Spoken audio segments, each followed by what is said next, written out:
The daughter of a tycoon was subjected to school bullying, which led her to disappear forever. When the father found out about it, he forgave the perpetrators. However, he harbored a more intense plan for revenge than death itself. He adopted a daughter, intending for her to exact revenge on all those who tormented his biological daughter. How terrifying will this revenge be? Let's find out together. The story begins with a scene of a girl crying. She is standing on top of a tall building, looking down and contemplating her life. At that moment, tears stream down her face, and she cries out, "Dad, I'm sorry. I'm such an ungrateful child. I'm sorry, Dad." After saying this, she jumps straight down without any hesitation. On that very day, the news in Korea reported that recently, nearly half of the students in the school were pushed into a situation where they had to make an extreme choice. The horrific crimes of the perpetrators are causing public outrage. The perpetrators chained the victim's neck with a dog leash, forced her to swallow a burning cigarette butt, and silenced her. These acts of harassment, including nude photos of the victim and other violent behaviors, when revealed, shocked the public. On the other hand, the victim's father, known as Vice President Lee Myung-jun of the Hyundai conglomerate, is stirring another wave of controversy. Vice President Lee Myung-jun stated that regarding the students who bullied and harmed his daughter, he would make an official announcement. Lee Myung-jun said, "As for the students who bullied my daughter, I will forgive them. Of course, regarding my daughter's extreme choice, as a father, it truly breaks my heart. But because the students who bullied my daughter are still very young, I think that as someone who has been out in society, I should show compassion. Therefore, I ask the judge, please be lenient with the children." Thank you for listening. But when the reporters heard these words from Lee Myung-jun, they were all stunned. As Lee Myung-jun was about to leave, a multitude of voices erupted. "Vice President Lee Myung-jun, have you discussed this with your family? These crimes seem too serious to forgive just because they're young. Do you really think this is the best way to honor your daughter's memory? The entire nation is outraged by the actions of these criminals. Are you really the father of that child? Vice President, won't you answer any more questions?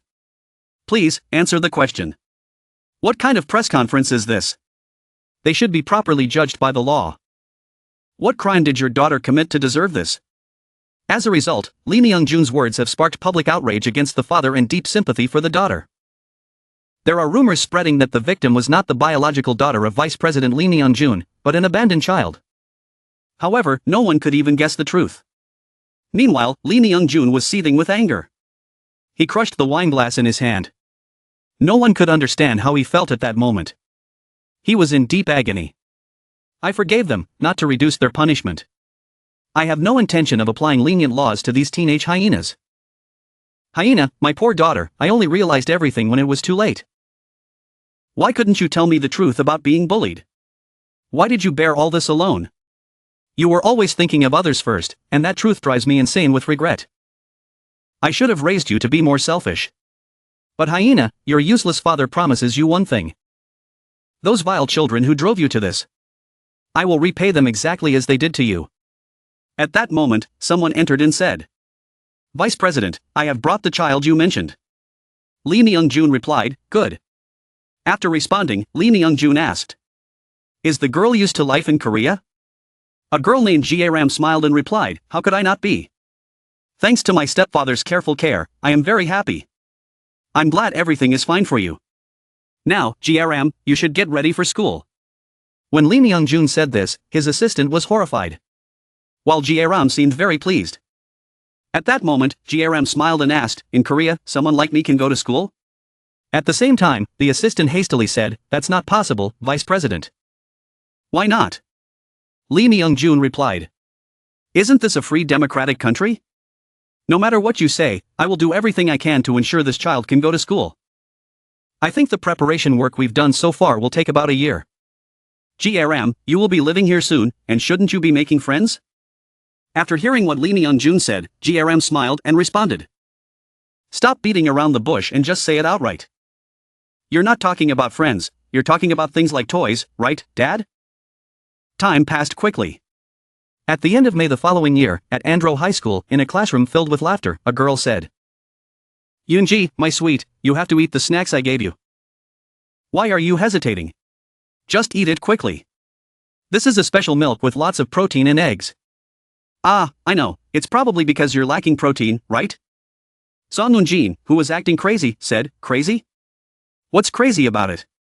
Just eat it already." I told you it's delicious. Yoonji, stammering in fear, replied. But it's been expired for over a month, and the milk inside is. In the milk carton, there were dead flies and clippings of her own hair. She started vomiting uncontrollably, and seeing this, Song Eun-jin coldly remarked, "If you're reacting like this before even eating, what will you do next? Please, Song Eun-jin, this isn't right. I can't drink this milk. It's spoiled. Don't you know how cheese is made? This isn't spoiled, it's been processed. I just want to give you something tasty to eat. This is my kindness. When will my sweet Yoonji understand my heart? If I cut it with scissors, would you recognize it? I get it, Song Eun-jin. I'll eat it." But as soon as she finished speaking, Song Eun-jin's scissors lunged toward her. And Yoonji's scream echoed throughout the classroom. The other students were horrified by the sound of her scream, and whispered to each other, "They've really gone crazy. Shouldn't we report this to the teacher?" "No, we can't do that. Don't you know anything? Song Eun-jin, she killed the daughter of a tycoon and didn't get punished. Song Eun-jin, 15 years old. The school incident involving the daughter of Vice President Lee Myung-jun. With the accused being charged with severe assault. It's crazy, can you believe it? If you can't believe it, then ask the students at Chodae High School. Do you still not know about this?" "No, I only know that she relies heavily on her brother and is very arrogant." "What is Song Eun-jin doing now? What do you mean by the daughter of a congressman? It's best not to get involved."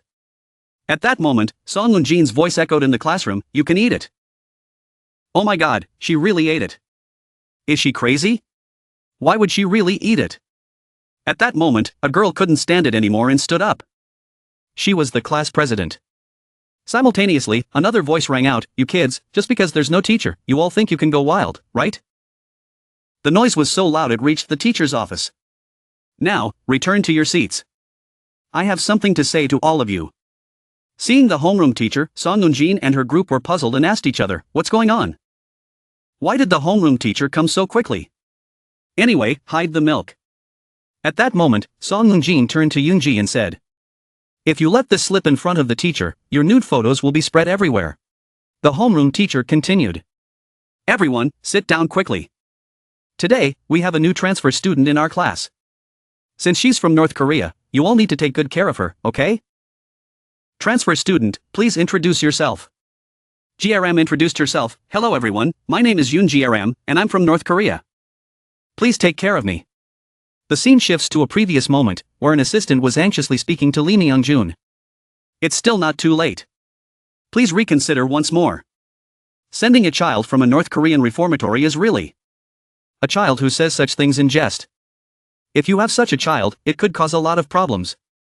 Hearing this, Lee Myung-jun replied, "Director Beck, in your eyes, I adopted a daughter, right?" "Yes, that's right. I didn't adopt her. I just took in an abandoned dog." Hearing this, Director Beck was shocked and then sighed deeply. In 2018, G-ram fled from North Korea on her own when she was just 13 years old. She was discovered by a patrol team at the Han River estuary. After undergoing biological experiments by the North Korean government to observe sensory regulation dysfunction, experts concluded that she was mentally ill. This is a special case, she does not feel pain or humiliation. Even though the bloodstains on her clothes when she escaped from North Korea were suspicious. However, through a legal investigation under hypnosis, it was revealed that during her escape from North Korea, she was involved in the murder of others, with a total of 13 victims. DNA tests on the bloodstains on her shirt matched the DNA of several victims. According to the legal report, since she was a juvenile offender, she was not held criminally responsible and was instead considered for transfer to a reformatory after 2 years. The girl is extremely aggressive and has a violent personality, which is beyond everyone's comprehension, along with superhuman physical abilities. For these reasons, the Seoul Juvenile Protection Review Committee ordered continued supervision and protection for Eun G-ram even after her release, as requested by the Ministry of Justice. Currently, in the classroom, Song Eun-jin is laughing and saying, "This sounds interesting." They are looking at Eun G-ram, intending to play some games on her. At that moment, there were many voices saying, "I heard North Korean girls are really pretty. Go and check it out." They were quickly scolded by the teacher. "What are you boys doing in the girls' hallway? Acting like this is disgraceful, isn't it, G-ram? G-ram, when you introduced yourself, you didn't reveal any North Korean accent at all." "That's right. I've seen people who escaped from North Korea on YouTube. And they all had a strong North Korean accent. Did you practice speaking South Korean? Yeah, I practiced hard while watching Korean dramas. No wonder, G-ram. Can you speak in your North Korean accent once? Upon hearing this question, G-ram immediately took on a different tone and said with a smile. It's nice to meet my South Korean classmates. I'm Un G-ram from North Korea.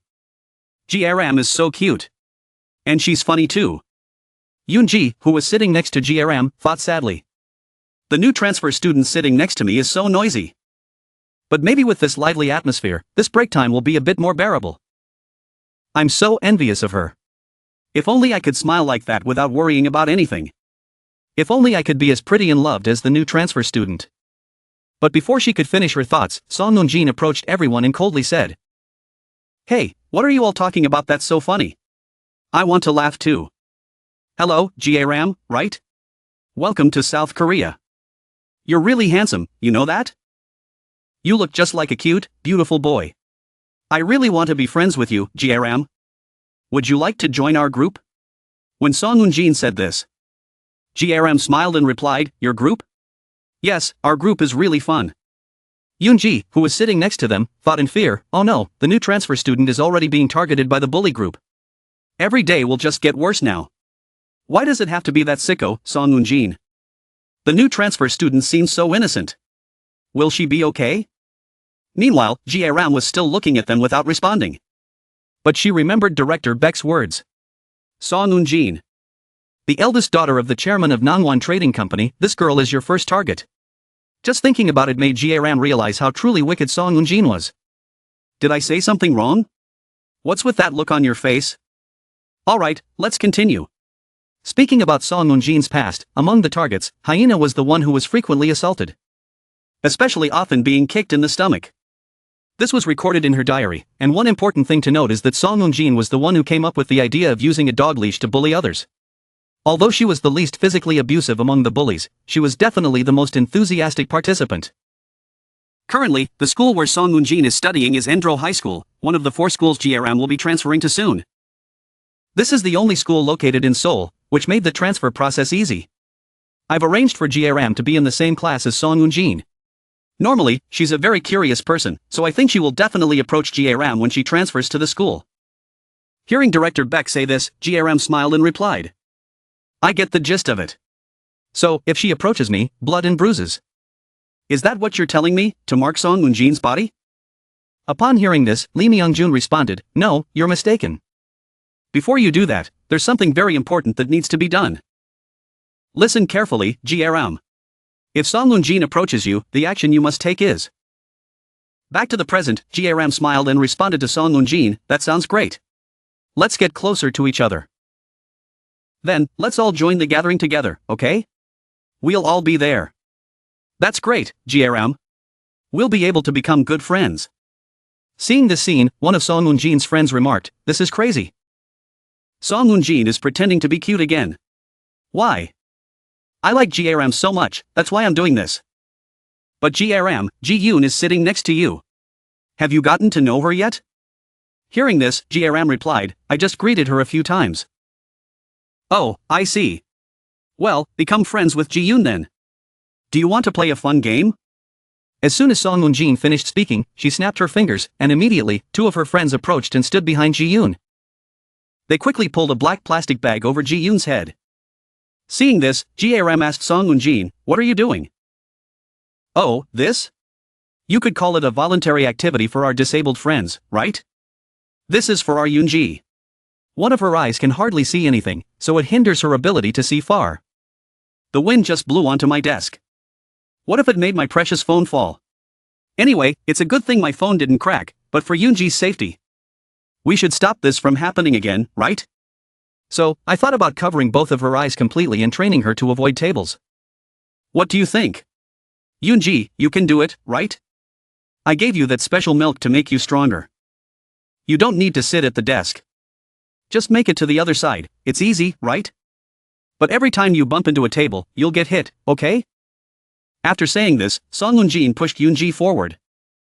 Yoon-ji's mind was pitch black, and she staggered as she tried to walk slowly, unable to see the way.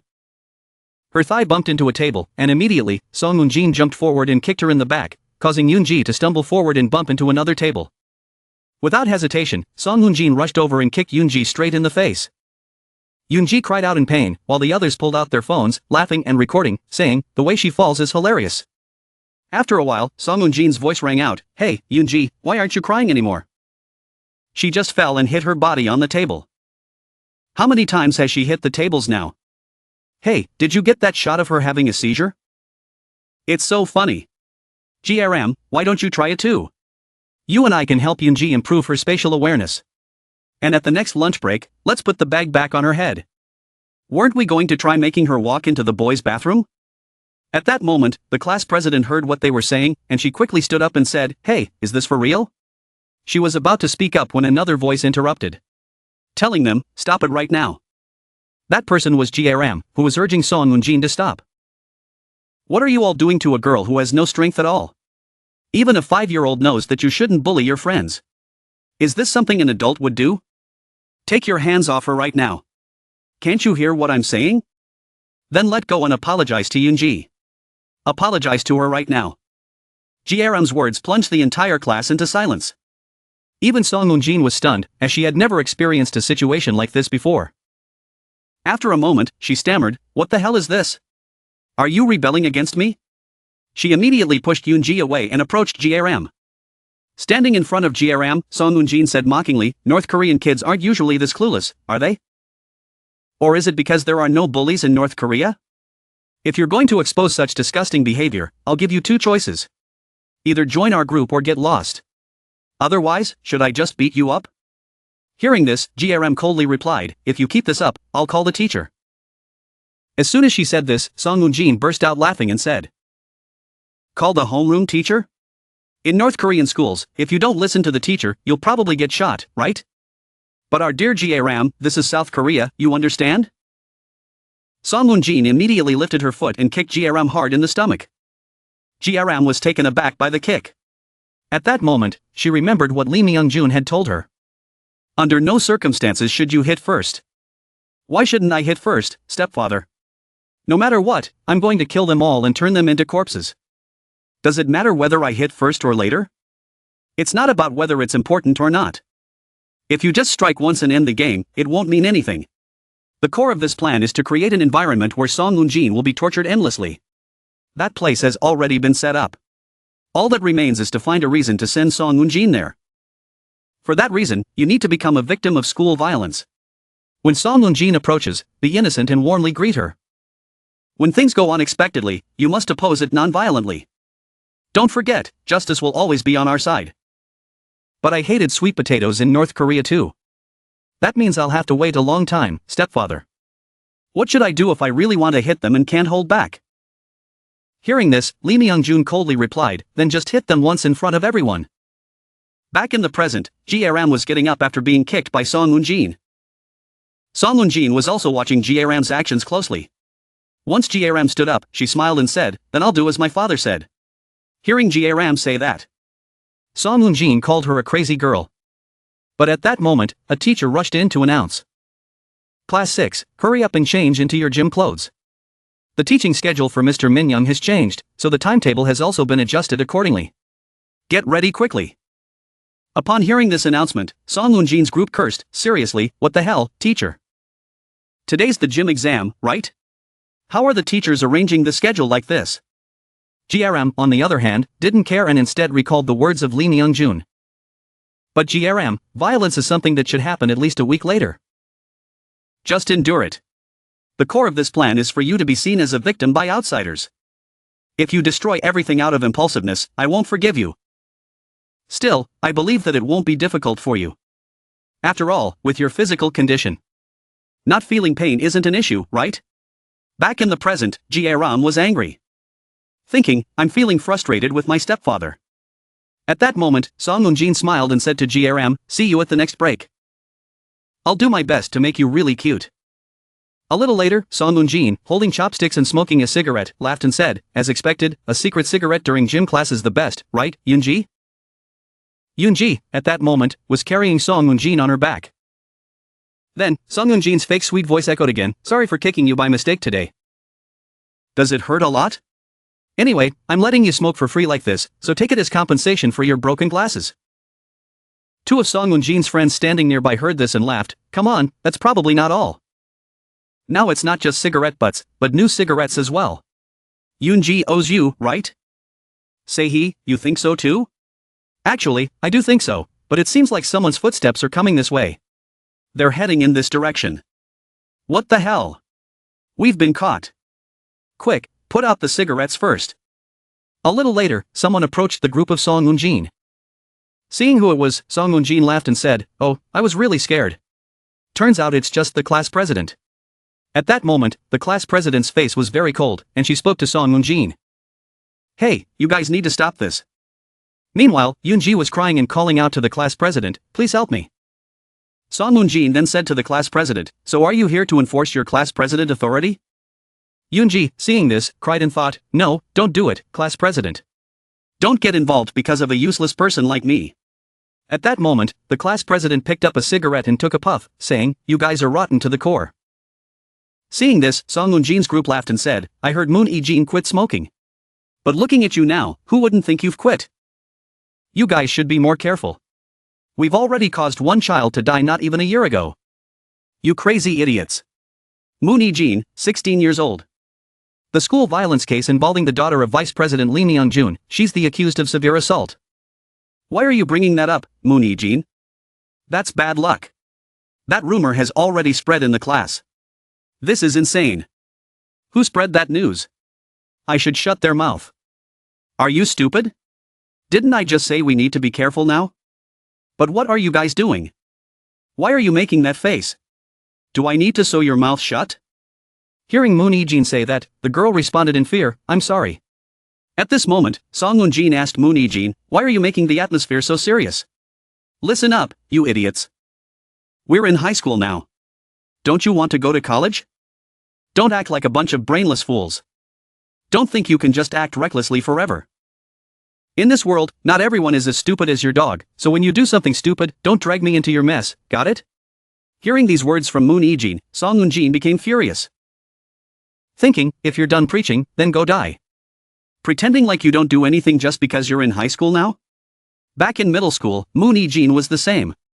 Sitting in the back and pretending to be noble, just to maintain her image, while I'm always seen as the evil leader. She's truly wicked. And in private, she's even worse than me. No matter what, she's disgusting. I don't like her at all.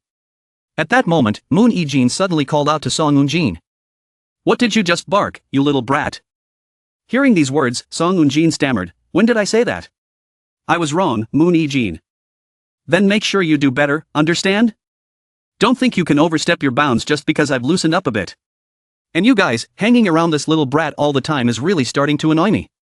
You know, suicide is a taboo, right? Eun-ji, what should I do with you? Life is already painful, isn't it? It's just one case of school violence. Why make such a big deal out of it? If you mess with my school life, I'll kill you, got it, Eun-ji?" After saying this, Moon E-jin stepped on Eun-ji's hand, causing Eun-ji to cry out in pain, saying, "Class president, please, your foot, please move it. I promise I won't bother you anymore. I swear I won't report this to the school violence committee. Please." Hearing this, Moon E-jin finally lifted her foot. As a result, Eun-ji bent down to touch her injured hand, which caused Song Eun-jin to fall off her back. Furious, Song Eun-jin kicked Eun-ji straight in the face. At that moment, a loud laugh echoed. It was Moon E-jin. She mocked Song Eun-jin, saying, "What are you doing? You're such a fool, always doing disgusting things. You idiots, you've done enough already. Now get back, go to the gym, it's your turn for the exam. Don't rush, though. Leave a little later than me, okay? You can't even handle a little thing like that, can you? Hey, Song Eun-jin, be careful. Be cautious with the new transfer student. Slowly torture her, her arrogant attitude annoys me." Meanwhile, on the other side, the gym teacher was saying, "What? You just transferred here and don't have gym clothes? You should have borrowed from a classmate in another class. But I guess since you're new, you don't know anyone yet. Wearing your school uniform is fine, I suppose. Alright then, I'll consider your situation." "Thank you, teacher," G-ram replied. "Okay, if the previous student is finished, please return the ball to its original position. You'll have to wait for your turn next." At that moment, a student came over with a ball and said, "G-ram, do your best." The ball was placed in front of G-ram. Seeing G-ram standing in front of the ball, the other students began to whisper to each other, "It looks like she's actually going to kick it in her uniform. Is that okay? What's going on?" Standing in front of the ball, she looks like a handsome guy. As her classmates laughed, Song Eun-jin, who was sitting nearby, laughed and said, "Why is she smiling that damn smile?" The other student quickly responded, "Sorry, Song Eun-jin." Meanwhile, Song Eun-jin was looking at G-ram and thinking, "So what, Moon Hee-jin? Even if you're unintentionally hateful, I've got a new toy to play with, this one here. I'm bored of playing with Yoon-ji. If I bring her along, my status might drop, right? If you're going to keep a dog, you need a bit of skill to tame it. She's pretty perfect, though, she's got just the right amount of resistance. Being a North Korean defector, she has no backing and is very sensitive." At that moment, G-ram lifted her foot and kicked the ball. Her shot was incredibly powerful and flew toward the goal. It sped past the girl standing in front of the goal in no time, leaving all the students there stunned. Even Song Eun-jin was shocked. The students started whispering among themselves. "Did you hear that sound? What was that loud noise?" It sounded like a ball being kicked with the strength of a boy. Meanwhile, G-ram shivered slightly, then she suddenly went wild, kicking the remaining balls toward the goal to the astonishment of the teacher and her classmates. G-ram was breathing deeply, and she lifted her foot to kick another ball. This time, the ball flew straight toward the goal, but it hit the goalpost and rebounded, flying past the group. One of Song Eun-jin's friends, seeing this, angrily said, "That crazy girl almost hit me in the face." But a second later, she was terrified by G-ram's expression. G-ram was smiling at her with a chilling, deadly smile, which only made her more frightened. At that moment, she wanted to say something to Song Eun-jin. But Song Eun-jin suddenly shouted, that bitch is giving me attitude, isn't she? She's trying to show off to me. Right? After gym class ends, I'm going to find her." After gym class, Song Eun-jin angrily approached G-ram and said, "Hey, you North Korean spy. Want to kick the ball around a bit? I bet your body is itching for a fight, huh? You think I'll be scared if you show off your strength like that? Try your best not to get hit, okay? Do you even know who my brother is? You don't belong here, you North Korean defector. What are you looking at, you bitch? Show me how you kick the ball during gym class." Hearing this, G-ram just smiled and replied, "I can't do that." She pointed to her head and said, "The ball isn't here, how could I kick it like a ball?" This statement left Song Eun-jin frightened, while G-ram continued walking toward them, saying, "Anyway, you look scared, like a bunch of insects clinging to a tail. Aren't you curious about how my face looks now? Your efforts to pretend to be calm are really quite cute." Unable to take it anymore, Song Eun-jin rushed at G-ram, raising her hand to hit her, shouting, "Shut up, you bitch." As she was about to hit G-ram, something suddenly hit her face. It was G-ram's fist. G-ram had punched Song Eun-jin square in the face. With that punch, Song Eun-jin's nose started bleeding, shocking everyone present. Even Moon Hee-jin, who was standing nearby, was furious. At that moment, Song Eun-jin was kneeling in front of G-ram after taking the punch. G-ram, meanwhile, was smiling and thinking amid the chaos in the class. This game is really fun. Sorry, stepfather. Song Eun-jin, trembling, tried to stand up after taking the punch, but a second later, she collapsed to the ground, causing her friends to panic and say, "She can't keep her balance anymore. Someone, call the teacher." Meanwhile, G-ram kept moving forward, thinking, "This is who I am, so what should I do about it? So from now on, I'll do things my way." With that thought, she lifted her foot and smiled, saying, "Now the ball is on the ground, right?"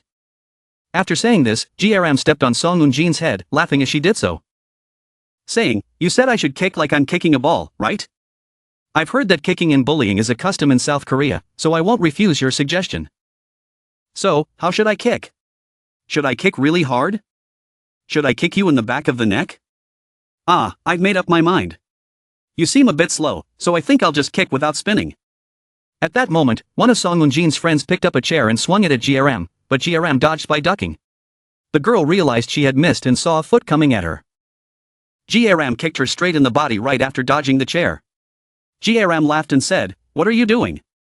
Are you trying to dance ballet or something? Loyalty like that is admirable, but everything has its order.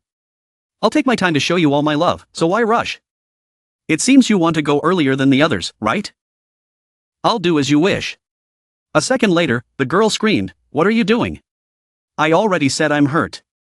But the other students in the classroom stood there trembling in fear, unable to do anything but watch. A moment later, G-ram, still smiling, said, "I'm exhausted." Well, the game is over, and I didn't even need to use a rope. The girl, who was tied up with her own hair by G-ram, screamed, "I told you to take this off, you crazy girl." But G-ram just pulled her by the hair and said, "You're going to hit me with that chair earlier, right? Desks aren't meant to be used like that. Watch me carefully. This is how you do it." G-ram grabbed the girl's head and slammed it onto a nearby desk, repeatedly lifting and slamming it down forcefully. The other students in the class, especially those who sided with Song Eun-jin, were terrified. Meanwhile, the girl being slammed pleaded, stuttering, "I'm sorry, please stop, Moon Hee-jin." Seeing this, Moon Hee-jin, who had been watching, wanted to jump in to help, but just then, someone said, "Class president." Hearing this, Moon Hee-jin responded, "I'll go get the teacher." The girl's head was bloodied from being slammed down, and G-ram continued by raising her foot and kicking her straight in the head. This kick was so powerful that the girl likely passed out immediately. After finishing with her, G-ram smiled and said, "All right then, now it's our princess's turn, isn't it?" The girl, referred to as the princess, was terrified and started backing away, saying, "What? I didn't do anything to you." "Didn't do anything? Do you think I'm blind? I saw the nasty face you made behind my back. So don't make me angrier. Come here quickly." When the girl hesitated, G-ram said, "Don't want to come? Then don't bother, I'll come to you myself." The girl, seeing G-ram approaching, continued to back away, stammering, "I told you not to come near me." In her panic, she tripped and fell to the ground. Seeing her fall, G-ram laughed and said, "Why are South Korean girls so weak?" Earlier, the orange-haired girl also fell flat on her face. "You can't run away with trembling legs like that." The girl on the ground grabbed a box cutter and screamed, "Don't come any closer.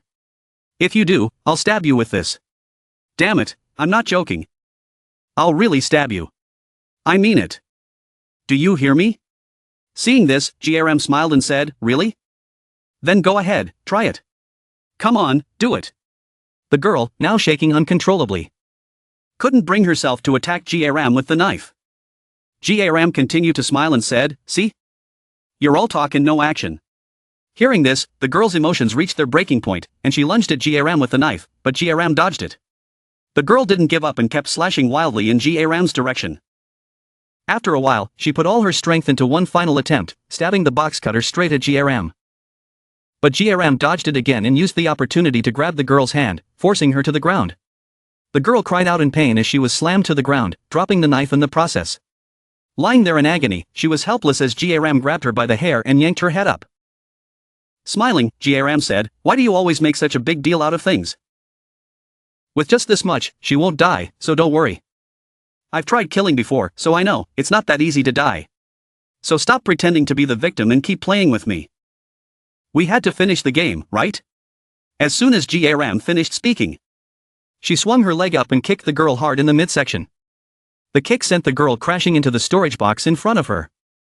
A moment later, she shakily pushed her body out of the storage box, but at that moment, G-ram delivered another kick straight to her head, forcing her head into the storage box. After taking 2 kicks, the girl completely lost consciousness. Seeing this, the entire class finally began screaming, "Call 119. When are the teachers going to get here?" The class president said she was going to get the teachers. But how did everything end up like this? Isn't she mentally ill? She just transferred here and she's already doing all this. It's terrifying. Hearing them talk, G-ram shouted, "All of you, shut up. Listen, my dear classmates, even though I didn't do these things to be praised, why shouldn't I, G-ram, feel uncomfortable? Look over there, these rebellious girls are disrupting the atmosphere in this classroom. Don't you see? I, G-ram, have handled everything for you so you can put your fears aside. Shouldn't you be grateful to me, you little weaklings? Isn't that right? Hey, Song Eun-jin, how long are you going to pretend to be dead? Haven't you found someone to help you yet? If you have any conscience, stand up right now. A lot of people get beaten up just because they like to cause trouble. How can there be fools who only endure being beaten? In the old days, a leader who guided others had to take responsibility if lost a fight and face the consequences, right? Wait, what's this? Where did Song Eun-jin go?"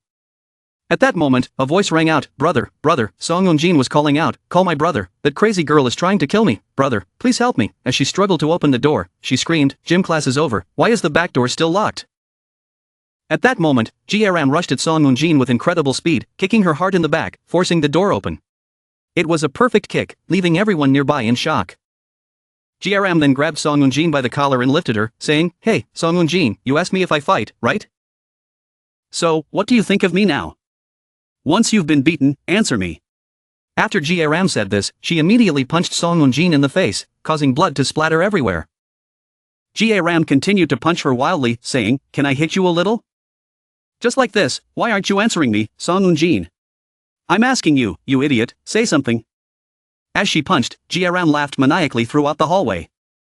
The scene then shifts to a moment where Lee Myung-jun is reading G-ram's medical records. The classification of psychiatric patients during the evaluation process matches the symptoms of explosive mental disorders. Like other psychopathic murderers, she is fascinated by red blood and loud screams. Her inherent nature tends to enjoy stimulation, and among these stimuli, she particularly enjoys drilling into a person's face when they lose consciousness. Back in the present, G-ram was smiling with satisfaction as she looked at Song Moon-jin's face, saying, "Song Moon-jin, you look really beautiful now."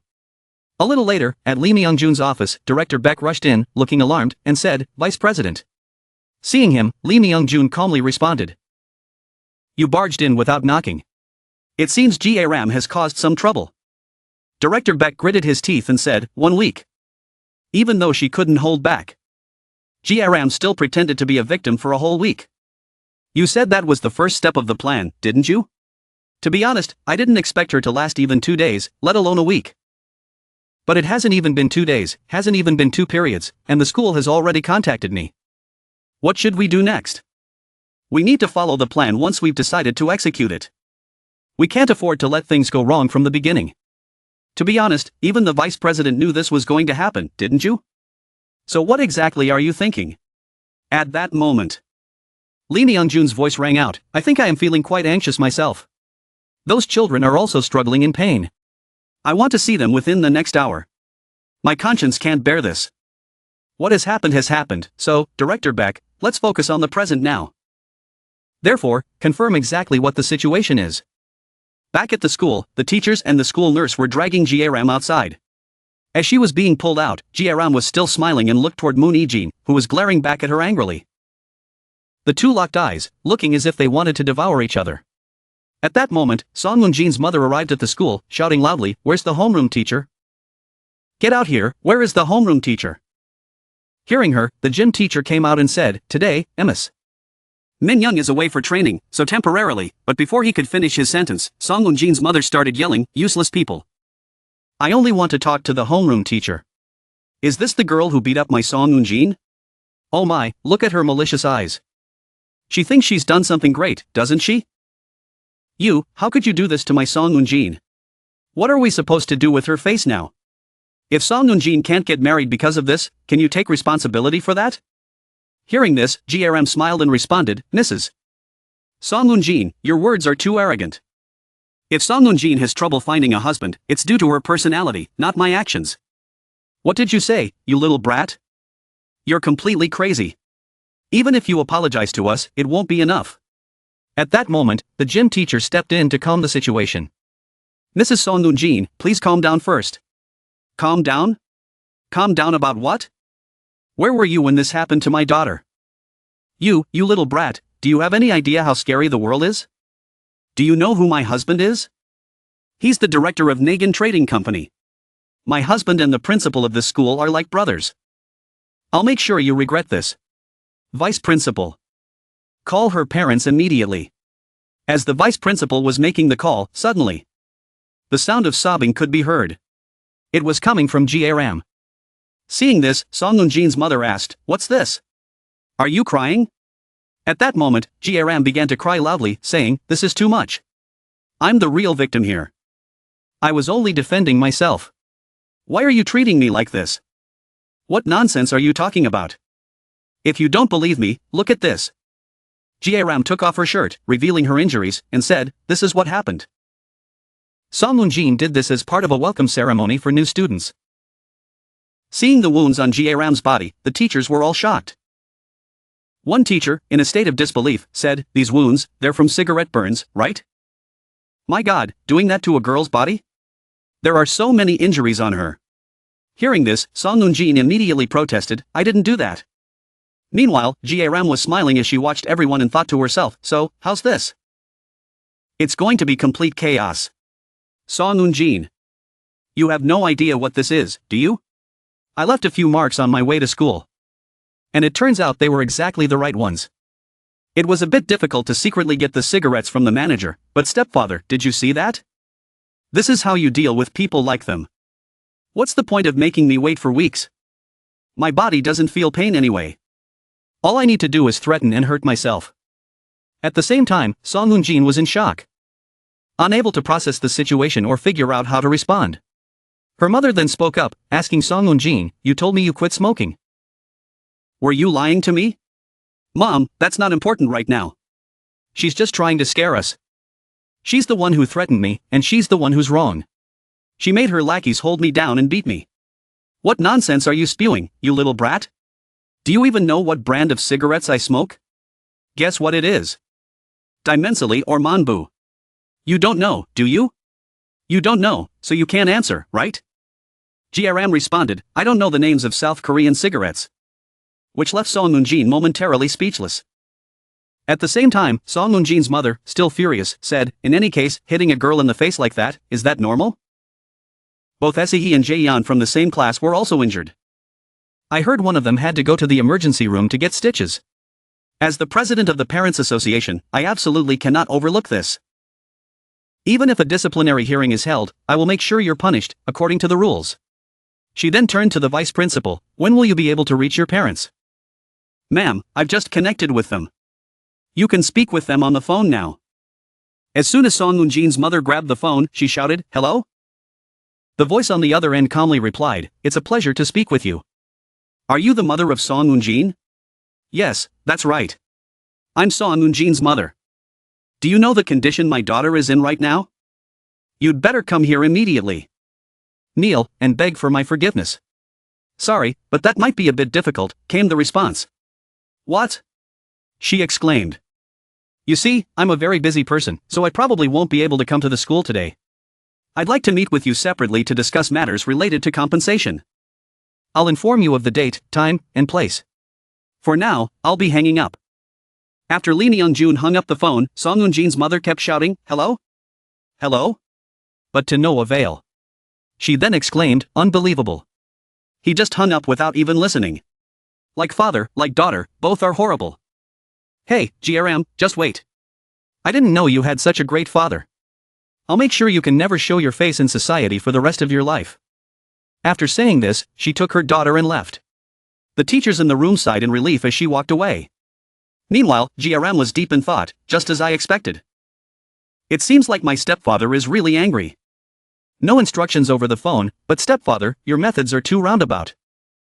I'll find a better way than yours. A way that will allow me to thoroughly torment Song Eun-jin. Later, back in the classroom, Moon Hee-jin was sitting and thought, G-ram.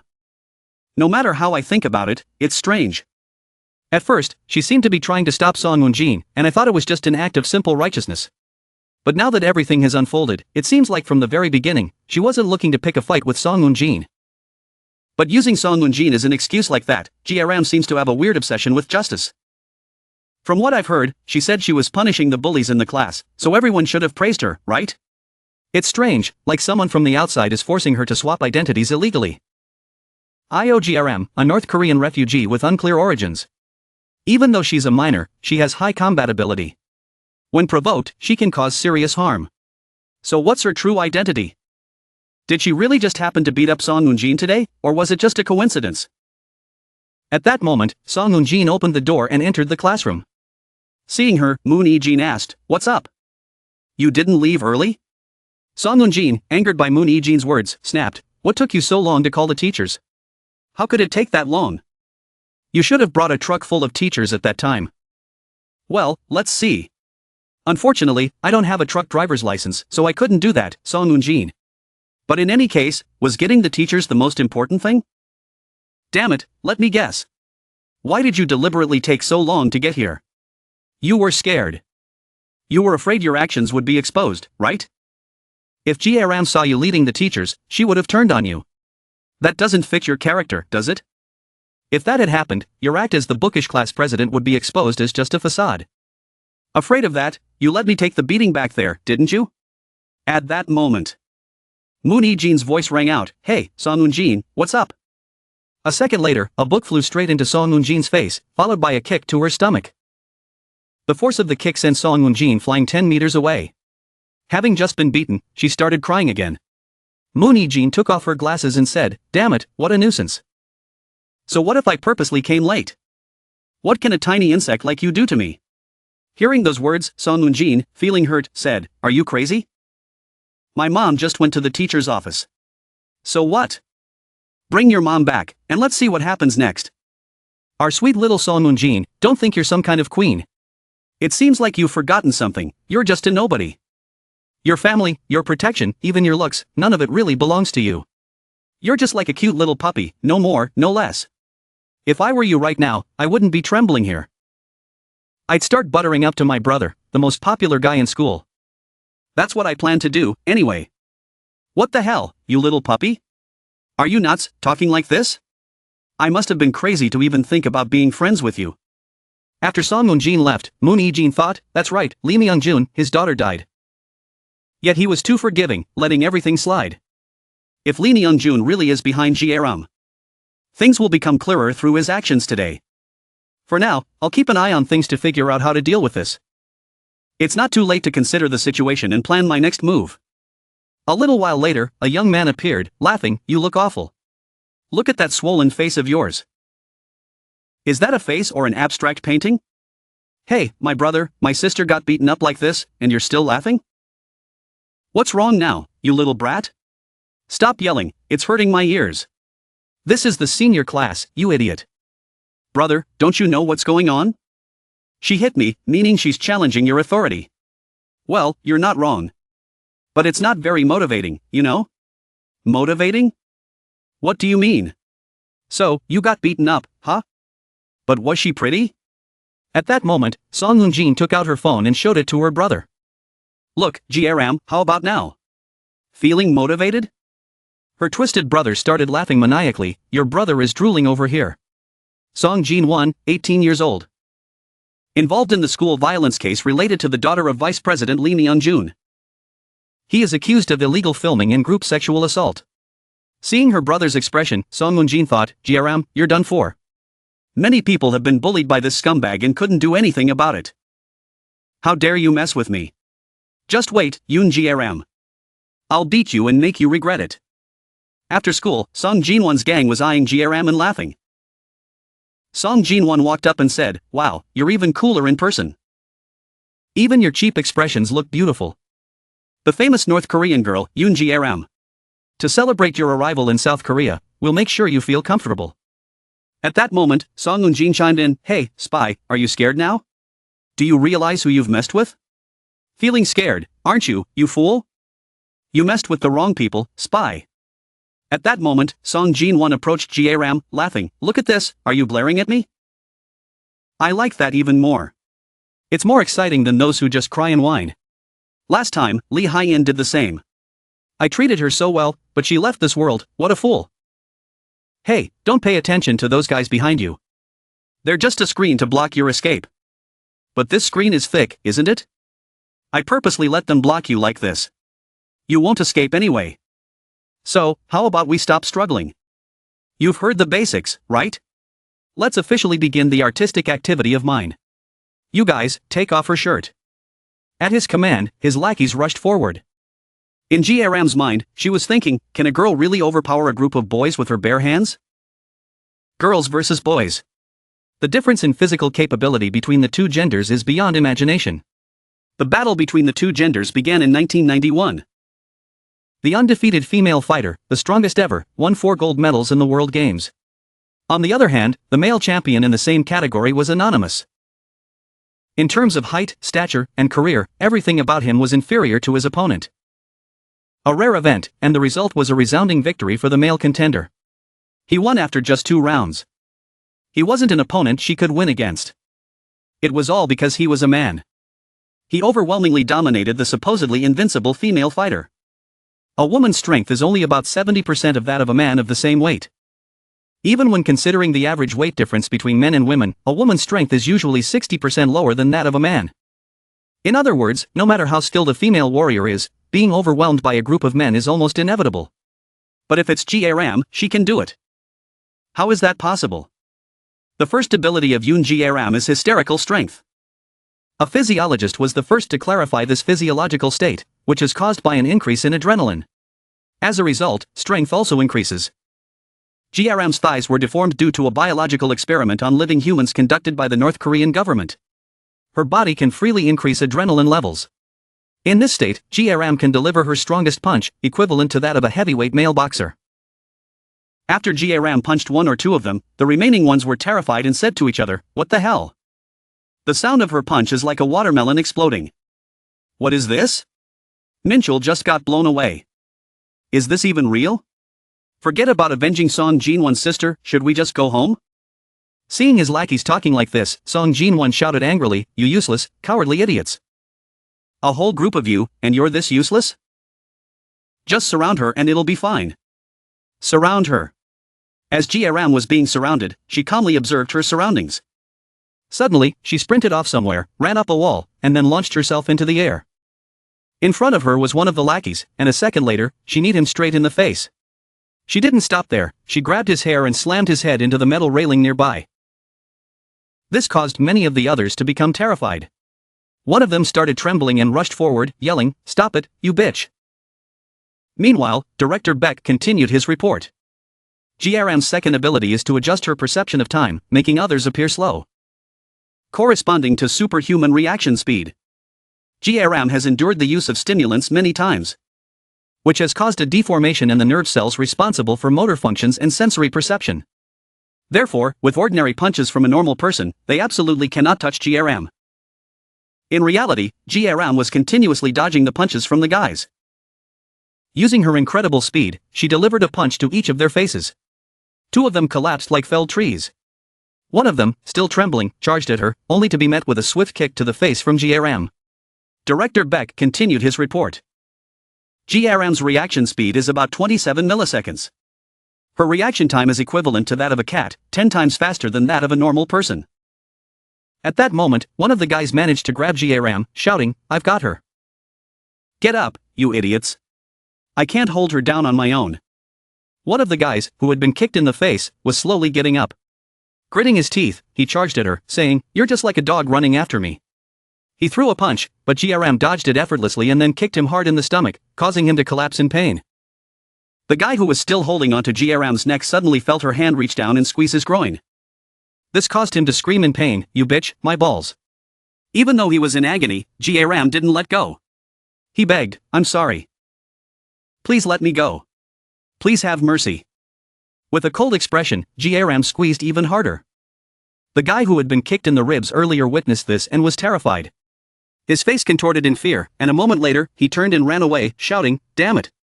There are no words to describe how crazy she is. Song Jin-won, I'm out of here." Seeing him run, G-ram quickly got up and charged at him, kicking him hard in the back.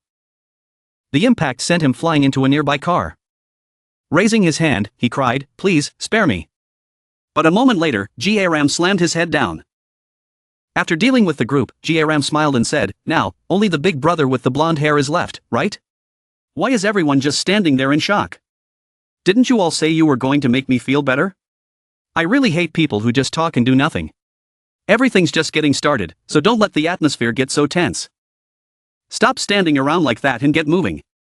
Song Eun-jin, hearing G-ram's words, was absolutely terrified. She quickly shoved her brother, Song Jin-won, forward and said, "Damn it, brother, do something. You're the boss of this school." Song Jin-won, confused by his sister's words, thought, "What the hell is this crazy girl talking about? Is this really the time to be thinking about who's the boss? She wants me to handle that thing? There's no other option but to run. Running is the only way out."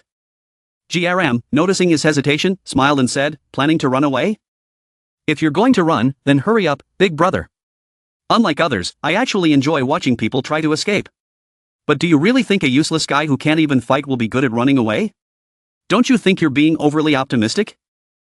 I'm someone who escaped from North Korea. So, whether you and that girl try to hide in North Korea or even in hell, I'll follow you to the very end. After hearing these words, Song Jinwon, in a fit of rage, threw a punch at her, shouting, "You wretched girl!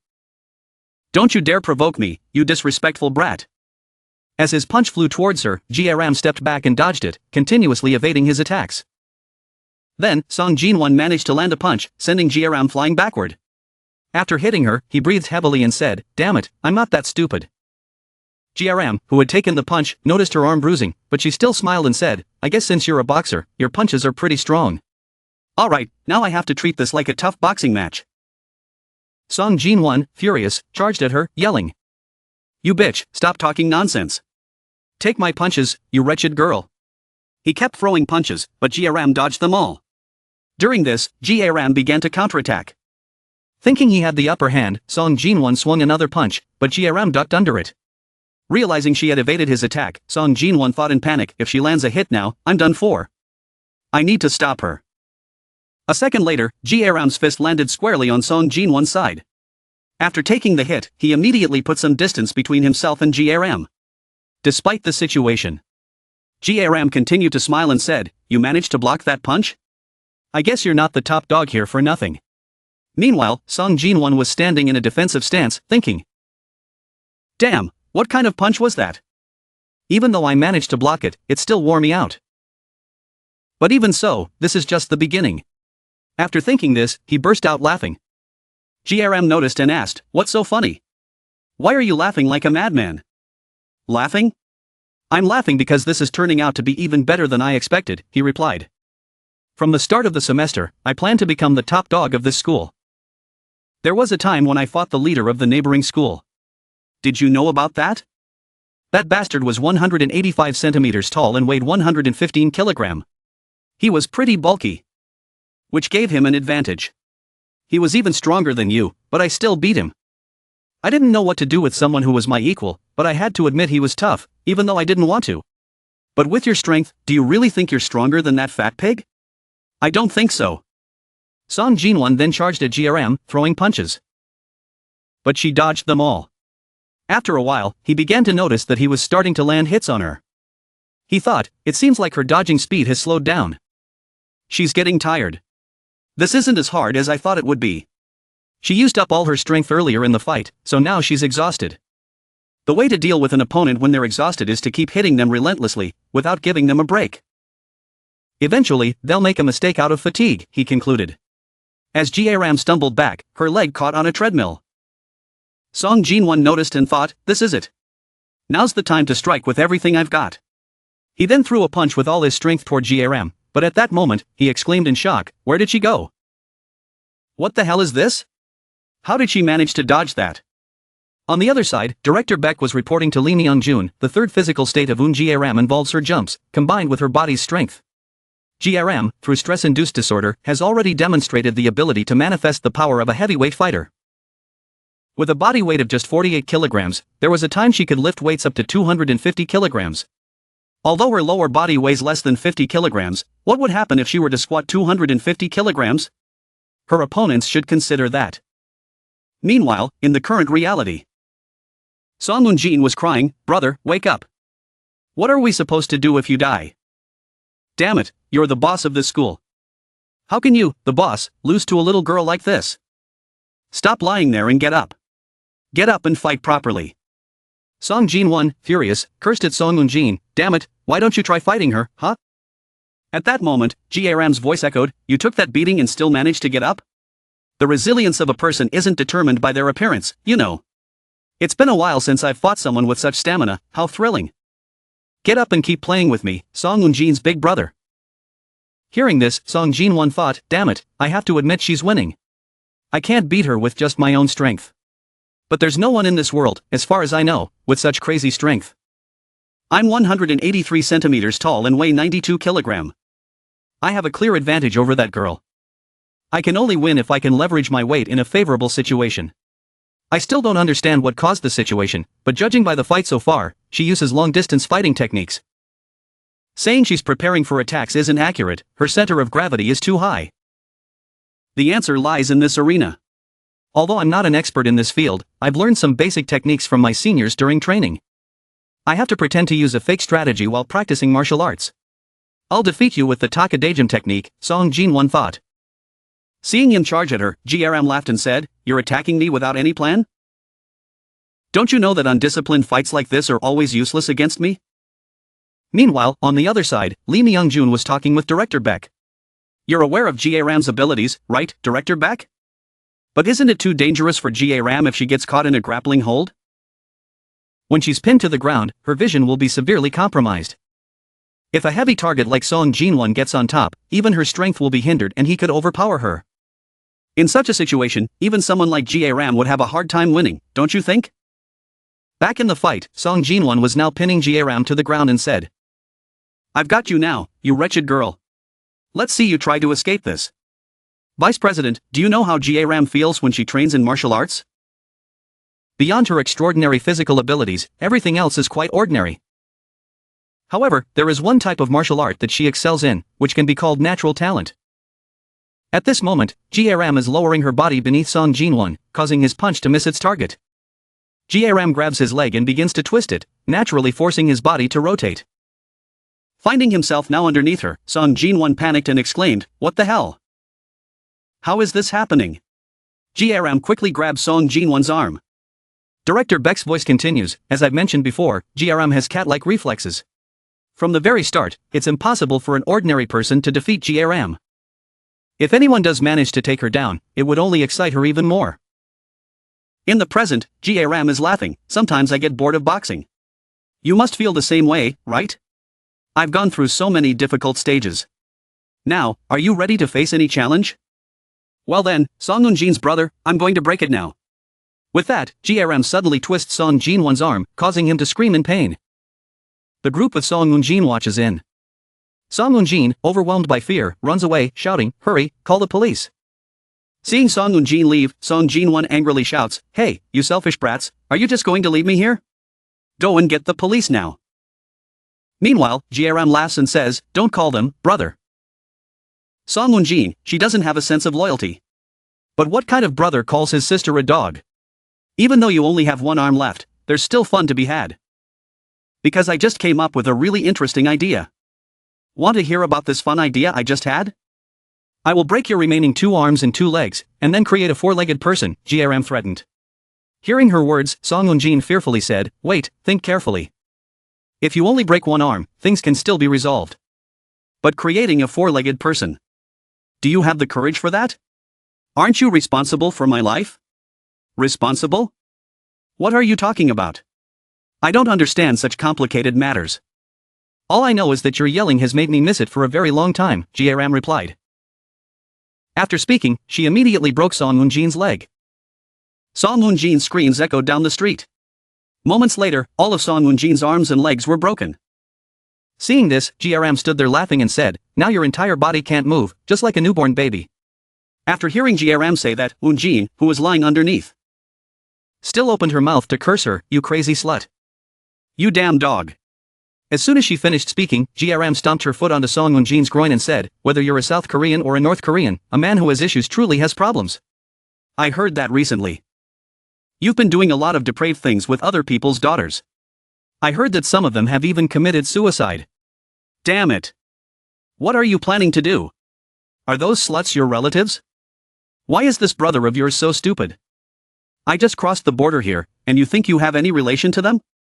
I'm doing this just to satisfy my own desires. I've been very curious about this for a long time. Guys like you place too much importance on this stuff.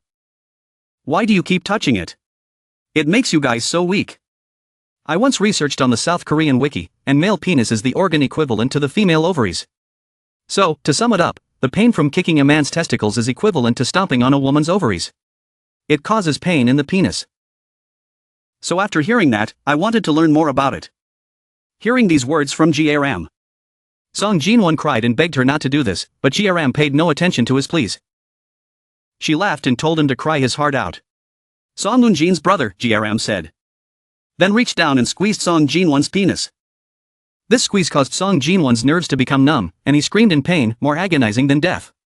Meanwhile, Song Eun-jin's group also heard the screams. They were panicking and trying to flee from the street.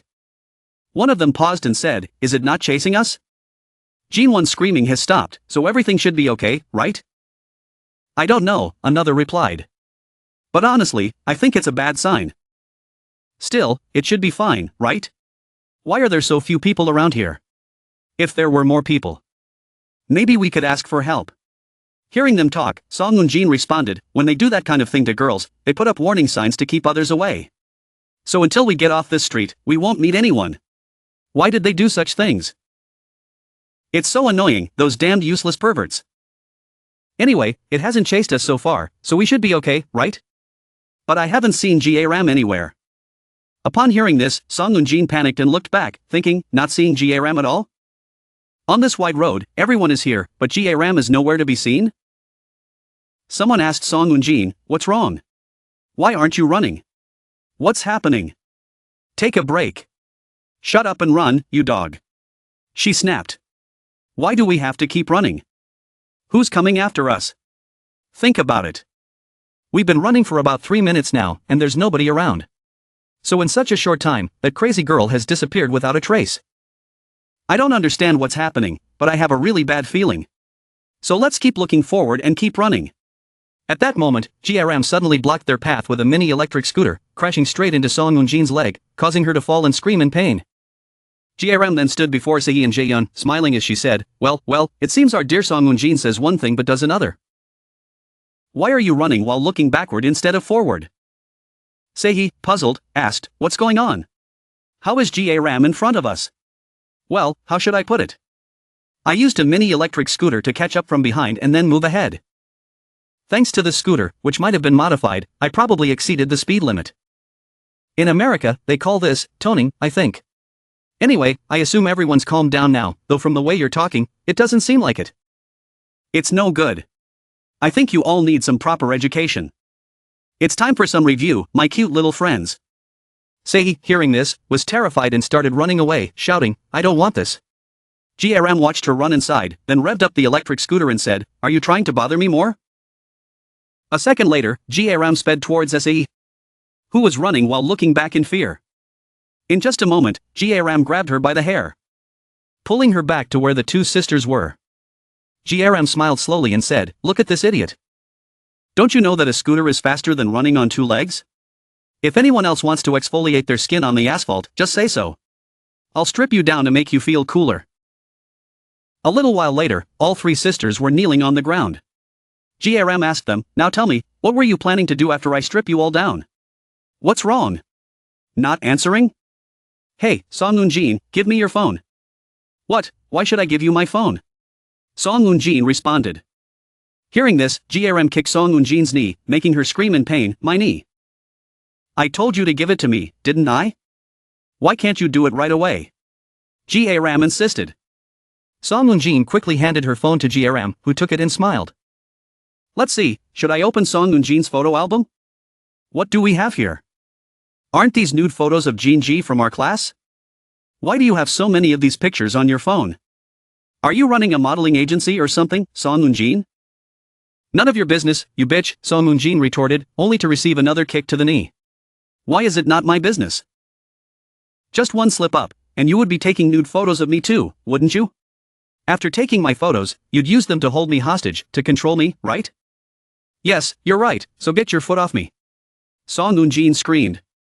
G-ram removed her foot from Song Eun-jin's leg, thinking, even though I told them earlier that I was feeling annoyed. I don't really understand why people make such a big deal out of nudity. What's so bad about being naked? According to my stepfather, my brain lost the nerves responsible for shame due to an overdose of drugs. Could it be that my lack of embarrassment about nudity is related to those nerves? Whatever, let's just forget it. For ordinary people, revealing nude photos is a terrible thing. That's right, no need to overthink it. I've come up with something to replace my stepfather's plan. After thinking it over, G-ram returned the phone to Song Eun-jin. Song Eun-jin, puzzled, said, you're just giving it back to me like that? Before she could finish her sentence, G-ram smashed her phone. Song Eun-jin cried out, my phone. Song Eun-jin, I had a dream earlier, G-ram said. What kind of dream, you bitch? Song Eun-jin snapped. Starting today, I'm going to be a photographer. I looked through your photo album earlier and saw you have hundreds of pictures of those poor girls. Even though you took their money, you didn't take proper photos for them. So, what's the point of taking pictures? Some kids say it's quite fun. I'm going to give you two choices. 1. Take off your clothes and cooperate with me in taking pictures, or 2. I'll knock you all unconscious and strip you myself. Sei, hearing this, clasped her hands together in desperation, pleading, G-ram, G-ram, we were wrong. Please forgive us just this once. We'll do whatever you say. Please don't take nude photos of me. Upon hearing Sei's plea, G-ram kicked her in the face, saying, okay. So you choose option 2, unconscious it is. Now, you two, make your choice. If you can't decide, I'll choose for you. Song Eun-jin and Jae-yeon were terrified upon hearing this. The scene shifts to Lee Myung-jun's office.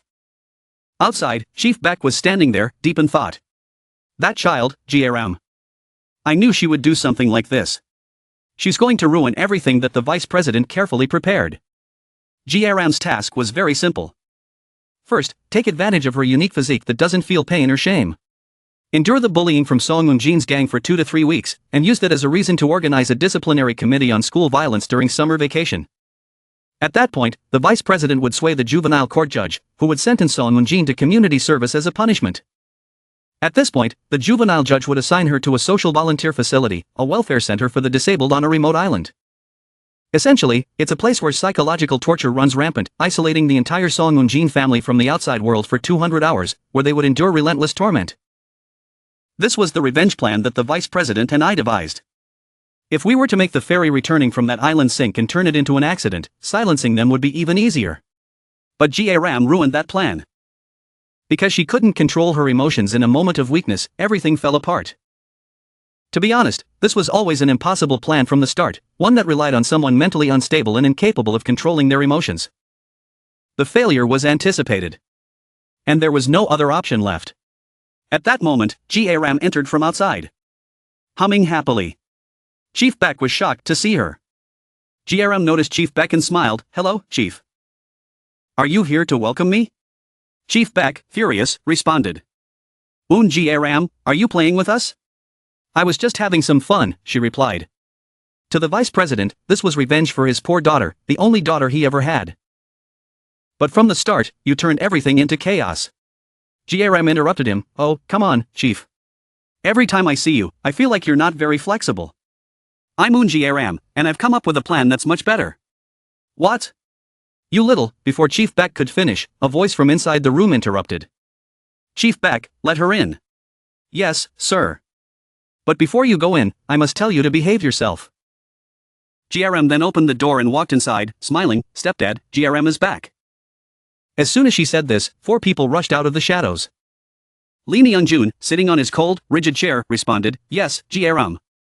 I hear there was an incident on your first day at school? Stepdad, she replied, do you really think it's fair to have these bodyguards with glasses hold down a delicate girl like me? Let's see, Lee Myung-jun began, to me, G-ram, you're more like a monster than a daughter. Even so, I once considered you my own. Stepdad here is very disappointed in you, my child. Perhaps you have your reasons, a legitimate reason for acting as you did, and someone like that deserves to be shot, as he once said. I did say I wouldn't forgive anyone who, driven by emotions, causes such consequences. Let's try to have a father-daughter talk for a while. G-ram remained silent for a moment after hearing him speak. Then, she calmly said, of course. What do you want to talk about, Dad? Why don't you start first, he replied. The plan from the department head is garbage. You were sure of that, weren't you? G-ram said. The first day we met, you said you'd make sure everything Hina went through would be repaid. I'll say exactly what you said, but I can assure you, if we stick to your original plan, it'll only go so far. It won't be enough. You still don't get it, he responded coldly. Do you think that even 200 hours of torture from someone like you is enough to avenge Hina? With your fake personality. You're not thinking of making up some excuse about how you didn't meet my expectations, are you? Maybe I am, G-ram smirked, but I'm not talking about the extent of the torture. I'm talking about the types of torture. The types of torture? He asked. Yes, Dad. Listen carefully. The revenge plan from the department head had no humiliation in it at all. Think about Hina's diary, the one you read like it was a Bible. What did Song Eun-jin do to her in the mornings? She put a dog collar around her neck in front of the whole school. She even made her crawl into the boys' bathroom, didn't she? That humiliation is the debt Song Eun-jin owes Hina. The physical pain I caused them is just the interest on that debt. But do you know what, Dad? G-ram continued, that sense of shame only fully manifests when there are people watching. The humiliation Hina felt wasn't just the shame of being seen by others. It was the helplessness of not knowing how to fight back. But why would you? G-ram paused for effect. Just have Song Eun-jin locked up on some remote, nameless island and tortured over a long period? I'm disappointed in you, Dad. You planned everything out, but that's all you came up with? You think you can do anything to avenge your daughter, but really, you chose the easiest way to handle it because you're afraid of what others will think. Surely, your idea of revenge isn't just a half-hearted effort like that. Or have you lost your confidence? Hearing G-ram's words, Director Bitch angrily said, G-ram, do you know what you're saying? There's nothing more to discuss, Mr. Vice President. Please don't misunderstand me. This girl is just talking nonsense. If she really thought that way, she would have told us before taking any action. You shouldn't be fooled by such irrational talk. Lee Myung-jun raised his hand to stop Director Bitch. Enough, let me ask her one question. He looked directly at G-ram and asked. You've suffered brain damage, and I've heard you lack the nerve that feels shame. So what exactly can you do? Can you perceive the humiliation of others? G-ram calmly responded. I don't have that ability, but I can enjoy it. Lee Myung-jun raised an eyebrow. What do you mean? G-ram replied, you don't understand anything, do you? The feeling of humiliation and pain that Hina endured, how unbearable it was. I might not fully grasp Song Eun-jin's emotions, but I know the taste of humiliation that attracted her. The twisted faces of people in pain, that's what I seek. Song Eun-jin needs to pay, and her revenge must take place right here at the school, where everyone can witness it. Lee Myung-jun remained silent for a long moment before speaking, all right.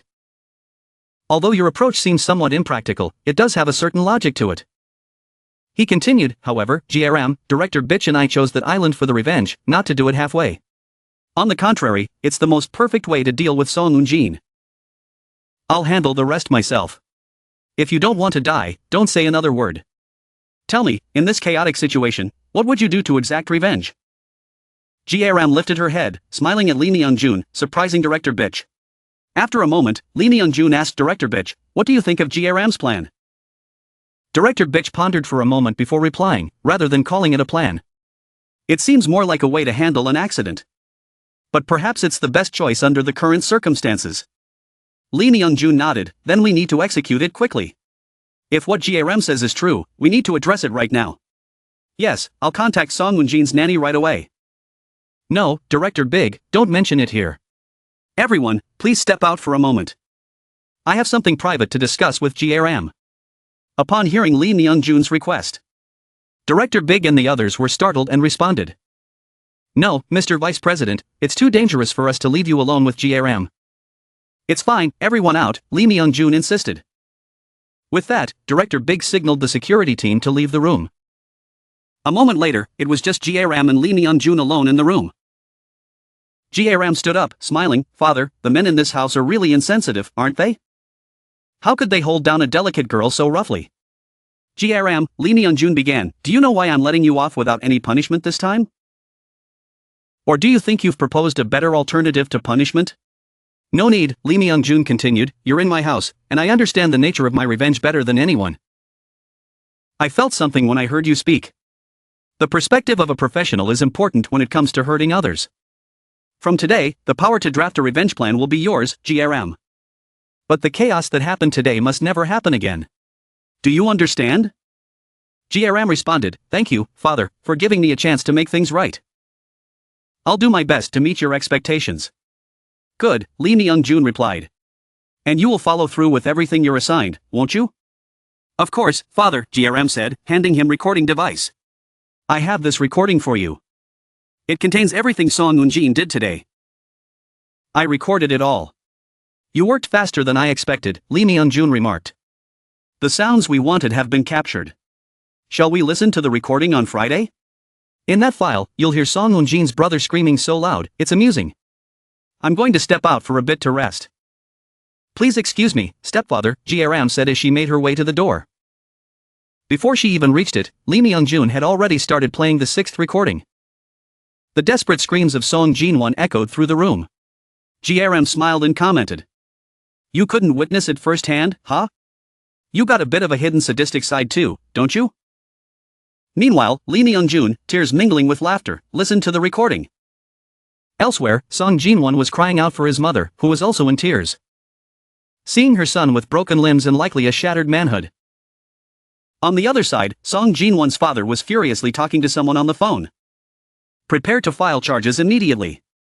How could my son end up crippled like this? Nothing else is more important than my son right now. I don't care how much the legal fees are. Assemble a team of 5 top lawyers specializing in assault cases and report to me at once. He hung up the phone and turned around, only to be shocked. Oh my daughter, look at our princess's face. Princess, are you hurt anywhere else besides your face? No, nothing worse happened, right? Song Eun-jin, recalling G-ram's chilling words, began to cry as she thought. Behave yourself, Song Eun-jin. From today onwards, you'll be my puppet. Don't forget, even for a minute, that I hold your weakness in my hands. In the present, Song Eun-jin sobbed, No, Dad, I'm not hurt anywhere else. Just then, another phone call came through for Song Eun-jin's father. Answering it with an air of authority, he snapped, So, you're the guardian of that demon, huh? What? Alright, I'll do that. A short while later, they arrived at a certain company. The mother, shocked, whispered to her husband, This is really using force now. He replied, It doesn't matter.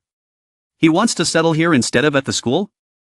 It must be something similar to his adopted child. As they entered, he announced, I am Song Jin-sik of the Nun Gold Group. Let's see just how impressive you are to be making settlement demands without mentioning the consequences. This could lead to something akin to a war between us. But as Song Jin-sik stepped into the room, his face paled in shock. Seated before him was Lee Myung-jun, long time no see, father of Song Eun-jin. I'm G-ram's stepfather. Lee Myung-jun greeted him calmly. The couple, Song Jin-sik and his wife, were in shock. In his mind, he was thinking, Vice Chairman of Hundo Group, Lee Myung-jun. Why is he here? So, this is what it's all about after all. Song Jin-sik then spoke, Vice Chairman Lee Myung-jun.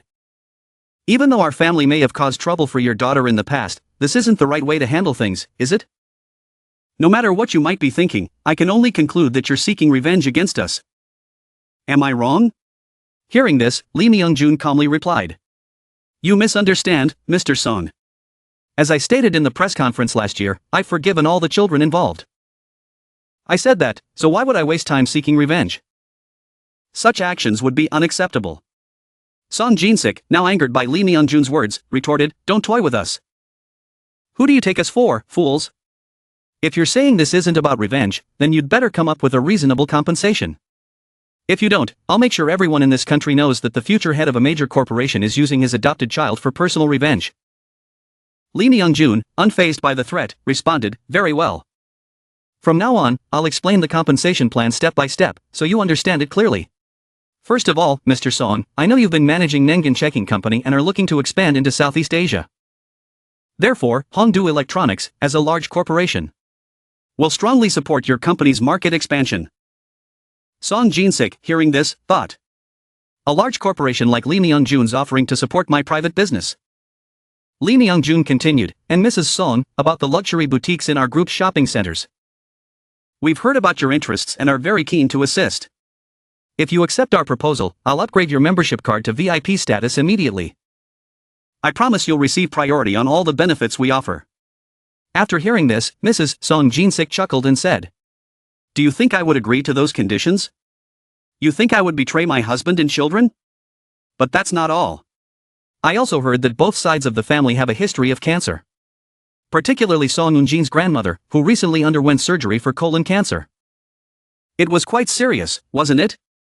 But with cancer, there's always a risk of recurrence. The cancer center at our group's medical institute is renowned for having the most advanced cancer treatment technology in the country. For both of you, your parents, and even Song Eun-jin and Song Jin-won. If you wish to receive treatment at no cost whenever cancer is detected, I guarantee to provide lifelong medical benefits for your entire family. Of course, regarding your son's reproductive health, I'll ensure that there are no issues and will cover all the expenses for the recovery of his limbs as well.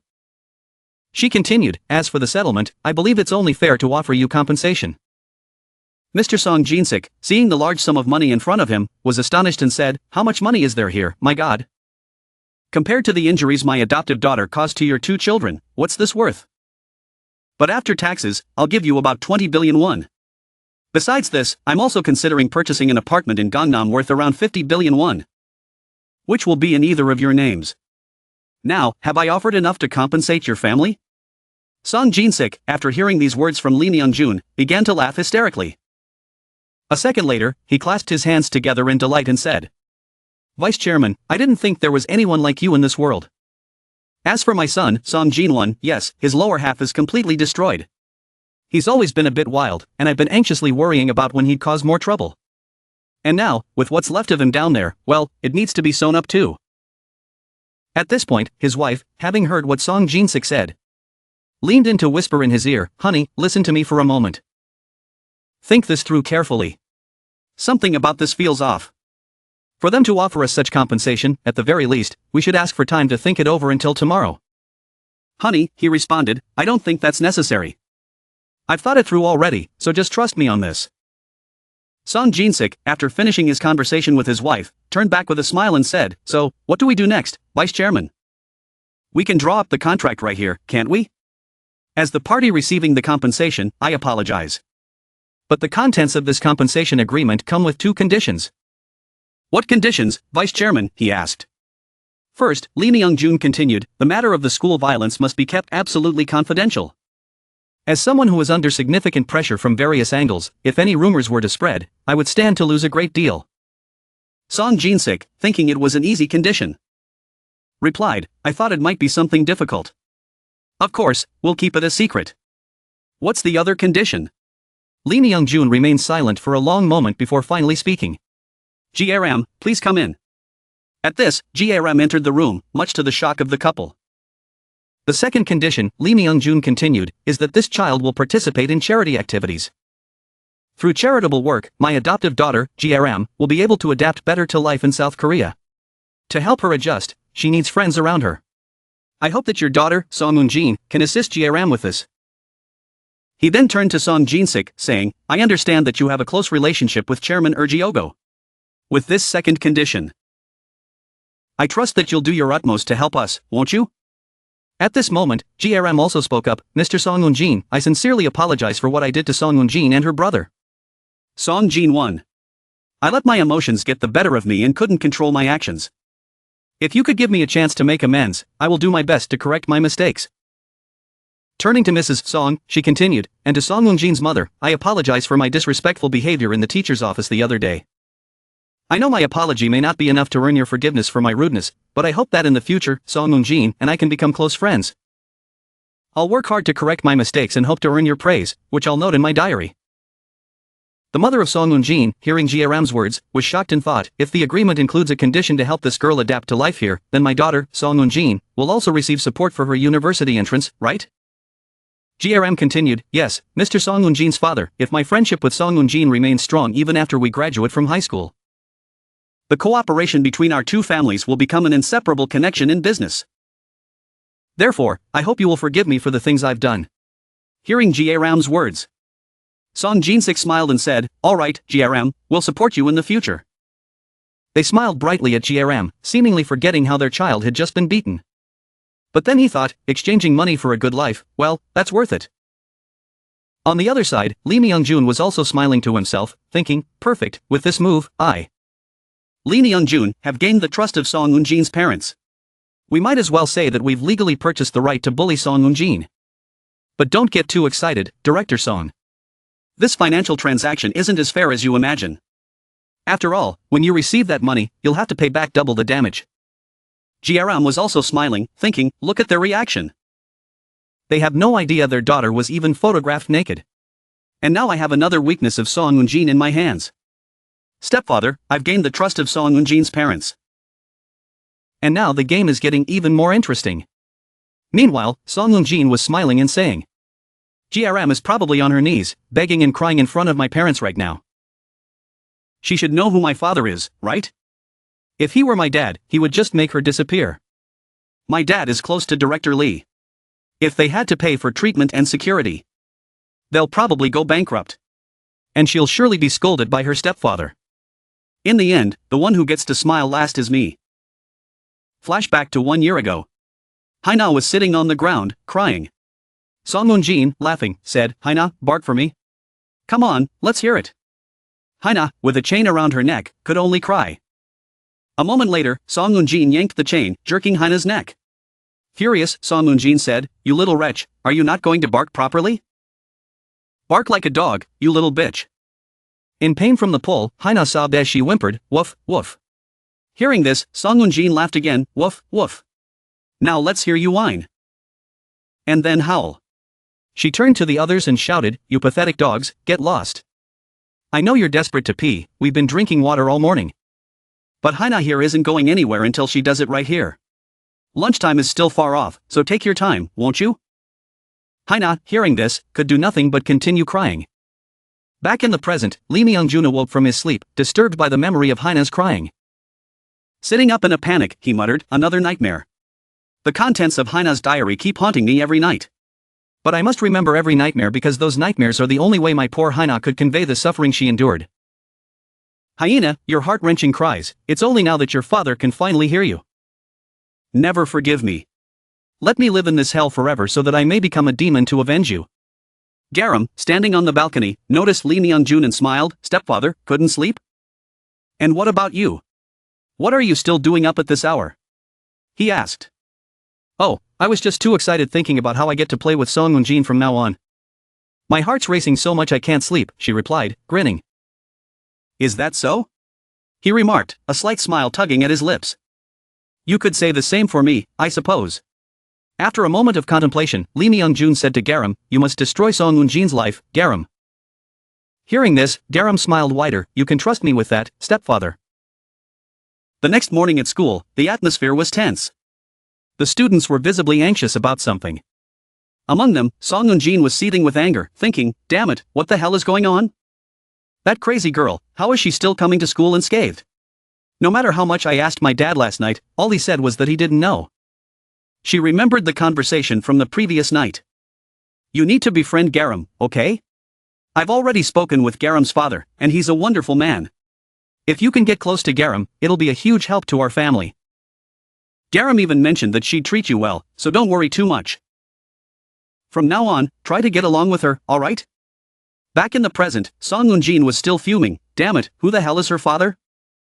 Could he be some big shot? Even if he is, there's no way I'm going to befriend that crazy girl. What the hell is Dad thinking? At that moment, Garam stood up and glanced in Song Eun-jin's direction, giving her a slight smile. Seeing Garam approach, Song Eun-jin panicked internally. "Oh no, she's coming this way. What is she planning to do to me?" When Garam reached her, she smiled and said, "Hey, Song Eun-jin, gather your group and meet me by the lockers." Hearing this, Moon Hee-jin, who was nearby, turned around to watch. A few moments later, Song Eun-jin and her group were standing nervously by the lockers. Forcing a smile, Song Eun-jin asked, "Garam, why did you call us here?" "Don't be so nervous," Garam replied with a grin. "Didn't your dad tell you? From now on, you and I are going to build a really great friendship." "Yeah, my dad did mention something like that," Song Eun-jin stammered. "Good, to make peace with you all, I prepared a really fun game. It's a game everyone loves.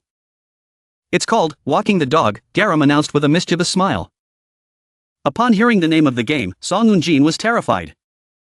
Meanwhile, Jae-yeon, one of her friends, raised her hand hesitantly. Garam. I just want to make sure. This game isn't what we think it is, right?" Garam chuckled. "No, it's not what you're thinking." "So, what kind of game is it then?" Jae-yeon asked, her voice trembling. "It's a game where I'll tie a leash around your necks and walk you around," Garam explained with a cold smile. Song Eun-jin's eyes widened in horror. "So it is exactly what we thought, isn't it? You're crazy, Garam. Are you really planning to do this at school?" Garam tilted her head slightly, feigning innocence. "Well, since this game has an element of role-playing, I figured I'd assign you all some roles. Saehi, you seem like a mischievous kid, so you'll be called Beagle. Jae-yeon, you're more serious, so you'll be Doberman. And our sweet Song Eun-jin, you'll be Chihuahua." The mention of her new nickname made Song Eun-jin's entire body tremble with rage. A second later, she angrily swatted Garam's hand away, causing the collar to fall to the ground. "Chihuahua, my ass. Go to hell." Garam's smile vanished, replaced by a cold stare. "That collar was expensive, you know." Song Eun-jin snapped back. "Shut your mouth, you bitch. Is this how you treat someone you supposedly want to be friends with? Or are you planning to do something crazy with my dad, too? G-ram sighed softly, her voice calm. I really do want to be friends with you, Eun-jin. Bullshit. You're insane, Song Eun-jin shouted. G-ram's expression softened into one of mock sincerity. Alright, if you don't want to be friends, I won't force it. But, Eun-jin, your actions have hurt me, so I need to relieve my stress somehow. Song Eun-jin's anger faltered. What do you mean, relieve your stress? I've heard that when Gen Z gets stressed, they like to post about it online. Especially when they're really upset, they might post something interesting. Like photos, G-ram said, her voice dripping with insinuation. And, Eun-jin, I have so many memorable photos of you. Would you mind if I shared them? Panic washed over Song Eun-jin's face as she lunged at G-ram, grabbing her phone. G-ram, please, don't post those pictures. G-ram chuckled softly. Look at you, Eun-jin, always opposing what I want to do. That's not what a good friend would do, now is it? If you're not planning on being friends with me, I won't hold back anymore. If you don't play with me, I'll post those photos online. Seeing Song Eun-jin start to cry, G-ram smiled faintly. She walked over, picked up the collar, and then approached Eun-jin again. Her smile growing wider. So, are you going to play? How about we take a nice walk, just you and me? Meanwhile, Eun-jin's parents were out playing golf. A staff member nearby was smiling and said, Great shot, Chairman. That new club really made a difference, it's a fantastic stroke. The better the gear, the higher the price, but it's worth every penny, isn't it? As he spoke, Eun-jin's mother looked worried and said, Honey, please don't talk like that. The money that the vice chairman gave us, it just makes me feel uneasy all the time. At that moment, I was blinded by it, but the more I think about it, the stranger it seems. What exactly does the vice chairman see in us to offer such good conditions? And why would he give us such a large amount of money? While she was speaking, Song-jin's sick took another swain. After hitting the ball, he replied. Darling, you didn't read the school violence records of those other kids besides Eun-jin, did you? I did, along with our lawyer. When the parents of those children involved in school violence formed a group together. Do you know what I thought after reading all of that? What our Eun-jin did doesn't even come close to what those other kids did. Compared to them, Eun-jin's actions were just harmless teasing. How could they call that bullying? I did far worse things during my military service. Especially that illegitimate child of Assemblyman Cha. That kid isn't even human. It's a good thing the vice chairman only accused Eun-jin of school violence. Who knows what he's planning to do to get revenge on Assemblyman Cha's child? Honey, what are you trying to say? She asked, still confused. You're not seeing the big picture, he said. The money the vice chairman gave us is because he wants our help with something personal. Think about it. What could Lee Neon-jun be aiming for? His target has to be Assemblyman Cha's daughter. But Assemblyman Cha is just a regular politician, right? Even for someone like Lee Neon-jun, going up against him alone isn't easy. So why do you think he gave us that money? He wants us to help him with his revenge. He just wants us to become allies, doesn't he? After all, we already have connections with the families of those bullies, so he probably thinks we're well suited to be his spies. All we had to do was sit back and enjoy the rewards. So that's what this is all about, huh? You've already got everything planned out, haven't you? Of course, he replied confidently. Have you ever seen me fail? Just wait and see. By now, everything should be falling into place. Eun-jin and G-ram, they're going to become inseparable best friends. Meanwhile, G-ram and Eun-jin had indeed become inseparable friends. If one could call it that. G-ram was leading Eun-jin around the school on a leash. The other students, seeing this, whispered among themselves. Those girls are completely nuts. I don't even know what to say anymore. There isn't a single day in this school without some kind of chaos. She's doing it again? But would you dare go against G-ram? I know I wouldn't. True, another student chimed in, but honestly, isn't she just humiliating Eun-jin? It's like she's asking for trouble. I wouldn't be surprised if one day she ends up facing serious consequences. I knew this would happen when she put her trust in her brother Jin-gu. And now she's acting like a dog on a leash. Hearing these comments, Eun-jin angrily turned around and shouted. You filthy bastards. I remember all your faces. Just wait until my brother gets better. Then, every single one of you. Before Eun-jin could finish, G-ram yanked on the leash, causing Eun-jin to fall flat on the ground. G-ram laughed and said, Eun-jin, What should we do if you disturb your classmates during study time? Should I put a muzzle on you? Sei, noticing her expression, hesitated. No need. I'm just a bit tense, that's all. Is that so? G-ram teased. Come on, we're all classmates here, don't take it the wrong way. I'm just a girl from North Korea trying out South Korea's TikTok challenges. And with everyone's agreement, we put on this little show, right? Isn't that right, Eunjin? Now, let's keep moving, Chihuahua Eunjin. We've still got a long way to go. If you want to make it to the boys' classroom on time, you'd better hurry. What are you barking about? Eunjin snapped. Why would we go to the boys' class? I never said we were going there. What are you even talking about? G-ram replied with a smirk. If you call just walking back and forth in front of a classroom a walk, why would I bother taking you? That's such a hassle. A real walk involves going around somewhere, don't you think? She leaned in closer, her voice laced with sarcasm. But what's wrong, Eunjin?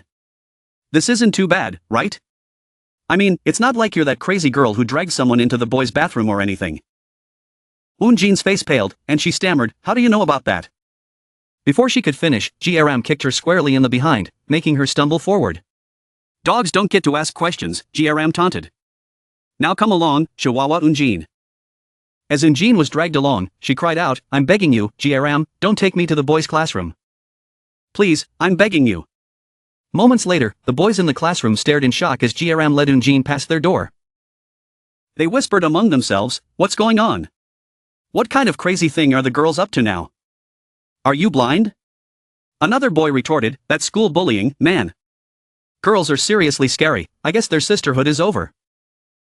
Hearing the whispers, Eunjin wept internally, thinking, please, stop looking at me. I'm begging you. At that moment, a boy approached, laughing, what the hell is this? Are you serious? G-ram turned to him, still grinning, can't you tell? I'm just taking my dog for a walk.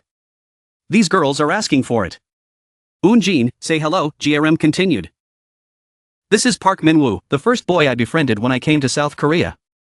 Upon seeing Park Min-woo, Eunjin's mind raced, Park Min-woo? He's a first year, but why are these jerks smirking at me like that? Could it be that they're in cahoots with G-ram? Park Min-woo's voice broke through her thoughts, G-ram, can I join you in walking your dog? Of course, G-ram handed over the leash. Eunjin, horrified, protested, G-ram, wait.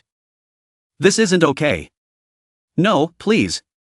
Park Min-woo laughed, what's this? A dog that can talk? How ridiculous. Seeing Park Min-woo's frustration, G-ram said sternly, Eunjin, I hope you don't make me lose my temper any more than you already have. Hearing this, Eunjin began to cry in fear. A moment later, Park Min-woo yanked on Eunjin's leash, dragging her along. As Eunjin cried out in pain, Park Min-woo laughed, now you sound more like a dog. Eunjin tried to protest, how dare you? Do you even know who my brother is? Park Min-woo smirked, of course, your brother's just another dog. But damn, the more I look at this bee, the more pissed off I get. You're your brother's left hand, aren't you? Telling him to discipline us? Just thinking about all the crap we've had to endure because of you guys makes me sick. What did we ever do to you? Before Eunjin could respond, G-ram interrupted. Hey, Eunjin, now's not the time to make excuses. Do you see all those people behind you? They all trusted your brother and had to endure some terrible things. Eunjin, confused and scared, asked, what is this all about? Exactly, G-ram replied coldly. So shouldn't you be living a little more obediently? I'm not doing this for fun. I'm doing this as part of a challenge for the Anabata spirit of South Korea. Alright, everyone line up. G-ram called out, pay 1,001 for a turn to walk Eunjin. The students eagerly lined up, pushing each other to get ahead. Let me go first, one shouted. Just thinking about how her brother tortured us makes me angry all over again. Eunjin, realizing the hopelessness of her situation, stayed silent, too overwhelmed to respond. G-ram, taking the money, said, alright, I've got the 1,001. Stick out your hand, Eunjin. Eunjin, beaten and humiliated, could only comply. I said stick it out. B*********. Why aren't you dead yet? Someone jeered. After the humiliating ordeal, G-ram returned to class, laughing. What a meaningful walk that was, don't you think, Eunjin? Jin could only cry over her wretched fate. G-ram, noticing something, commented, "Look over there, Jin. The class president is still studying hard, even during break time. What a model student. You should take notes from her." G-ram continued, tauntingly, "I hear that if you study for 3 years at a village school, you'll learn to recite poetry. If you stay close to the class president and keep barking, maybe you'll even learn the answers for the college entrance exam." Jin, terrified, started barking loudly and frantically. As she barked, her cries grew more desperate. Meanwhile, Jin, who was trying to concentrate, became increasingly irritated. Finally, she snapped, breaking her pen in frustration, and demanded, "G-ram, what the hell are you doing?" G-ram, unfazed, smirked, "I'm just making a comparison." I asked, "What the hell are you doing?" Jin repeated, more angrily. "Just walking my dog," G-ram replied nonchalantly. "Don't worry, class president, my dog doesn't bite. If Jin makes a mess, I'll clean it up. I'm even planning to get her vaccinated soon, so you can focus on your studies without worrying." Fuming, Jin stormed out, muttering to herself, "These crazies need to be pushed away." As Jin left, G-ram smirked to herself, pleased with how things were going. However, Jin, outside, thought, "I can't concentrate because of these lunatics. G-ram's backing is Lee Myung-jun, and their next target is me. I need to come up with a plan to deal with them." Flashback to a year ago.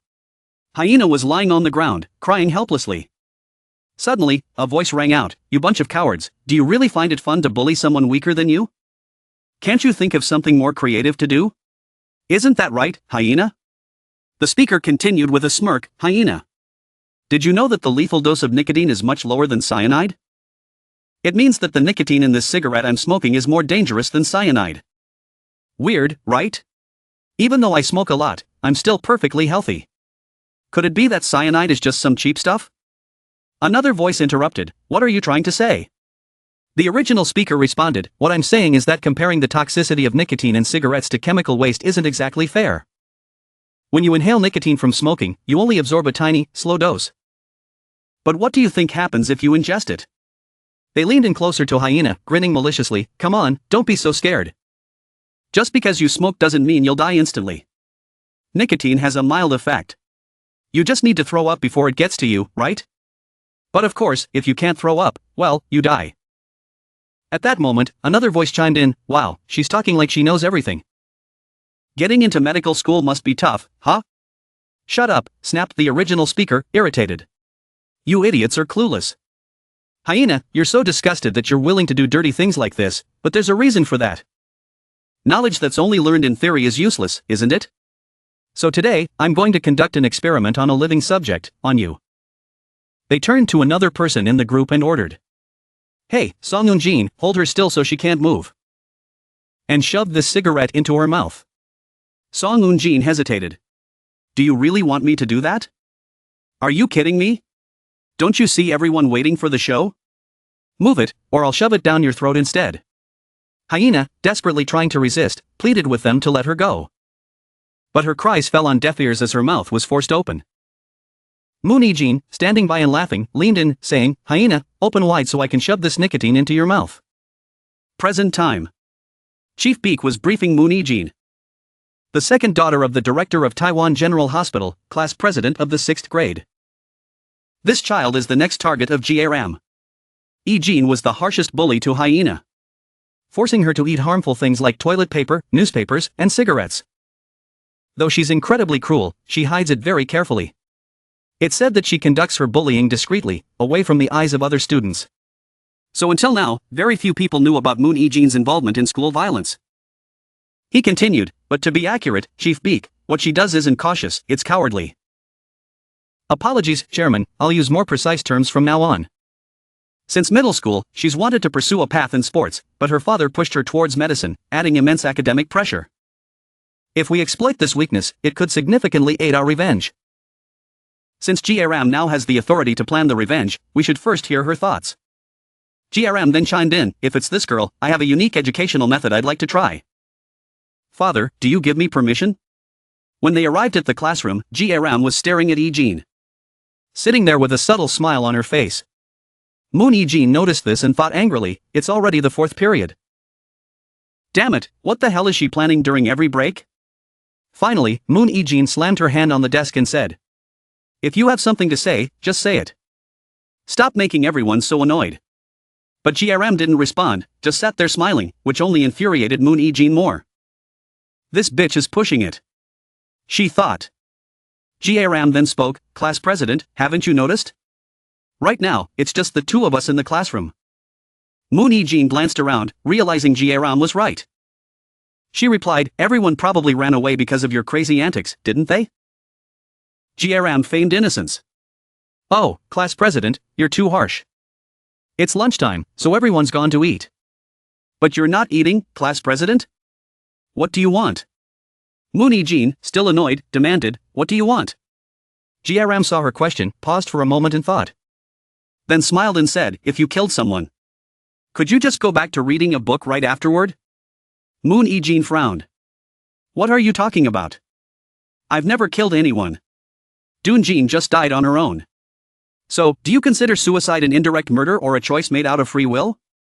We could discuss this philosophical issue if you like. You're the class president, after all. But you talk like a wise philosopher." G-ram continued with a smirk.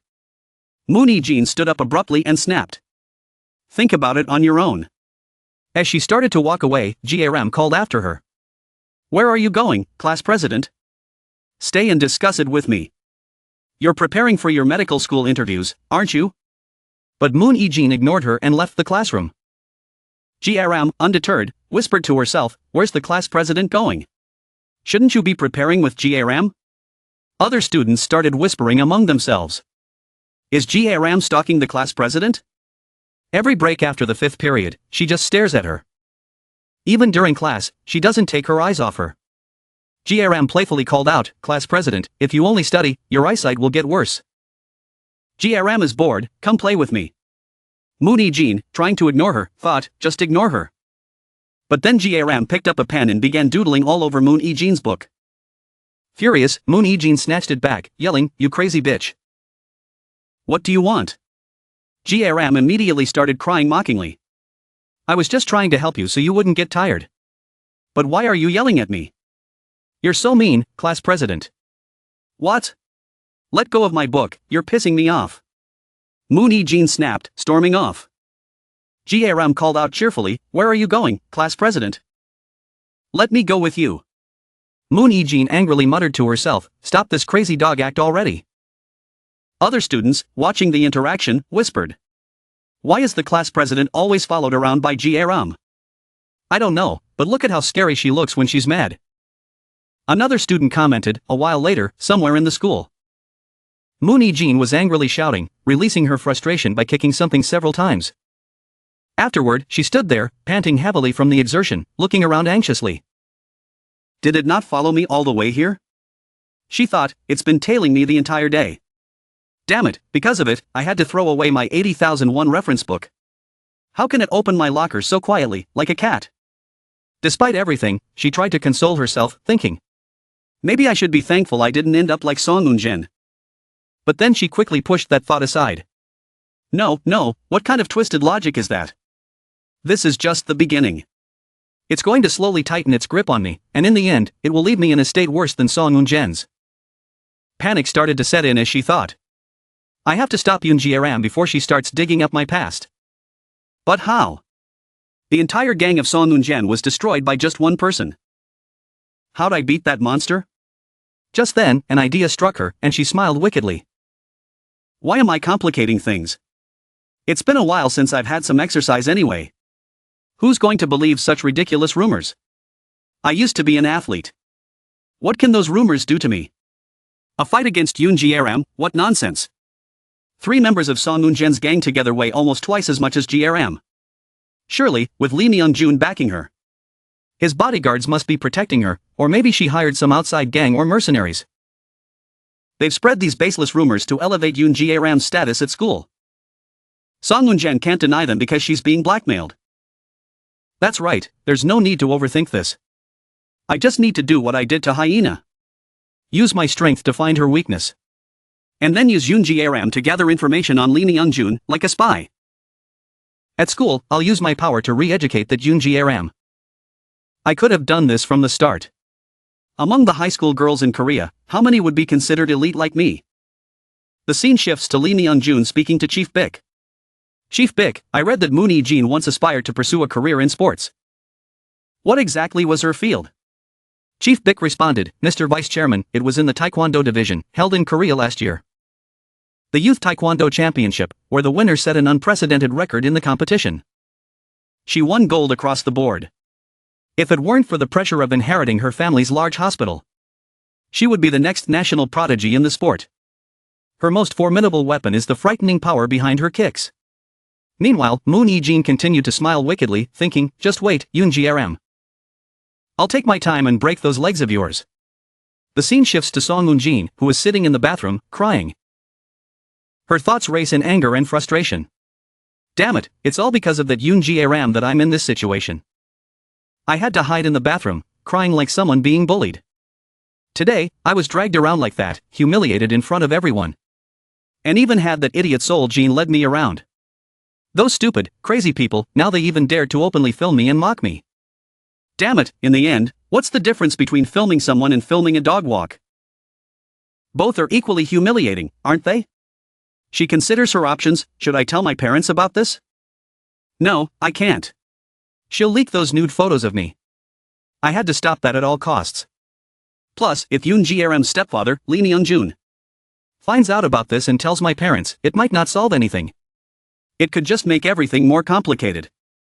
Damn it, what am I supposed to do now? Lee Myung-jun, that ridiculous man, does he think I killed his daughter? Eun-jin's thoughts spiral as she remembers, at this school, starting with Moon Hee-jin. Ka Na-yeon has returned to Busan, Bae Seo transferred to Gwangju. And even Cha Seo-yeon has gone abroad and only recently returned. There have been 4 demons that I couldn't even compare to. But why am I the only one being forced to play this humiliating dog-walking game? It's unacceptable. I haven't done anything so wrong that I deserve this. If anyone should be dealing with this madness at school, it should be Moon Hee-jin, not me. Just then, someone enters the bathroom, and Eun-jin hears their voices. What's wrong with Yoon G-ram's dog? See, I told you, it's so scared it's hiding in here. Right? That crazy girl transferred to our school and caused all this trouble. Now, this school can't have a single peaceful day. I think something's going on here. It's full of lunatics, that's for sure. I never thought I'd find someone crazier than Eun-jin at this school. But that crazy Yoon G-ram. She's the one I had a secret crush on. Stop saying disgusting things like that. She's not even your type, right? Well, Yoon G-ram is cool. Yeah, to be honest. I also enjoyed seeing Yoon G-ram teach Song Eun-jin a lesson. True, at first, it was kind of scary, but after a while, it just seemed like they were just messing around, don't you think? But just thinking about how uncomfortable Song Eun-jin must feel makes me feel better, one of the students continued. But why does the class president always get harassed? Why do they keep bothering someone who's just trying to study? Right? What did our classy class president do to deserve this? Poor class president, huh? You'd think all the cool people would stick together. Just then, Eun-jin burst out of the bathroom, furious. What did you just say? Damn it, that class president is pitiful? Listening to you makes me want to puke. What do you know, anyway? That Moon Hee-jin has done worse things than I ever did. She was the one who stuffed cigarettes into Lee Hina's mouth. She was behind bullying Sehee and Yoon too. If you don't believe me, go ask Song Jin-ji yourself. Damn it, I was just following orders. Even the idea of chaining Lee Hina like a dog came from Moon Hee-jin. So why do you all blame me? After venting, Eun-jin ran out of the bathroom, tears streaming down her face. The 2 students left behind looked at each other in stunned silence before one of them finally broke the tension with a whispered, "Holy crap, that's insane." Meanwhile, Moon Hee-jin was walking through the school, lost in thought. That's right, first, I need to lure Yoon G-ram into the science room during cleaning time when no one's around. Then I'll lock the door and start the real fun. I'll torture her until she spills everything. After that, I'll strip her and take some compromising photos. With those as leverage, I'll make her my spy against Lee Myung-jun. That way, I can get rid of Yoon G-ram's nuisance once and for all and keep my past from being exposed. Feeling satisfied with her plan, Moon Hee-jin opened the door to the classroom. But something felt off. She noticed the other students huddled together, whispering about something. What's going on? Why does the atmosphere feel so strange? she thought. Just then, she overheard snippets of their conversation. I told you, she's not as innocent as she seems. I heard the class president is really fake too.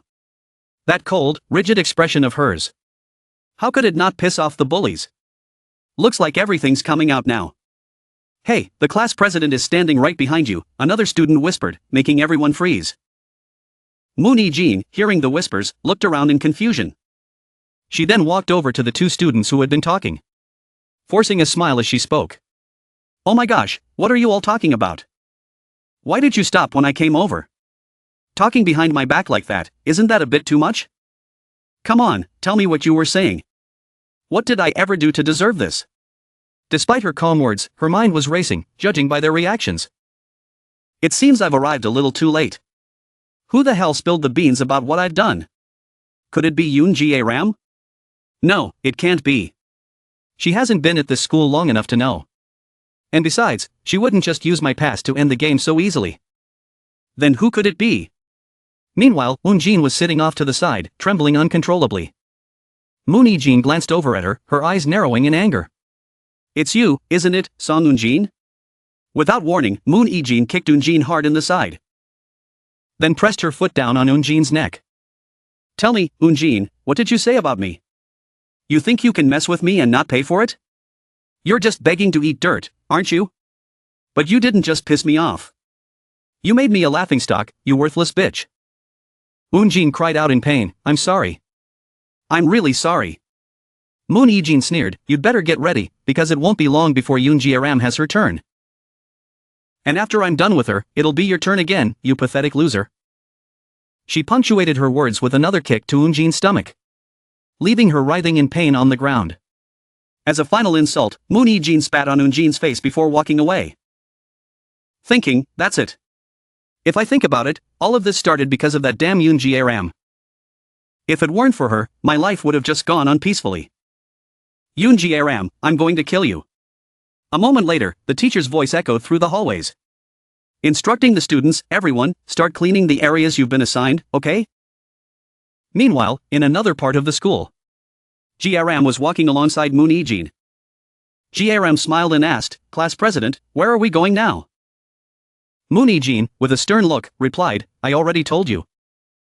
Today, we have to clean the science lab. That's strange, G-ram mused.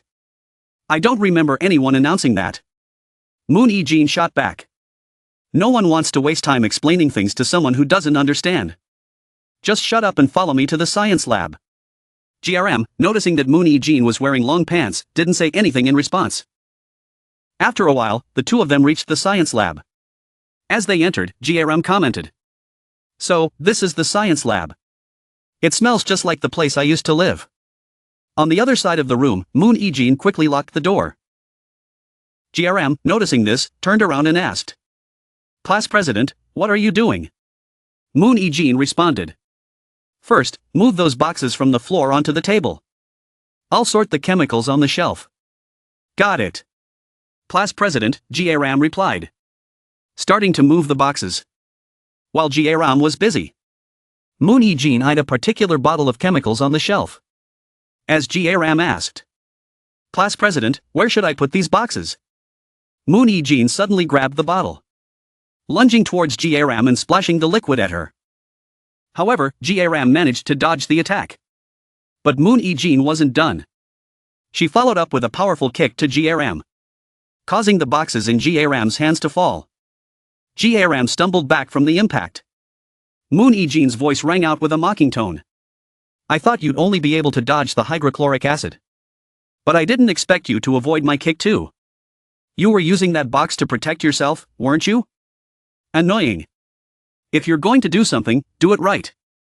It's been a while since I've done something like this, and I don't like it when it's boring. Come on, you bitch. Let's have some real fun today. Upon hearing Moon Hee-jin's words, G-ram burst into loud laughter, leaving Moon Hee-jin completely baffled. Moon Hee-jin then snapped. What are you laughing at, you crazy girl? G-ram responded, this is how it should be. Finally, the class monitor is willing to play with me. Why shouldn't I laugh? Now, the class monitor is finally giving me some attention. G-ram is so happy about that. Hearing G-ram's response, Moon E-jin looked at her and thought. Her stance is definitely that of a boxer. I remember the first day she transferred here, she knocked Song Un-jin flat on his back. She must be really good at boxing. Although I don't know how skilled she is, if she can't handle my kicks, I'll definitely win. After finishing her thought, Moon E-jin spoke up, Hey, what are you doing? Aren't you coming over here? I told you to come here. I'm happy to be playing with you. Don't act all tough in front of me and then shake with fear behind my back. If you're too scared, you don't have to come here. I'll just come to you instead. With that, Moon E-jin rushed forward and kicked, but G-ram blocked the kick. The reason everyone calls Moon E-jin a monster is because G-ram remembered what Chief Big said. She can deliver 130 kicks in just 1 minute with full body strength. The speed of those kicks is insane. She spins quickly, and the attacks she delivers hit deep into the bones. Moreover, she has the ability to move her leg muscles very flexibly to adjust the distance with her opponent. In terms of physical strength, she can't match Song Jinwoo, Song Un-jin's brother, but in terms of technique, Moon E-jin overwhelms even him. At that moment, Moon E-jin laughed and said, What's the matter? Can't focus on fighting, can you? You're too busy trying to block, aren't you? You look pretty cute like that. After saying those words, she thought to herself, I'm just talking big, but isn't her reaction to dodging my kicks too good? None of my kicks are landing effectively. If this continues, my stamina will wear out. I should probably throw in a few punches in between. Just then, on the other side, G-ram laughed and said, You idiot. Who's stupid enough to corner someone and just keep attacking non-stop? Are you talking about yourself? Your kicks aren't as effective as I thought.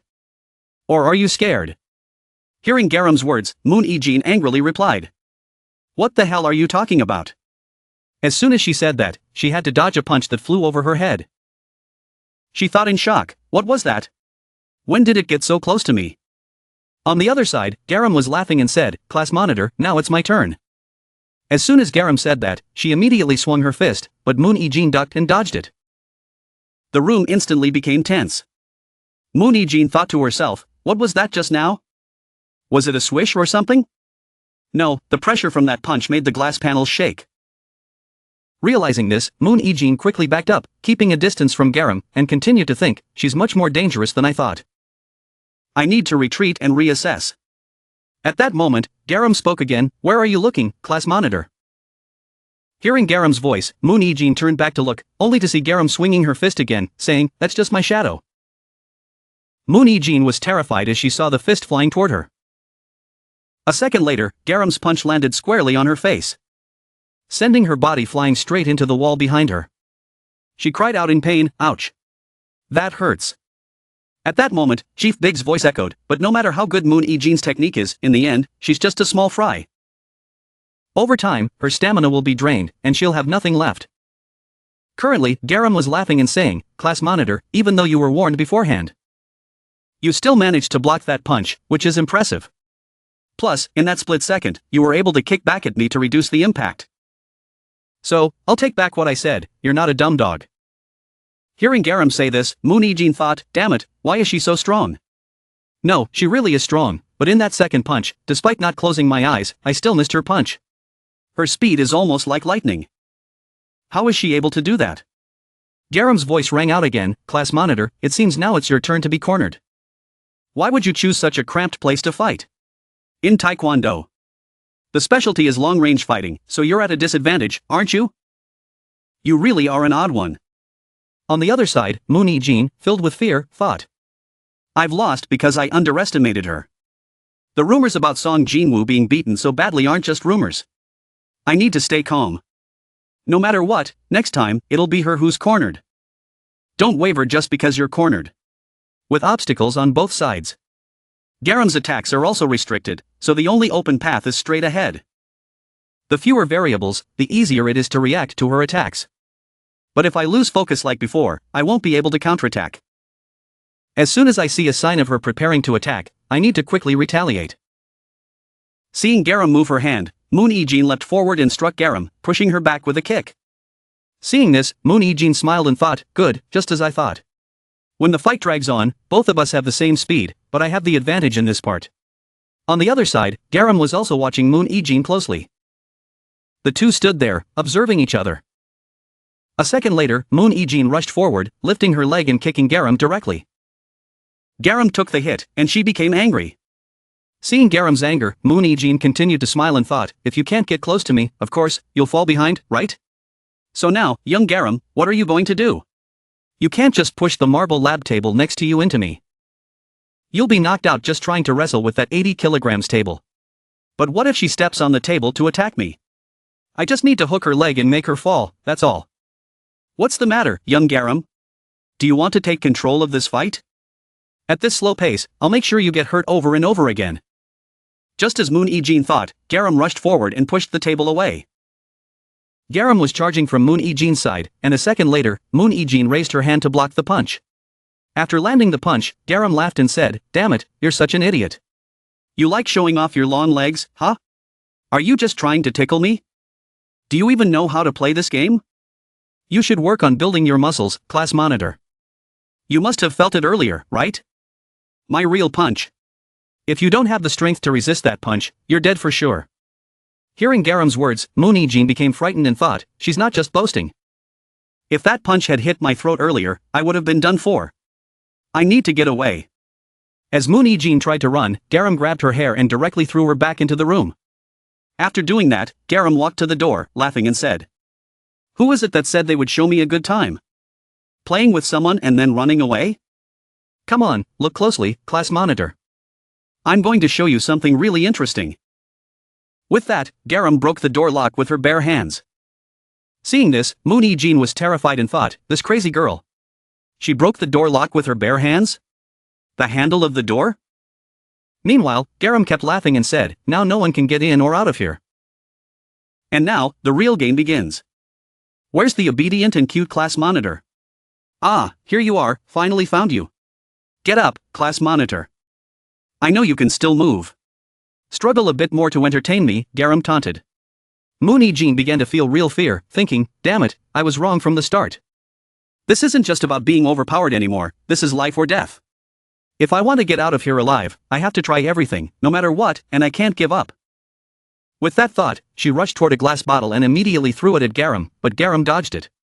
After dodging, G-ram looked back at Moon Ijin and saw her grabbing another glass bottle and charging at her. Moon Ijin threw 2 more bottles, but G-ram avoided them both. At that moment, Moon Ijin started taking off her shirt, wrapping it around her hand, and with a loud yell, she punched straight through a cabinet behind her. G-ram, watching this, was confused. Moon Ijin wrapped the shards of glass in her shirt and, a second later, swung it at G-ram. G-ram raised her hand to block it, but her body was still scratched by the glass shards. Following the glass shards was some kind of liquid that G-ram quickly dodged. When the liquid hit the floor, it caused a corrosive reaction, it was acid. Moon Ijin spoke up, I'll do as you wish, I'll struggle. She then took a piece of broken glass and stabbed it into the top of 2 acid bottles, aiming them at G-ram and shouting, die already. Acid sprayed from the bottles as Moon Ijin waved them toward G-ram. G-ram quickly tried to evade, but some of the acid splashed onto her shoulder. G-ram then picked up a chair and used it to block the acid, but the chair was quickly corroded. Some acid also dripped onto G-ram's thigh, and she was now visibly furious. At the same time, the acid in Moon Ijin's bottles ran out, and she became fearful. A second later, the chair in G-ram's hand was thrown directly at Moon Ijin. G-ram, still smiling, said, why so aggressive? Are you done playing with your water guns? I didn't think you'd be such a filthy person. Wait, let's negotiate, okay? How about we negotiate over the plot where we'll bury you with your ancestors, you cowardly bastard? Hearing G-ram's words, Moon Ijin immediately kicked the chair at her. But G-ram quickly ducked to avoid it. After dodging, G-ram looked up, only to see Moon Ijin charging at her with a chair in hand. A second later, Moon Ijin brought the chair down, but G-ram dodged again. Moon Ijin then kicked the chair directly at G-ram, and this time, the chair leg struck G-ram, causing her to suffer a broken ulna, a hip joint injury, and fractured ribs. Seeing G-ram take the hit, Moon Ijin smiled, thinking, this is it. With her ribs broken, she won't be able to fight anymore. I've won. As she stood there, lost in thought, G-ram's fist suddenly flew toward her like lightning, landing straight on her face. The punch left Moon Ijin in pain, clutching her nose. After delivering the punch, G-ram coldly said, why is my hand moving so strangely? It doesn't feel natural to punch like this. Honestly, when I saw you lifting that 180 kilogram stone to hit me, it felt like my ribs were breaking into pieces. How dare you touch me? Should I break a few of your ribs too? Hearing this, Moon Ijin thought in fear. This crazy girl. Despite her broken bones, she's still able to throw such powerful punches. Doesn't she feel any pain? She's used up all the hydrochloric acid and dirty tricks, huh? Well, that's not going to work now. It's my turn to give you a taste of the green grass. Don't come near me. I said, don't come near me. Stay back, damn it. Just then, a voice came from outside the door. Who's in there? You lazy kids, hiding from cleaning duties, aren't you?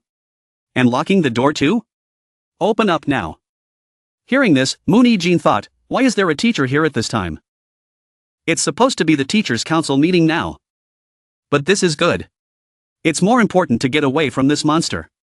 I just need to wait until the teachers open the door, and I'll run out immediately. G-ram, meanwhile, said, I was going to play with you a bit longer, but it seems there's no other way. Things have turned out this way, so I guess it's time to end it here.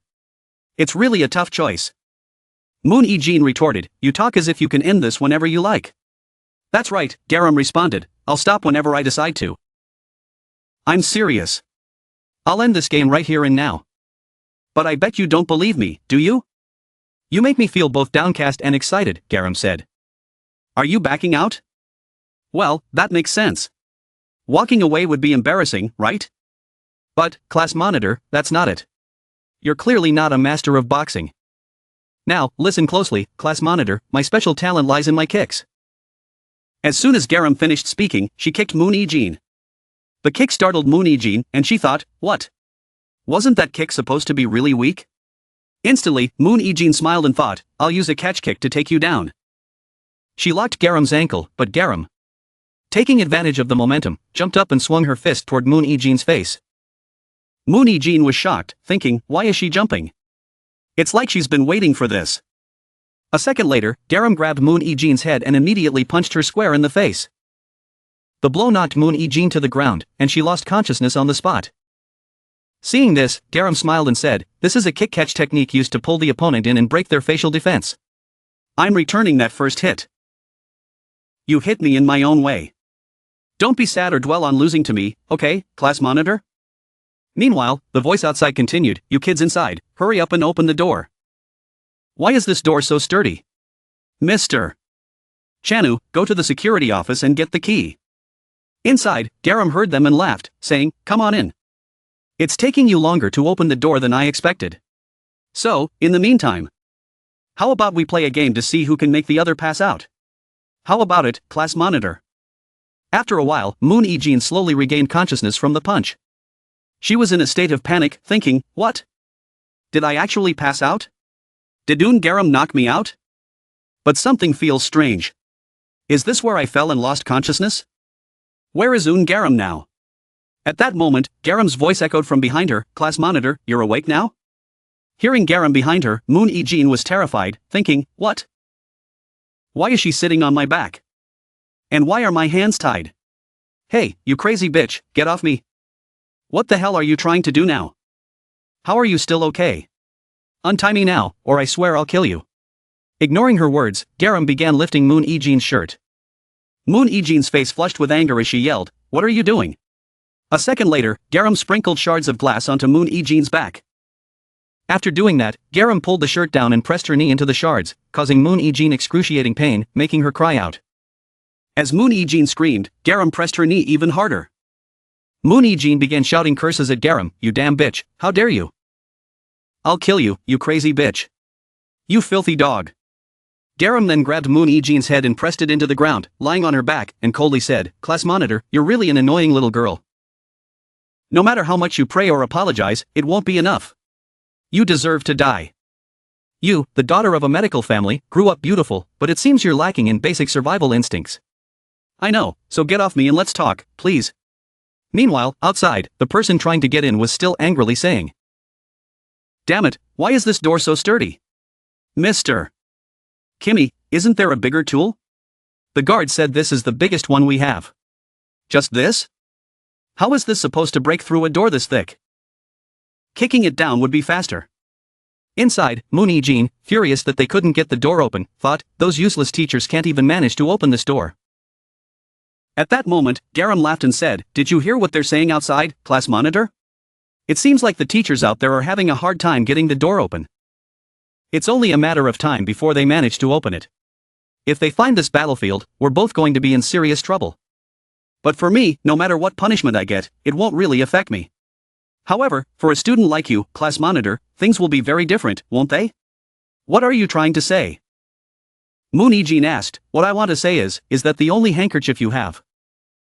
What do you mean, adorable class monitor? From the first time I saw you, I noticed something. Your face has such soft and fair skin, just like a clean, white handkerchief. But now, in my hands. I'm sure it will wipe up all the filth on this floor, don't you think? Wait, damn it, you can't do that. No, you're the one who splashed chemicals on me, remember? I was wrong, so please don't do this. It's too late, darling. Time to die. Hearing the screams from inside, the teachers outside were alarmed and said, "What's going on in there? What's happening?" Moon Hee-jin shouted desperately. "Teacher, help me. This crazy girl wants to kill me." Even if you tell the teacher, you shouldn't lie, class monitor. I'm just cleaning up, G-ram said. She then grabbed Moon Hee-jin's head and started moving it toward the acid. Moon Hee-jin was terrified, screaming in panic. Just then, a teacher managed to kick the door open and burst in. He was shocked by the scene in front of him. Moon Hee-jin, seeing the teacher enter, screamed, "Teacher." The teacher rushed over and pushed G-ram off of Moon Hee-jin. He asked in surprise, G-ram, is that you? What were you doing to your friend? It's not what it looks like, sir. I was just trying to help the class monitor up after she fell, G-ram replied. Don't lie to me. I heard someone screaming for help. Good heavens, has a storm hit our school? How could two girls turn a classroom into such a mess? The science lab equipment was brand new and hasn't even lasted a full semester. Do you know how tight the school's budget is right now? You both are definitely going to face serious disciplinary action. What class are you in and what's your name?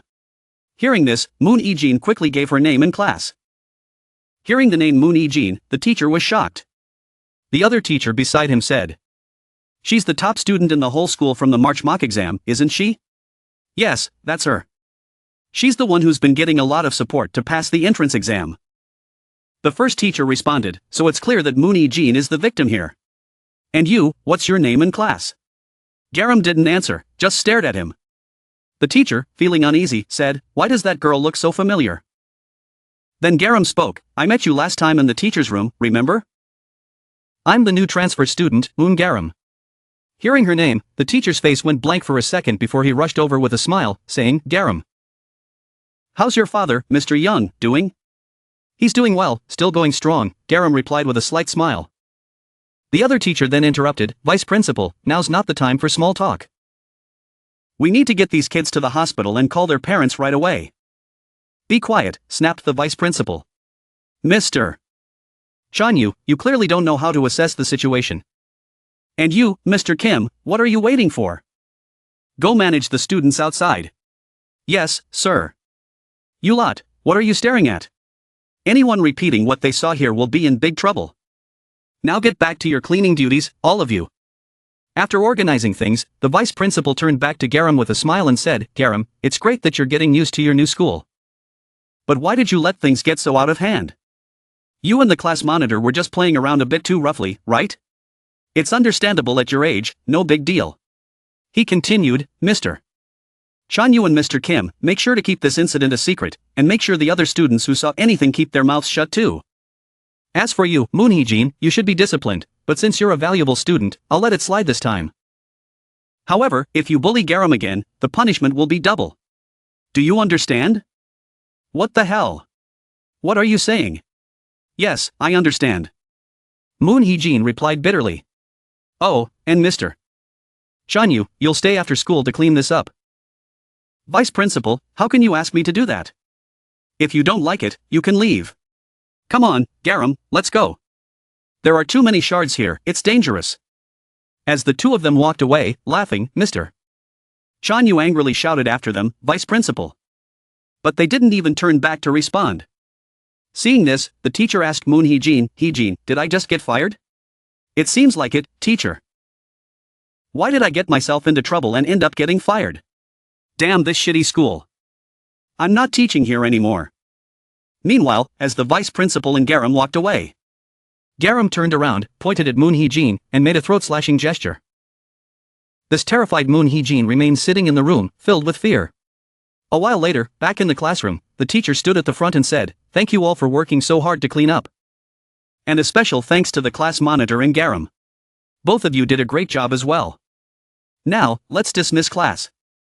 Everyone, be careful on your way home." As soon as the teacher finished speaking, all the students stood up and began to leave. However, Moon Hee-jin kept her eyes on G-ram.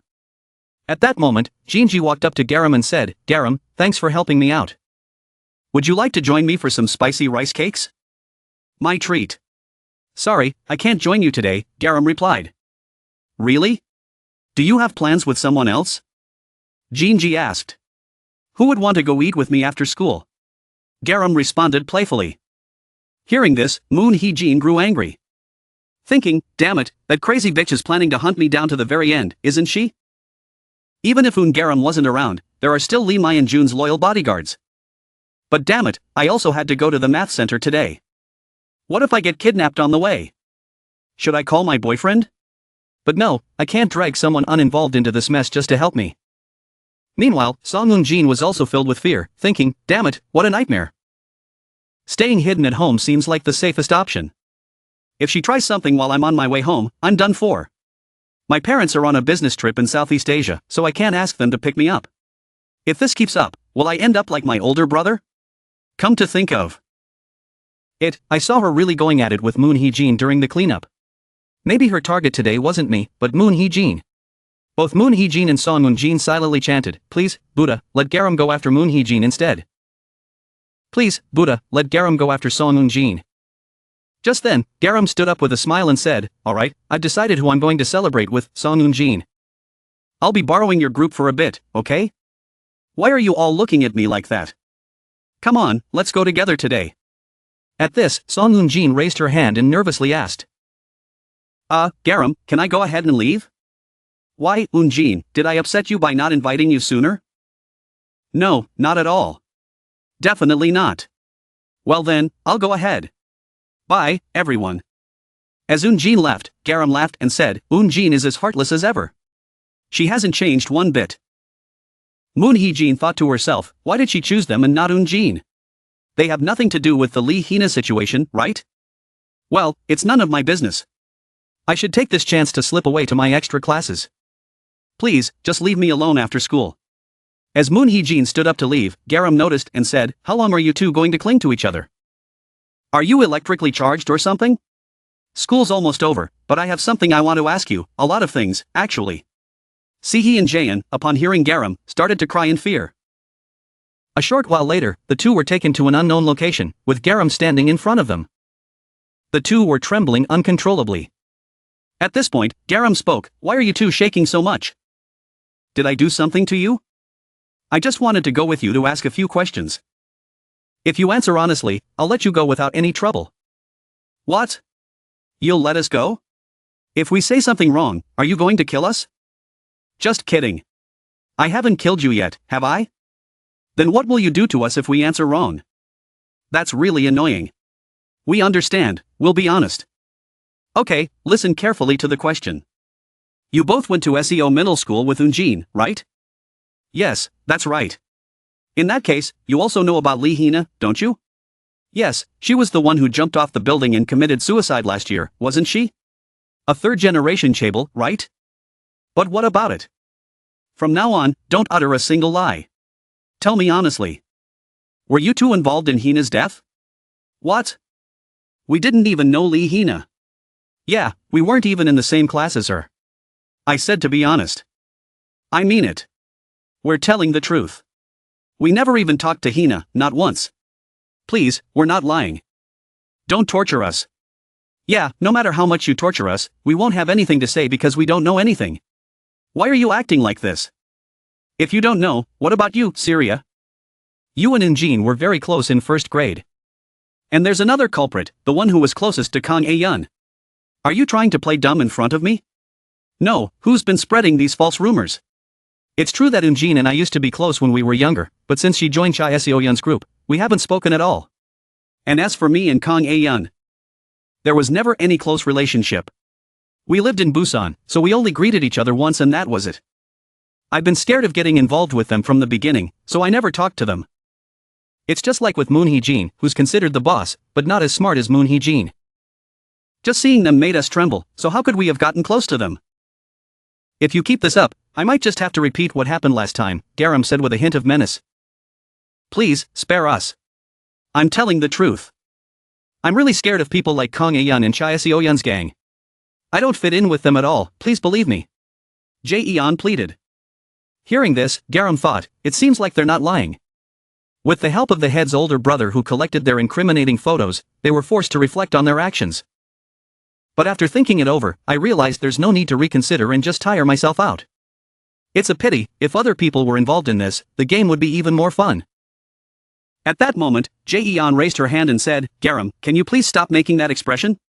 It's really terrifying. What's wrong with my expression? You look like a psychotic killer who's been provoked, G-ram. Oh, would you like a beating, Jae-yeon? Okay, I'll shut up. Oh god, fine, I'll trust you for now, G-ram. Really? G-ram asked with a sly grin. But because of me, you both need to help me with a small task.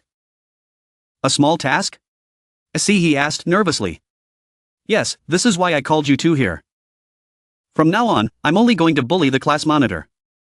That means Eun-jin won't be bullied by anyone else, right? I can't stand seeing that happen.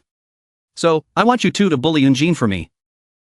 You understand what I'm saying, right? Can't you give us some other task, G-ram? Why are you protecting someone who abandoned you and ran away? Did you forget about those embarrassing photos of you two that I have? Listen carefully. If you do what I ask this semester, by the end of it, I'll delete those photos. Upon hearing this, the two girls eagerly agreed. You can count on us, G-ram. Leave it to us. Good. Also, remember to keep what I asked about Hina a secret. Hina? Who's that? Never heard the name before. Is she Greek or something? We don't know who that is, they replied, trying to play dumb. I'll send you the details of your task tonight. Make sure to read it. I'm leaving now, G-ram said as she walked away. As she left, G-ram thought to herself, let's keep it like this for now. The task that my stepfather gave me. Hina was always surrounded by people thanks to her unassuming and positive personality. Even though she joined during the second semester of sophomore year, she quickly became close with everyone. But after Hina became the target of those people's games, everyone slowly abandoned her. Living in such a strange situation, she was lonely until the end. But Hina would never ask for help from anyone because she wanted to protect her worthless father from those monsters. To protect the Ween Corporation, she decided to endure everything alone. It was truly lonely. I want to give Eun-jin a gift. The separation from the world that Hina experienced, the loneliness. The next morning, Eun-jin was in shock as she spoke, what's wrong with you guys? Why are you suddenly treating me like I'm invisible? Is it because I left you and ran off yesterday? But nothing happened to you guys yesterday. I'll treat you to some food today, okay? At that moment, Sihi slapped Yeonjin's hand away and said, your voice is so annoying it makes me want to run away for real. Because of you, we got dragged into this mess and beaten up badly. You're just a useless, ungrateful bitch. Do you think we'd be hanging out with you if it weren't for your connections? Sihi, are you serious? Eun-jin asked, shocked. Don't act like you know us anymore, like you did when you ditched us yesterday. From now on, we're done, Sihi replied. Eun-jin, now furious, shouted, you ungrateful bitches. If you were in my shoes, you would have done the same and left me behind, wouldn't you? Just because of one time, you don't want to be friends with me anymore? You're just as cowardly as I am. When I was taken away, you abandoned me too, following G-ram's orders. I can't believe it. Fine, I don't want to hang out with you either. Don't ever talk to me again. After yelling at them, Eun-jin burst into tears and stormed off. Seeing this, the other students in the class started laughing and commenting, did you hear that? Song Eun-jin just broke up with them. What a pathetic group of friends they are. Poor Song Eun-jin. Should we befriend her? Meanwhile, Moon Esin, who witnessed the whole scene, thought, damn it, they're really following G-ram's orders. They can't just drop out of school. If I keep opposing her and her stepfather, my family's hospital, built over generations, will become a battleground for Lee Neon-jun. Even if I sacrifice myself, I can't protect our hospital from him. He's a man who can't change his cruel nature. When the Hina incident happened, I tried to stay off the bully list. I'll have to figure out how to deal with this in any way I can. I broke 2 of her ribs yesterday, she probably won't come to school today. Even a monster that doesn't feel pain needs time to recover. Yes, I need to think carefully about my next move. While G-ram is absent from school. That's my chance to survive in this dangerous game. As Moon-esin was deep in thought, the door suddenly opened. And G-ram walked into the classroom, smiling and saying, "G-ram is here, my loves." The whole class was shocked, and Moon-esin was bewildered. G-ram continued, "What's the matter?" "My brother, the department head, says this phrase is really popular in South Korea right now. Anyway, class monitor, from today, I'll be sitting next to you. The teacher already gave permission. So I'll be counting on your help from now on." Hearing this, Moon-esin was terrified. Thinking, this crazy girl, now she's planning to haunt me even during class? G-ram placed her backpack down and said, "And this is a commemorative gift from me to you." Seeing this, Esin was worried, thinking, what now? What is she hiding in that backpack? G-ram smiled and urged, "Open it, class monitor. It's a special, surprising gift." Esin continued to stare at the backpack, thinking, I'm not mistaken, am I? Moon-esin thought to herself, there's definitely something hidden in that backpack. I can even smell something suspicious coming from it. I don't know what's inside, but I can't help but suspect that whatever it is, it will bring bad luck to me. And with those sparkling, eager eyes of hers. It's clear that whatever's inside isn't good for me. Does she really think I'll do what she says? There's no way I'm opening it. Seeing Esin still hesitating, G-ram smiled again and said, "Class monitor, aren't you curious about what's inside? Go ahead, open it." Esin coldly replied, "Get lost, you little brat." G-ram was taken aback for a couple of seconds but then laughed and said, "Let G-ram open it for you then, class monitor." She slowly pulled something out of the backpack and then exclaimed, "Tada! It's a crustacean and also my pet, a king crab." Seeing the crab, the whole class, including Esin, was shocked and confused. Esin thought, is this crazy girl holding a live crab? G-ram continued, have you ever heard of using animals for diplomacy? I've read that gifting pets is the best way to strengthen relationships between two parties. It even has a name. Its name means, work hard like an ant, so let's call it Kemi for the sake of our friendship. Still baffled by G-ram's words, Esin finally responded. You sound like an idiot. Don't you know crabs live in water? What you're doing is animal cruelty.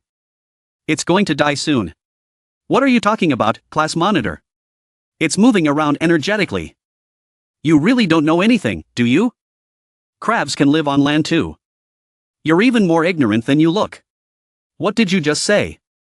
Esin shot back, and someone who has abused people is telling me that animal cruelty is wrong. How can you even say that? G-ram's comment left Esin speechless, but she turned away and said, either way, seafood smells, so put it in your bag and take it home. Just take it back the way you brought it. G-ram, ignoring her, brought the crab closer to Esin. A second later, the crab clamped down on Esin's leg, causing her to scream in pain. Blood started to flow from where the crab bit her, and Esin frantically shook the crab off. Clutching her leg and screaming at G-ram, damn it. What the hell are you doing? Are you out of your mind? Do you know something, class monitor? In English, the word, cancer, means a malignant tumor, but in Greek, it means, crab. Do you know why crabs became associated with the word, cancer? Because the shape of a spreading cancer tumor looks just like a crab. But according to ancient beliefs, the pain of cancer was said to feel like being bitten by a crab. There's even a story that crabs are the origin of cancer, with the meaning that no one could have imagined how much a crab could be linked to the reasons that led a certain female student we once knew to jump. Hearing G-ram's words, Esin thought, how much does this girl know? Meanwhile, G-ram continued, can you guess what today's game is? During class, our Kemi will hide under the desk and pinch the class monitor's leg. Will the class monitor be able to endure the pain? Will she be able to focus on her studies? The entire process will be recorded on camera. Esin continued to think, she's really stubborn. How can she even think about doing something like this during class? If the teacher finds out, she's done for. Besides, the first period is taught by the homeroom teacher, who has a close relationship with my brother through the English club. She won't side with G-ram like the vice principal does. And that crab, which is already foaming at the mouth, probably won't last much longer. I just need to endure through the first period and see what you can do, G-ram. G-ram, on the other hand, was still grinning mischievously. A little later, the first period began. The teacher stood at the front and said, "Alright, everyone, let's look at question 26. By knowing what spazen and good mean, you can figure out the answer." So, what I want to say about this question is. At that moment, G-ram began her game. She slowly moved the crab toward Ezin's leg and had it clamped down on her thigh. When Ezin felt the crab's pinch, she looked down and immediately stood up. Seeing her stand, the teacher asked, "Class monitor, what's the matter? Do you have something to say? G-ram brought a king crab to school and it bit me. Please do something about it, teacher," Ezin responded. The teacher was taken aback by this and looked down at where G-ram was sitting. G-ram just sat there, smiling. This made the teacher think for a moment before saying, "Ezin, this isn't a funny joke. Sit down and focus on your studies." Hearing the teacher's words, Ezin was horrified and thought, "Damn it. Why doesn't she believe me? Oh, that's right. She can't see the crab because it's hidden under the desk." In a fit of frustration, Ezin kicked the desk in front of G-ram, sending it flying. The loud noise made the teacher turn around and say, "What are you doing during class? Look, teacher, don't you see that G-ram is holding something weird?" Ezin exclaimed. The teacher looked and saw G-ram holding the king crab, clearly surprised. But after a moment, she sighed and said, "G-ram, don't play during class. Wait until recess, okay?" "I'll do my best, teacher," G-ram replied with a smile. You hear that? She won't play with it anymore. "Now, class monitor, sit back down," the teacher added. Ezin, completely bewildered, sat down, her head filled with questions, unable to understand what was happening. Meanwhile, G-ram continued to smile mischievously. A few minutes earlier, the vice principal had been speaking to the teachers, saying, "I have something to tell all the teachers. We have a new transfer student, and I'm very concerned about her, G-ram. She has a very strong backing, and we need to do our best to support her in adapting to school life." The school's fund has also received significant support from G-ram's stepfather. Her adjustment to South Korea will depend greatly on the support she receives from the staff here. Therefore, even if G-ram plays around during class, we must be lenient and not scold her. Back in the present, Ezin was furious, thinking. Could this be Lim Young-jun's doing? Has he taken control of all the teachers in this school? Just then, G-ram moved the crab closer to Ezin again, causing her to dodge and panic. Ezin shouted, "Stop bringing that thing near me. Don't you understand what I'm saying? Why are you even keeping that 8-legged creature? I'm going to boil it and dip it in salt and lemon." G-ram responded, "Don't you see how tough Kemi's shell is? Try to crush it if you can. If you succeed, it won't bother you anymore." Hearing this, Ezin lunged at G-ram. But as she did, G-ram ducked to avoid the punch, and in that moment, G-ram used her legs to clamp down on Ezin's body. Ezin's eyes widened as she felt her body being squeezed tightly. Seeing Ezin trapped by G-ram laughed and said, "What's wrong, class monitor? You can't even touch its legs, can you? Now you have to let it bite you. Come on, class monitor, let it bite you." "No, wait, don't let it bite my face. Please, no," Ezin screamed in desperation. A second later, the crab clamped down on Ezin's cheek. The strength of a 10 kilograms crab might not seem too serious at first glance, but it felt like having a scorching microwave pressed against her face. The pressure from the crab, inversely proportional to its surface area, made the pain on Ezin's cheek 20 times worse than being pinched by a clothespin. Ezin's cries filled the classroom as she pleaded, "Teacher, please help me. Why aren't you helping me? Damn it, stop teaching and help me. Teacher, please." Hearing Ezin's screams, the teacher on the board recalled the morning conversation, thinking, "But vice principal, you know what kind of child G-ram is. Do you really mean to say that even if she disrupts the class, we should just ignore it?" "I'm not saying you shouldn't care about the students," the vice principal had said. "If you can't teach properly, just call G-ram and the student causing the trouble outside. That's what the higher-ups instructed us to do when something happens." Back in the present, the teacher finally shouted, "Both of you, go outside. Right now." A moment later, G-ram and Ezin left the classroom. As they walked out, Ezin thought, could it really be Lim Young-jun behind all this? This is too reckless. Even as a chaebol, there should be some who have common sense. Does he think this won't cause any backlash? Damn it, can't you take your off me? What are you talking about, class monitor? I'm just holding my hands up high. You're more naive than I thought. No one's watching, so why bother holding your hands up? G-ram said with a mischievous grin.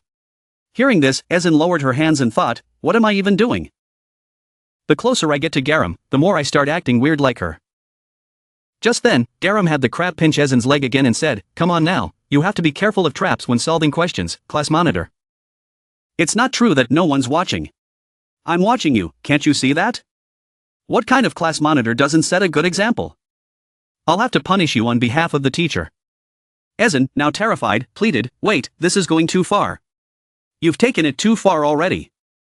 Another class passed by, and G-ram's king crab, Kemi, lay lifeless. G-ram, crying, said, "Kemi, please wake up.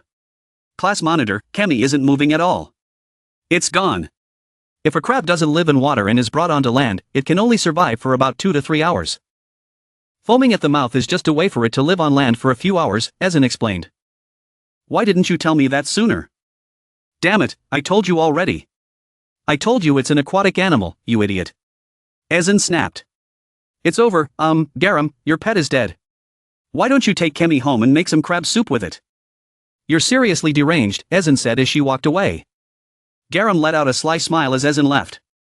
A little while later, back in the classroom. The students were holding their noses in disgust. Ezin was shocked by what she saw. Her backpack had the dead king crab inside it. She started trembling and thought, "Damn it, my backpack, my notebooks, the wallet my boyfriend gave me for my birthday. Damn it, I'm going to kill that crazy girl in G-ram." At that moment, G-ram spoke up, "Class monitor, so you've finally seen it, huh? That's Kemi's funeral. I thought a lot about how to send Kemi to heaven, so I thought of you. You were the one Kemi interacted with the most while it was alive. Being close to you would make Kemi very happy, so I decided to use your backpack as Kemi's final resting place. How do you feel about that, class monitor? Are you as happy as I am?" G-ram laughed mischievously and thought, "How adorable. Of course, I knew Kemi would die. I just wanted to mess with you and give you a little surprise gift, so I pretended not to know anything. But do you know what's even more surprising, class monitor? My stepfather is preparing something special for you too. A new recipe, freshly invented. And now, the dish is almost ready. My stepfather told me to keep the final dinner preparation secret until the very end. So while I wait for that moment, no matter how much I want to play with you." At that point, Ezian picked up the dead crab and slammed it into G-ram's face. Ezian laughed and said, "A funeral for Kemi? You should have told me earlier. You know something, G-ram? The crab's insides are full of nucleic acids that help activate cells. I hear those are great for the skin. So instead of putting Kemi in my bag, why don't you rub it on your face? It might do wonders for your skin." At that moment, G-ram grabbed Ezian's hand, pulled her, and then threw her behind her. G-ram then quickly lunged forward, throwing a punch that landed on the blackboard behind Ezian, causing it to crack. After delivering the punch, G-ram said, "You're such a strange person, class monitor. Why do you keep provoking me like this? We don't usually play so intensely together, so it's normal for you to feel tired, right? Do you think I'm like Song Eun-jin, some delicate girl? No matter how much I humble myself, you won't let me go, will you? Just keep causing trouble, you crazy bitch. But the reaction you're hoping to see from me, I won't show it to you. I just wanted to play around for a bit, that's all. But I guess even that's not okay with you. Get ready, class monitor. Soon, I'll make your eyes red from crying, and all these puppets too. If anyone asks, you tell them the class monitor caused this, got it?" After saying those words, G-ram walked out of the classroom. Seeing G-ram leave, Ezian smirked and said, "Of course you couldn't take me down, G-ram. You know that too. If you keep causing chaos openly like this, you'll be the one who gets into trouble. The nonsense you pulled with that king crab is proof of that. Now, you can't do things outside the law and still get teachers to cover for you. In this school environment, I'm no longer restrained by anything. Because of the limited scope of what you can do, there's no one superior here. I don't know why, but it seems Lee Myung-jun is trying to harass me at school. However, that also ensures my safety and protection. So this is my last chance to strike back. Just wait and see, G-ram. Let's see who will be the last one laughing." Her classmates, still frightened, whispered among themselves. These girls are completely crazy. Later, as the school day ended, Ezian walked out, laughing to herself, thinking, "It's been a long time since I've felt this refreshed." Even though I'm a bit annoyed about having to clean out my bag, seeing G-ram hovering around like this but unable to do anything else is somewhat satisfying. I wonder if she's venting her frustrations on Song Eun-jin because she couldn't do anything to me. What a bunch of idiots. G-ram made a mistake by showing off that she had bribed the teachers in front of the class. The moment G-ram and Lee Myung-jun keep acting crazy, that's when I'll start my counterattack. I'll gradually leak the details of G-ram's actions and the vice principal Lee Myung-jun's disciplinary records to the press, and this will explode in the media. That's right, I know just the right place to handle this. Bae Yoak has moved to Wangju, and her grandmother is the director of a large media company. I'll leak the news to BHS, and the information will spread across all the news outlets. BHS isn't just a broadcasting station but also an MCN, multi-channel network, of new media. From TikTok to Instagram. There are countless news reports published on BHS, too many to count. If the media attacks, can Lee Myung-jun still have his way? Let's see how it plays out. I'll make sure they know who they're dealing with. At that moment, a boy stood in front of Ezian. Seeing him, she thought, Jun-min? Why is he at my school? She quickly looked around to see if anyone was nearby, then took off her glasses and thought, great, no one's around. I haven't seen him in a while, so I should tease him a bit. She called out, Appa. What's this? What's this? It's been so long since I've seen you.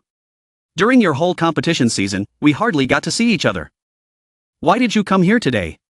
You should have told me in advance. If I knew you were coming, I would have put on more makeup and worn my lenses. Next time, at least give me a hint that you're coming. Jun-min then asked Ezian, what happened to your face? Oh, this? During PE class, someone accidentally scratched my face, so this happened. But I'm fine, don't worry about it. So why did you come here? Don't you have training today? It's been so long since we last saw each other. Let's find a karaoke place and... Before she could finish, Jun-min interrupted her, Moon Ezian, are you a big sister? Ezian's expression darkened immediately as she responded, what are you talking about? Who told you such nonsense? My friend's younger sister also goes to this school. Jun-min explained. She said lately there's been a lot of fighting and troublemakers at school, and she's really scared to go. She even mentioned that one of the names being thrown around matches yours, even down to the middle school you went to. Do you have anything to say about this? When Ezian remained silent, Jun-min became angry and said, you know how much I hate bullies and school tyrants. You know how much I despise those who bully or isolate others. But my own girlfriend is making her classmates eat cigarette butts? This isn't true, right, Ezian? Tell me it's not. At this moment, Ezian began to cry and said, Appa, do you really think I'm that kind of person? How can you just listen to what others say and criticize me so harshly? Jun-min replied, that's why I'm asking you to explain. I don't want to believe those things either, so please help me understand. At that moment, Ezian pulled down her pants slightly, revealing the bruises on her legs, and said to Jun-min, do you see these? These are the wounds I got today from being bullied. Who do you think did this to me? Can't you tell just by looking that these aren't from a fight but from being mistreated? Lately, I've been bullied by those crazy girls at school, Appa. The kids in class keep bullying poor Eun-jin. I only told them to stop, and now I'm being treated the same way. And those rumors about me being some kind of big sister. They're just spreading false rumors. I'm the one being hurt here. They're the bad ones who did this to me.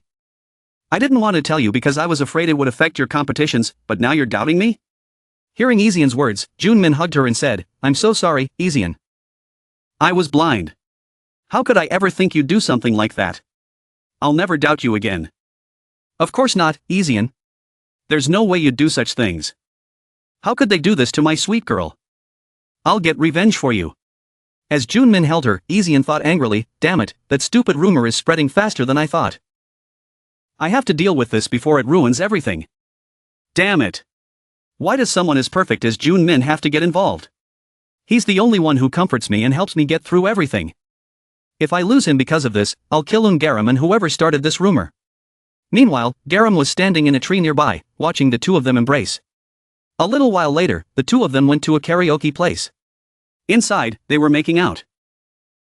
Ezian spoke up, if I didn't have to go to tutoring, I'd want to be with you every day. Yeah, it's a shame, Jun-min replied. But just having you here with me right now makes all the stress and exhaustion disappear. Keep surprising me like this in the future, okay? Ezian, ever since I found out you were being bullied, I can't just stand by and do nothing. I'm going to confront the person who did this to you and have a serious talk with them. Appa, they won't be scared just because you say a few threatening words. They have connections too, but we can't let them keep mistreating you like this, can we? Please, Appa, I'm begging you, don't get involved. I don't want you to get caught up in my problems and end up in danger. But there is one thing you can do for me. No matter what happens, you have to trust me. Don't ever believe the nonsense other people say. Can you do that? Of course, my love, Junmin replied. With that, they started kissing again. Meanwhile, the scene shifts to Lee Myung-jun, who was looking at a wedding photo. He thought to himself, even though you left this world a long time ago, I'm still grateful to you for giving me a wonderful daughter like Hina. She had a warm heart, just like you. Even during her teenage years, she was always so loving towards her father. Thank you for bringing her into this world. She was such an angelic girl. But I'm so sorry, my dear wife, that I couldn't protect her Hina. Maybe now, you and Hina have been reunited in heaven, haven't you? No, it's all a lie. Since when did I start believing that heaven could actually exist? No, there's no way heaven is real. This world is cruel. That's right, my dear wife. I'd rather believe that hell exists. So I'll make sure to prove to you and Hina that hell is indeed real. At that moment, Chief Big walked in and said, Vice Chairman, the investigation into the students that G-ram requested has been completed. All right. Tell me how the progress is going, replied the Vice Chairman. I need to know everything because this is my revenge plan. Shin Shu-min, a third-year student at Ina Seoul High School and a member of the tennis team. This boy is Moon Isun's boyfriend. If I had to describe Moon Isun's boyfriend in one word, it would be the perfect child.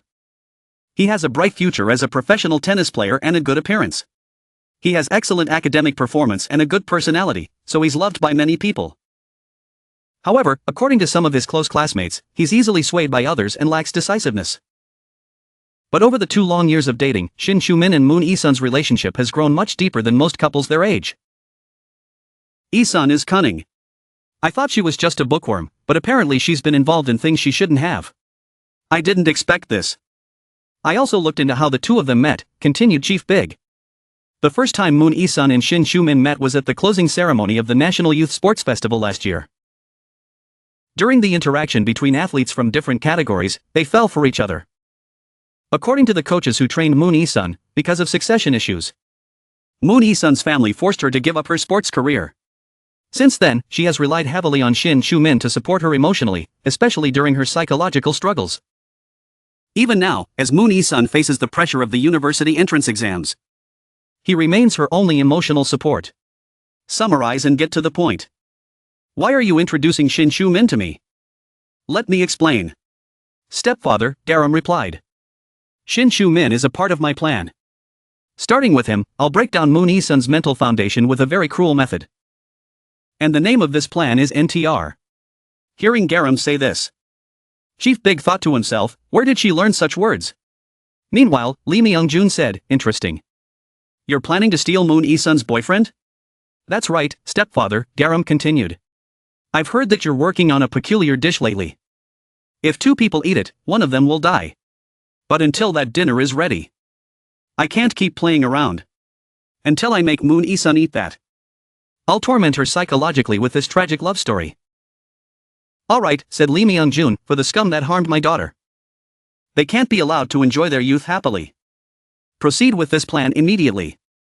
A few days later, Ejin was out with Truman. As they walked, she said, it's been a long time since we've had a weekend date like this. I'm really happy. I'm happy too, but I regret that we only have 1 hour to spend together. I even tried to ask my dad to let me skip extra classes for just 1 day, but he didn't agree. How can I stand it, having already been bullied at school and then having to study for another 10 hours on the weekend? My dad still doesn't know that IRM was bullied, does he? I'm afraid it would worry my parents, so I haven't told them. I've always been gentle, so now everyone thinks they can bully me, right? You shouldn't always think about others, you need to think about yourself too, said Truman. Hearing Truman's words made Ejin angry. I'm so frustrated. You're worrying too much about me, and it's giving me a headache. This issue will only be a matter of time until you find out the truth. The more urgent matter now is to keep this from reaching my dad. Seeing her remain silent, Truman spoke up again, Ejin, you should tell your dad about everything. Right now, the important thing isn't just about studying. You don't understand because you don't know my dad. Even if his daughter were in a traffic accident, he'd still make her study right there in the hospital room. Let's change the subject. We haven't had a date like this in a long time, so I don't want to spoil it. As long as I can date you like this, school bullying is nothing to worry about. So please, don't think about it anymore, okay? Alright, Ejin, it's time for your extra class, so I had to go. But for our next date, you have to make sure your roommate doesn't join us, okay? You've been so exhausted from training, so I'll help you unwind. Hearing these affectionate words made Truman blush. Seeing his face turn red, Eugene laughed and said, "Your face is all red. What's going on? Are you embarrassed? How cute. Okay, I'm leaving now. Let's meet again next weekend." Truman said goodbye to her, but he was still thinking, she's clearly pretending that everything's fine, isn't she? Why am I doubting someone as thoughtful and gentle as her? Maybe my mind wasn't working right at the time. Eugene thought, I shouldn't get involved in her personal matters, but as her boyfriend, I need to do something. At that moment, a voice called out, "Truman." The one calling him was G-ram. When Truman turned around to look at her, he was stunned. She's so beautiful, a real beauty. What am I thinking? I already have Eugene. G-ram then spoke up. "Hi, Truman. I've heard a lot about you from Eugene." "Oh, so you're Eugene's classmate? Nice to meet you. But who are you exactly? Are you curious about Eugene's past?" Seeing G-ram speak, Truman was confused for a long moment before angrily saying, "So it was you, huh? You're the one who bullied my Eugene, aren't you?" G-ram responded, "You're being really unfair. Actually, I'm the one being abused here. Can't you see the bruises on my cheek? Don't try to make me laugh. I've already heard everything from Eugene. People like you are just blaming all your wrongdoings on my Eugene, and yet you still dare to come to her boyfriend and try to drive a wedge between us like this? Aren't you ashamed? I don't care what nonsense you try to say, but don't look at me with those flirty eyes, and don't ever show up in front of me again. As Eugene's boyfriend, I'll do everything I can to punish those who bullied her, like you. Get ready." Hearing him speak like this, G-ram thought to herself, what's going on? I heard he's usually indecisive, but now he's so determined. Wow, the information from my brother in the department is sometimes completely useless. Or maybe it's Eugene's manipulation of his easily influenced personality that's making it effective. Anyway, seducing him or whatever can wait. If I let him walk away now, everything will go to waste. If I want him to listen to me, then I should just. After thinking it through, G-ram said, "Yes, that's right. I did those things." "What? I'm the one who bullied Eugene. Those artistic works on your girlfriend's body? I'm the one who did them." Hearing these words, Truman angrily pushed G-ram against a wall and said, "Do you even know what you're saying right now?" At this moment, Moon-A Eugene suddenly started vomiting shards of glass from her mouth. It turned out that G-ram's meal had been tampered with beforehand. Only now did Moon-A Eugene realize that she had been tricked. She was vomiting a lot of blood due to her own miscalculation. Moon-A Eugene tried to stand up. But two of G-ram's bodyguards pinned her down on the chair. At this moment, G-ram's voice rang out again. "Class president, no matter how you look at it. Handling Hina's vomiting debt with seaweed seems unfair to me. At the very least, what I gave you was actual food ingredients. What you gave Hina, on the other hand, was a foreign object. That's why we prepared this. The essence of international cuisine. Shaved glass. How does it taste? Class president? Is it good?" Amid this situation, someone walked up to Moon-A Eugene and spoke. Eugene, this shaved glass dessert was personally made for you by the vice president. Considering his efforts, I hope you'll eat it all without hesitation." Hearing the bodyguard's words, Moon-A Eugene furiously thought, damn it, I'm definitely doomed now. These insane bastards are really trying to kill me. I had to get out of here at all costs. Currently, there are only two people behind me. A male and a female bodyguard. Neither of them is blocking the chair. In that case, with the strength I've gained from Taekwondo, I just need to kick the chair down and escape backward. Then run. Moon-A Eugene was about to make a break for it. But she noticed something strange. As she prepared to open the door and leave, she turned her head to look back at G-ram and the others. In this situation, what was she thinking? Why aren't they chasing me? Shouldn't they be coming after me right now? While Moon-A Eugene was pondering, G-ram spoke again. "Class president. You seem to be in a hurry. Shouldn't you take your bag with you when you leave?"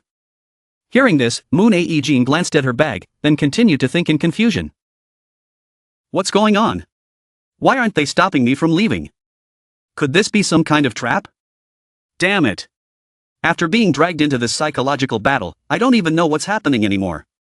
Should I leave or stay here? Moon-A Eugene was still confused when G-ram's voice rang out again. There's a video.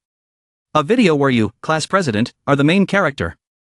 If they find out what I plan to do with this video, even if you were pushed away, you wouldn't want to leave, right? So, sit down, class president. I won't force you to eat the shaved glass. But before you go, wouldn't it be fun to watch an entertaining video? Don't you think so? Class President Moon Ae Jean? Hearing G-ram's words, Moon Ae Jean hesitated, thinking for a long time. When the video was played, the voices and images from it sent shivers down her spine. Yes, Jean, I'm a murderer. But are you sure it's okay to keep getting involved with a killer? In the video, scenes of Moon Ae Jean continuously beating Jean were displayed. As she watched, terror consumed her. At that moment, G-ram's voice interrupted again. Are you okay? Class president? Such brutal violence at the scene. Without mercy. And the murderer's confession. You see, if this video gets shared with a few people, wouldn't that be quite entertaining? As G-ram spoke, Moon Ae Jean suddenly realized something. She stammered nervously. Wait, don't tell me, are you planning to send this to my dad? Why would I do that? Are you afraid I'll report it to your father? But I already made myself clear. Didn't I? I said, a few people. Ae Jean. G-ram continued with a smirk. Wasn't your cousin's laptop hacked yesterday? Actually, that wasn't a random hacker. It was a Chinese hacker we hired. What, surprised? You've met him before, class president. Do you know how skilled that hacker is? I'll send your video to him. And from now on, every time you try to start a new life, he'll distribute this video to everyone around you. When you enter university, the scene shifted. Following G-ram's words, Moon Ae Jean was walking happily with her classmates. Suddenly, a boy received a notification. He looked at his phone. Stunned. As the video of Moon Ae Jean beating her classmate played, more and more people received the video. All eyes were now on Moon Ae Jean. G-ram's voice continued. Even if you managed to get a job, the scene continued to shift. Moon Ae Jean's co-workers were now furious as they held the school violence video in their hands. This made Moon Ae Jean deeply anxious and frightened. G-ram's voice still echoed. Even when you get married, the scene showed Moon Ae Jean happily celebrating her wedding. However, among the guests, her relatives and friends were intently watching something. Moon Ae Jean followed their gazes, only to find out they were watching the video. G-ram's voice rang out again. At every significant moment in your life, this will suddenly appear and find you. You see. To pay for all these tasks, the hacker will be compensated per assignment through the extra platform. It's calculated and tracked via blockchain on the dark web. In other words, even if your father passes away a few days from now, for example, the hacker will keep chasing you for the rest of your life. That's all I wanted to say. And so, our poor little class president will live alone until she becomes a frail old woman and finally die. But before that happens, unless you choose to end it all yourself, this torment won't stop. As soon as G-ram finished speaking, Moon Ae Jean collapsed onto the chair, kneeling, and begged. No, please. Please don't do this. I'll do anything. G-ram. Anything. Tell your stepfather that I'll do whatever he asks of me. Please. Anything he asks. You say. Class president? Then eat it. The shaved glass on the table. If you eat it all, I'll delete the video completely. And won't distribute it. Whether you believe me or not is entirely up to you. Class president. As you've already seen, we didn't stop you from leaving earlier. But one thing is certain. The moment you walk out of this shop, without eating the shaved glass, you'll regret it and wish you had eaten it. That regret will be yours to bear. Hearing this, Moon Ae Jean fell into deep thought. In her mind, she recalled something she had seen before. A man with pica. A condition where he compulsively chewed and ate glass. Even after consuming countless shards over many years, he remained completely fine. So, what's the big deal here? Could I eat it? She thought to herself. Damn it. That bitch is smirking at me. What's so funny? Moon Ae Jean had no other choice. She began eating spoonfuls of shaved glass in front of her, all under G-ram's cold and emotionless gaze. As she ate, memories from years past came flooding back. Memories of her bullying Hina. Back then, Moon Ae-jin had forced Hina to eat scraps of toilet paper. No matter how many times Hina pleaded for mercy, even claiming to be sick, Moon Ae-jin had continued to torment her, driven by her twisted and sadistic tendencies. Returning to the present, Moon Ae-jin's screams echoed through the restaurant. Her body suddenly collapsed to the ground, her hands falling limp and motionless. With a trembling voice, she stammered, "My stomach. It's burning. Someone. Please call 119. Help me. Please." At that moment, a group of people entered the restaurant. Moon Ae-jin's eyes darted toward them, and she saw Lee Myung-jun and Chief Bik standing there, watching her. Seeing them, Moon Ae-jin desperately cried out, "Sir, I was wrong. Please save me. Call 119. I beg you." As Moon Ae-jin lay there groaning in pain, Lee Myung-jun finally spoke. "He-san, apologize properly to Hina." While speaking, he placed a white chrysanthemum flower on Moon Ae-jin's chest. At the same time, G-ram approached her, smiling as she said, "You worked hard to pay off your debt. He-san. Now, rest in peace." As G-ram's words echoed in her mind, Hina's image appeared before Moon Ae-jin's eyes, filling her with sheer terror. Her vision blurred, and her eyes slowly closed. Final report on the individual punishment of Moon Ae-jin. Consumed a large quantity of contaminated glass shards. Died from septic shock in the gastrointestinal tract. Official time of death: 11:47 a.m. Perpetrator: Moon Ae-jin. Status: revenge successfully completed. G-ram smirked and replied, "Let's talk, shall we? If you leave me and walk away right now, my artistic works won't just stop at Ae-jin's thighs. If you want to save your girlfriend, then chatting with me for a few minutes in a cafe isn't too much to ask, is it? Fine, let's go to the cafe. But if you spout any more nonsense, I won't let you off easily." Hearing this, G-ram gave a slight smile. A while later, as she was sipping coffee, she said with a laugh, "This flavor is just right. As expected, South Korea has so many delicious things." Hearing her say that, Truman thought to himself, South Korea? Is she from North Korea? Just then, G-ram's voice interrupted his thoughts. "I'm sorry for being so rude to you earlier. If I didn't provoke you like that, I don't think you would have agreed to talk to me, so I had to do it. Stop beating around the bush and get to the point. What do I have to do for you to leave my Ae-jin alone? It seems like you're misunderstanding me. I'm here to tell you the whole truth. You still haven't stopped spewing nonsense, have you? Fine, let's talk about the truth of the girlfriend you've been with for 2 years being the queen bee of the school. That's probably hard for you to accept, but even so, I ask you to control your anger and listen to what I have to say. Stop babbling and get to the point. You're probably aware by now that I escaped from North Korea. The person who took me in when I had nowhere to go, the person I owe so much to, is my stepfather. My stepfather never let me lack for anything, he cared for me with the warmth of the sun. I opened up to him, and we became close, like friends.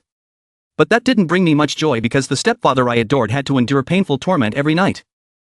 His biological daughter, who he loved the most and had cared for since she was little, Hina, chose to leave him after being bullied for a long time. And the demons who drove her to such a state were none other than Moon Ae-jin and her group."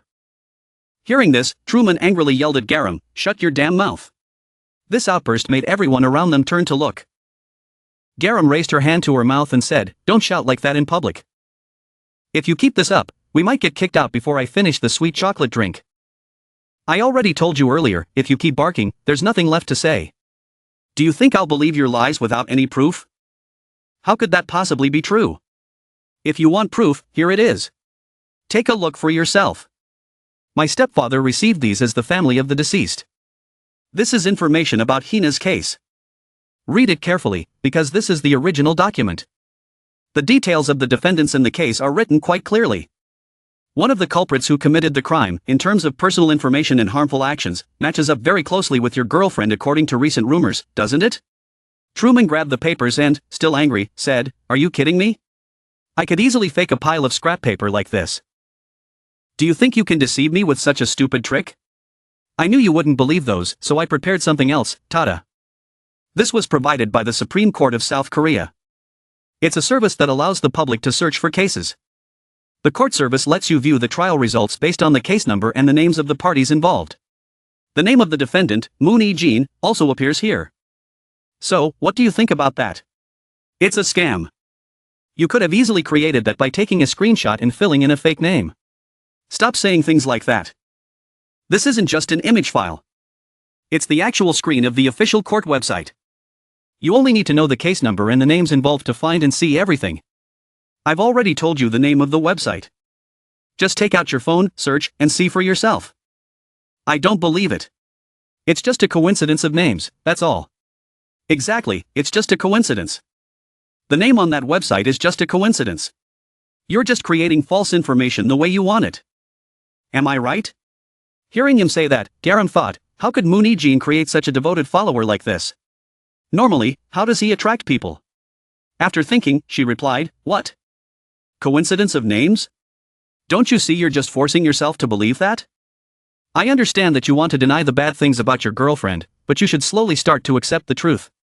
No, Hee-jin isn't like that. I've been dating her for 2 years. I just need to ask her directly, and I'll know everything. As Truman was about to ask Hee-jin, G-ram suddenly jumped in, no, you can't. But he angrily pushed her away, you wretch, let go. If what you say is true, then you wouldn't mind facing Hee-jin directly, would you? You could refute her lies right in front of me, couldn't you? So why are you stopping me? As I thought, everything you're saying is just made up, isn't it? Look at yourself right now. As long as you blindly follow Moon Hee-jin, everything I say is just like water off a duck's back. What nonsense are you talking about? Let go of me. Truman, unable to grab his phone, angrily thought, how is she so strong? This girl really is someone who bullies others. Meanwhile, G-ram was thinking, I failed. I was too quick to trust the information about his indecisive nature. If I let him talk to Moon Hee-jin in this situation, he'll just be brainwashed even more. With no other choice, G-ram broke Truman's phone, which caused her to fall to the ground. Truman stood there in shock for a moment before yelling, my phone. G-ram, astonished, said, my chocolate milk. At that moment, the shop owner spoke up, you two need to leave the cafe immediately. As they were being kicked out, G-ram said, it's your fault that I didn't even get to enjoy my chocolate milk before we were thrown out. Shut up and get lost. Get out of my sight, or I'll make you pay for my phone. I can buy you another phone, each one from a different brand if you need. Goodbye, Truman. Honestly, even if you pretend not to care, deep down. You're really worried about the rumors about Hee-jin, aren't you? Alright, let's do this. Tomorrow at 4:20 p.m., 20 minutes before school ends at Alaru High, go to the back gate of the school. If you trust me even just once and want to see the true face of Moon Hee-jin, be there and witness everything with your own eyes. In the blink of an eye, it was already the next day. Hee-jin was texting while thinking, Truman hasn't replied to my messages. Why is that? Is it because I bothered him too much yesterday, and now he finds me annoying? No, that can't be. Truman isn't like that. In almost 2 years of dating, nothing like this has ever happened. What could possibly be going on? And why is that G-ram suddenly acting so quiet and gentle? I'd rather she did something crazy. But even at lunchtime, she hasn't caused any trouble. She's just sitting there quietly. Now that I think about it, when G-ram started acting more well-behaved, that's also around the time my dear Truman disappeared. Could it be? No, it can't be what I'm thinking, right? At that moment, G-ram turned around and asked Hee-jin. Why are you staring at me? What's on your face, class president? G-ram said loudly. Hee-jin cursed G-ram, mind your own damn business. Afterward, Hee-jin thought, at least she's not causing trouble for me. I should just focus on my studies. I've got so much work piled up. On the other side, G-ram continued to smile while looking at Hee-jin. Time flew, and it was lunchtime. Moon-jin was eating lunch alone, enjoying her meal when someone threw food at her face. That someone was none other than Si-hee and Jae-in. Furious, she yelled, this is insane. You jerks have gone too far. Jae-in responded. Why not look at it positively? At least today, we're giving you a meal fit for a human. Exactly. Remember when we made you eat dog food on your first day when we took you out? Compared to lying on the ground like a dog and eating dog food, isn't everything better now? Besides, that day we secretly slipped in some snacks without letting G-ram know, so don't be too hard on us. Hearing them say that, Moon-jin thought angrily, damn it. I can't believe I thought that dog food tasted good. I almost believed I had the same taste as a dog. I'm so embarrassed. Jaehyun then added, oh, and once you're done, head down to the trash heap. Why should I go there? Youngerum told you to go. If you don't, she'll beat you up. Hearing these words, Eun-jin started to cry. She thought, please, just leave me alone for once. Can't I have a peaceful day? A little later, Eun-jin made her way to the trash heap. When she got there, she saw Garam was already waiting for her. Seeing Garam, Eun-jin thought, how did she manage to climb up there and sit like that? Garam spoke up, our Eun-jin is here. How was your lunch, sweetie? I found mine delicious. But from the way you sound, it doesn't seem like you enjoyed yours at all. Why are you so lifeless, poor Eun-jin? You're making me worry so much. My dear punching bag. No, my dear friend, is so down. Do you know how much it breaks my heart to see you like this? Damn it, is she planning to humiliate me again? Eun-jin thought. At that moment, Garam jumped down from above. As soon as she landed, she exclaimed, ouch.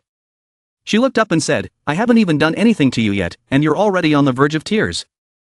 Yulin, life's been tough for you lately, hasn't it? Let me give you a way to make it easier. Want to hear it? Eun-jin, still upset, responded. Are you going to tell me that once I'm dead, I won't feel any more pain? Isn't that right? No, sweetie. From now on, I'm going to be serious with you. I want to make a deal with you, so listen carefully. Today, after school, if you do what I say, I won't bully you anymore. Hearing this, Eun-jin laughed and said, you want me to do something? I'll do it, Garam. Just tell me what to do. I'll try my best to do whatever you ask. So, what do I have to do after school? Garam, seeing her reaction, replied. You need to provoke our class president and beat her to death. Hearing this, Eun-jin was stunned and asked, what did you just say? Did I hear you right? Meet the class president after school, say something to intimidate her, take control of the situation, and then hit her hard. What? I don't want to. You must be joking, right?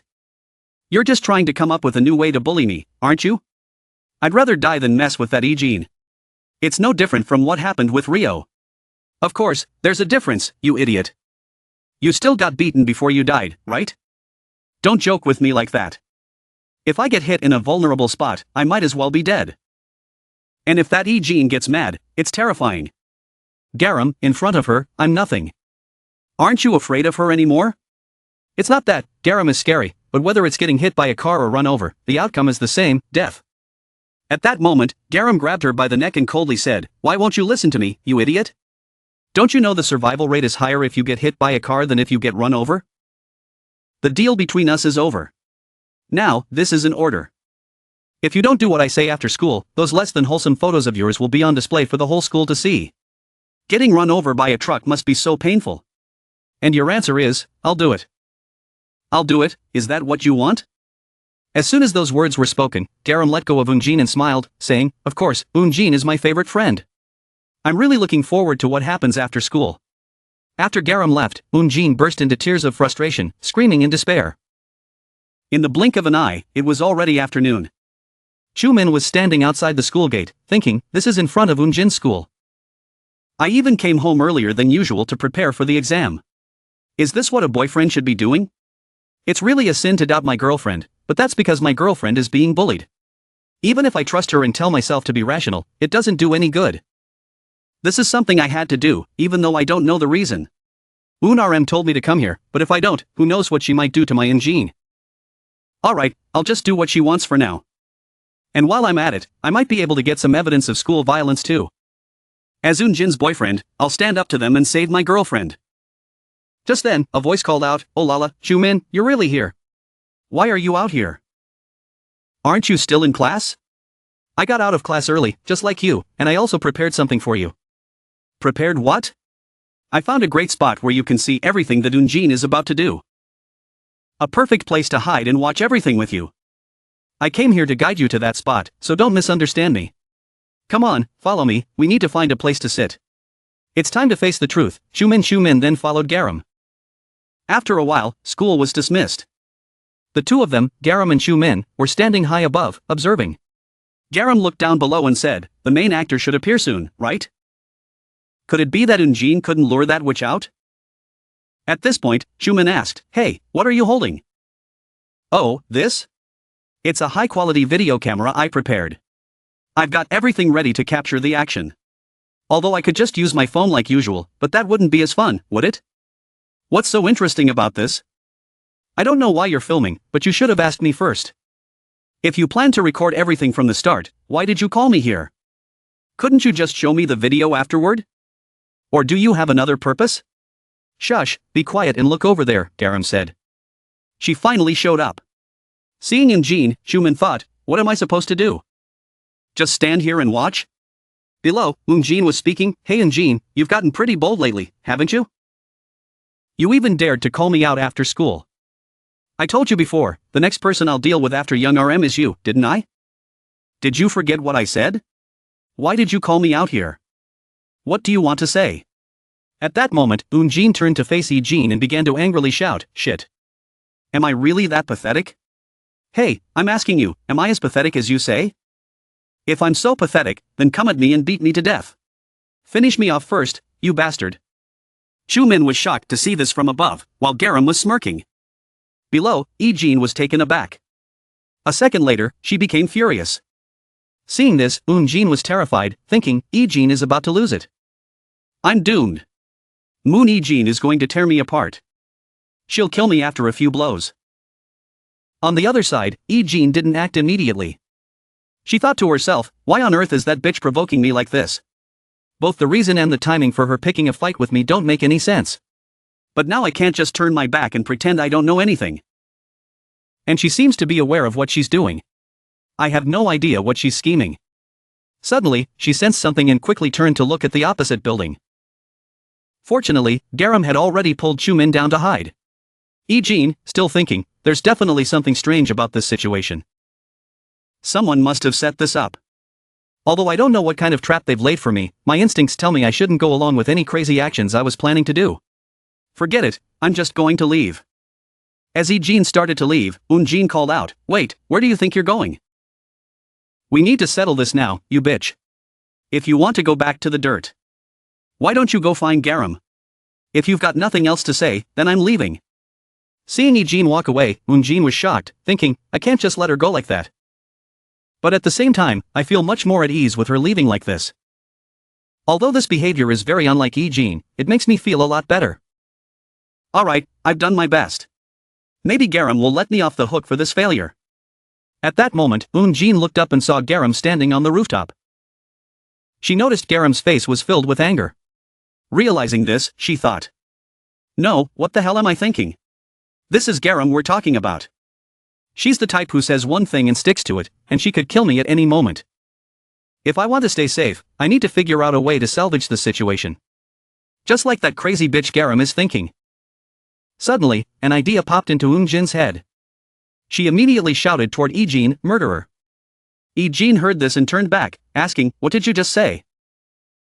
When Hina jumped off the rooftop, she wasn't alone. You and Seo-yeon's dad dragged her up there and forced her to jump, didn't you? You're a murderer, you damn bitch. Hearing this, Yi-jin's face darkened. Above them, G-ram was watching and thinking, what are they barking about? Sister Hina. Wasn't it because she was too negative and stressed due to stomach cancer that she committed suicide? Could she really have been forced into it? Below, Yi-jin coldly asked, alright, Eun-jin, who told you those things? Seeing that Yi-jin was interested, Eun-jin smiled, thinking, it's working. Then she smirked and said, do you think I tell you? You should go to the police station and confess, you murderer. At that moment, Yi-jin rushed forward and kicked Eun-jin. The kick sent Eun-jin flying. But it didn't stop there. Yi-jin followed up by kicking Eun-jin hard in the stomach. This kick hurt Eun-jin as if she had been shot. Yi-jin continued to beat her. Above, Xiumin watched in shock, thinking, no way. Could my Yi-jin really be acting so violently? Meanwhile, Yi-jin, still kicking Eun-jin, said, yes, that's right. I'm a murderer, but how dare you provoke a murderer like me? Hearing this, Eun-jin, terrified, tried to say, wait, Yi-jin, this whole thing is. But before she could finish, Yi-jin covered her mouth and said, shut up. Your filthy mouth is the biggest problem. With that dirty mouth of yours. I'll make sure you never speak another word again. With that, Yi-jin punched Eun-jin straight in the mouth. Above, Xiumin was horrified as he watched Yi-jin relentlessly punch Eun-jin in the mouth. In that moment, all of Xiumin's illusions shattered completely. The beautiful memories were instantly destroyed. Below, Eun-jin managed to spit out a hairpin. As Yi-jin lifted her up, she said, "From tomorrow onwards, don't you dare show your face at school again. I warned you, didn't I? If you appear in front of me one more time, I'll send your body to medical research. Got it?" After saying that, Yi-jin released Eun-jin and kicked her once more. This final kick sent Eun-jin flying, and she lost consciousness. Even so, Yi-jin spat on her face. Chu-min, watching from above, witnessed everything that had just happened. He stammered, "No way. Is that really the Yi-jin I know?" Meanwhile, G-ram was smiling as she looked at the video camera, thinking. Thanks to Eun-jin acting as the punching bag, I've got a very sharp video to use during the final supper. This video is going to play a very important role. At this point, Chu-min was completely devastated. He held his head and said, "A murderer, even forcing someone to jump off a rooftop. What the hell are they talking about? What kind of person am I dating? Who is the Yi-jin that I thought I knew? Has my girlfriend been deceiving me for the past 2 years? Damn it." On the other side, G-ram looked at him and thought, what's he thinking? I knew he would be in for a big shock, but this guy's spirit is even more fragile than I expected. If this is his reaction to finding out his girlfriend is a murderer, I guess that's normal. But I didn't expect what Eun-jin said either. Regardless, he's still part of the plan. Provoking him further will only create more trouble. This is bad. If the plan fails, my position will be compromised. That department head will climb over me and take control, and he'll laugh at me too. I can't allow that to happen. Look at that guy. If I keep going like this and give up everything, I won't have another chance to turn things around. Today, I have to find a way to mess with them, no matter what. Ian G-ram, a girl who loves sweet chocolate smoothies, developed many new interests after coming to South Korea, which were unexpected to me. One of G-ram's newfound hobbies is browsing Wikimiki. For a person like G-ram, who has always been curious about everything in life, Wikimiki opened up a magical world for her. Furthermore, on Wikimiki, G-ram received plenty of inspiration, especially related to revenge. She learned one key thing from Wikimiki. The level of suffering a victim feels upon discovering they've been cheated on is beyond the imagination of those who haven't experienced it. When someone finds out that their spouse or the person they've loved and trusted for years has fallen into the arms of another, the emotional damage is profound. According to Dennis Ox's research, the aftermath of such an event can lead to severe mental distress, including trauma-related anxiety and stress. Therefore, when G-ram found out Moon Enzyme had a boyfriend, she decided to pursue this project. In the real world, Chu-min was holding his head in despair, muttering, "Damn, there's no one left to trust in this world. I feel like I'm being spun around in this relationship. How could she pretend to be kind while deceiving me for 2 years?" Seeing Chu-min like this, G-ram thought, given his current state, what can I do to free him from this shadow? I guess I should approach this in the easiest way possible. After all, I don't really understand this shame people talk about. I don't feel any discomfort when tempted by Jun-min's shallow allure. But the problem is, for that innocent guy, if I try to seduce him too blatantly, it might just make him even more sensitive. Additionally, some external force may criticize my actions as dark or sinister. So, how should I go about seducing him? At that moment, Chu-min spoke up, "Are you happy now? Do you feel relieved after showing me the truth? Honestly, you could have left things alone and pretended not to know. You could have waited until we broke up naturally. At the very least, until we broke up normally, like any other couple who realizes the flaws of the person they love. Do you even know how painful this is? I'm sorry, but please go away now. Leave me alone, I want to be by myself."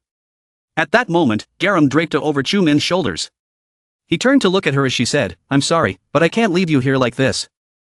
Did you hear what those crazy bastards were saying earlier? Even Hina was pushed off the rooftop. Although she's not my biological sister, I treat her like family. I can't just leave someone in such deep sorrow alone on the rooftop like this. I'm truly sorry for dragging you into my revenge. I did my best to avenge Hina, who was deemed to have died by suicide. Even though I didn't want to pull you into this, to get revenge on Lee Jin, I had no choice but to hurt you. So, please forgive me and understand that I hold no ill will toward you. Given my current situation with the class president, I didn't have any other options. I also feel responsible for your sadness right now, so I wanted to comfort you by sharing my own personal story. This story was unexpected, but when I was young and still in North Korea, it was the happiest time of my life. I had a father who loved me deeply. Even though life over there wasn't as luxurious as it is here in South Korea, just thinking about my future, living with such a loving father, made me content. I didn't feel any jealousy, even though I wasn't the child of one of the high-ranking officials in North Korea. If Lee Jean is your whole world, then for me, my father was my everything. But then came that day. My father was a scientist working for the party. His main job was conducting experiments on rats. And the test subject was me. I became an experiment for a research project carried out by the party. The moment I found out that I had a body suitable for experimentation, my father didn't hesitate at all. He began experimenting on me because doing so would earn him the party's recognition. He was so cold-blooded that he experimented on his own biological daughter. That's the truth about my father. At the time, I was just 10 years old and had to endure all sorts of poisonous substances being injected into my body. Those were the worst days of my life, pain that seeped into my veins. All the suffering I endured came from those years. When I was trapped behind bars, like a test rat for my father. Those 3 awful years, every day, I was injected with toxins. I had to clench my fists for 10 seconds, like this, you see? Afterward, half of my veins would turn black, like this. Xiumin, seeing G-Ram's hand, was shocked and exclaimed, "Oh my god, you must be in so much pain."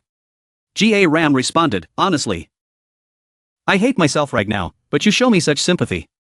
You're truly a good person." Feeling shy after hearing G-Ram's words, Xiumin stammered, "Oh no, I just..." But G-Ram continued. "Anyway, what I wanted to say is that I've also experienced similar pain to yours.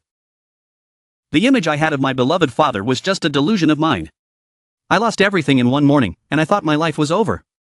But life brought me here to South Korea, where I met my stepfather. Thanks to his care, I can now enjoy chocolate smoothies whenever I want." She let out a sigh and added, "In the end, the world you once knew will collapse, but even if you think everything is over, if you have the courage to keep moving forward, you'll reach a new world just like I did, right?" Hearing G-Ram's words, Xiumin hesitated. "A new world?" G-Ram smiled and continued, "I've said too much. You can use another girl to forget your ex, you know? My original plan was to seduce you so you'd dump that Ejin. But seeing how kind and pure you are, my conscience wouldn't allow it. You're a good guy, and someday you'll meet someone even better than her." She continued, "As for my shirt, you can either throw it away or use it as a handkerchief if you want. I'm sorry for causing you so much trouble these past days. I'll be going now." Just as G-Ram was about to leave, Xiumin shouted, "Wait." Seeing his reaction, G-Ram smiled and thought, as expected, with a sweet, gentle guy like him, a little strategy works best. She turned back with a grin and asked, "Why did you call me? Do you have something to say?" Xiumin stammered, "You still haven't returned my phone. You're giving me your shirt so you don't have to give me back my phone? Are you kidding me? You promised to buy me the latest model. Now, you need to come with me to the mall, and it's the perfect spot for a date, too." He continued, "You told me to use another girl to forget my ex, right? Fine then, if you're going to use me to get over your breakup, you might as well use me for your revenge, too." G-Ram laughed and said, "Alright, let's go then. The date to destroy Moon Ejin starts now." In no time, G-Ram had taken Xiumin to buy a new phone. He held it in his hand, looking overjoyed. Seeing this, G-Ram said, "It looks like you really like this phone, huh?" Xiumin smiled and responded, "Well, it's the newest model, and it has so many more features compared to my old phone." G-Ram replied, "Well then, I've compensated you with a brand new phone. Now we're officially dating, right? You'll follow me from now on. Let's have some fun in this bustling area." Xiumin asked, "So, do you already have an idea where we should go for our date?" G-Ram answered with a grin, "I've already planned a special place for our date, but for now, I'll follow your lead." Xiumin nodded, "Alright then, follow me. First, I'll take you to a great restaurant nearby." A short while later, G-Ram and Xiumin entered a nearby restaurant. On the table was a bowl of noodles, and G-Ram, excited, gazed at the dish. Meanwhile, Xiumin took out his camera and snapped a photo of her. Afterward, they headed to a karaoke bar, where G-Ram sang with all her energy. Xiumin stood watching her with a big smile on his face. When she finished, her score came up 100 points. Later, they went to a photo booth and posed for pictures together. Before long, there were plenty of photos of the two of them, capturing their moments. They then went on a Ferris wheel. As someone pressed the button, the wheel ascended, causing G-Ram to feel like she was flying into the air. But soon after, her body came tumbling down, landing right on Xiumin's lap. His whole body shook as G-Ram's touched him. G-Ram turned to look at him with a smile. And Xiumin couldn't help but feel like spring had come into his life once again. They continued to play and have fun together, exploring every corner of the town. Before they knew it, evening had arrived. As they walked home, still full of joy, G-ram said, "Thanks to you, I had so much fun today." "So this is what dating feels like, huh?" Chumin replied, "So, where's this special date you've been talking about?" "You got me really curious. Where are we going for this special date?" G-ram heard his question, smiled softly, and gave no answer yet. Meanwhile, at Jin's cram school, inside the classroom, the teacher was giving a lecture. To talk about this literary work, this piece has appeared in university entrance exams twice, in 2010. It's a painting that portrays around 30 residents living near the Chanjiachul area during the 1930s, depicted in the genre of folk paintings using the technique of stream of consciousness. Particularly, the suffering of women due to the cultural practice of being daughters-in-law and the tradition of taking concubines in that era is strongly emphasized. For example, this beautiful main character represents the agony of discovering her husband's betrayal. On the other side, Jin was anxiously thinking, "Damn it. Why hasn't my Chumin replied to a single one of my messages? Why can't I get in touch with him by now? Even if he lost his phone, he could still go to an internet cafe to find a way to reach me. Could something have happened to him?" At that moment, the teacher called out, Jin, "Why aren't you paying attention in class today? You've been staring at your phone the whole time." "I'm sorry, sir," she replied. "You think just because you ranked first in the last exam, you can slack off in class now?" In her mind, she cursed, "Bullshit. He doesn't know anything about others and acts like he's right." Afterward, she thought, because of that younger him, I've been studying like crazy. Unable to follow along with the lessons. I need to focus on class now. Just then, her phone vibrated, signaling a new message. Could it be Chumin? No way. How could he ignore me for so long? She quickly checked her phone, and her eyes widened in shock.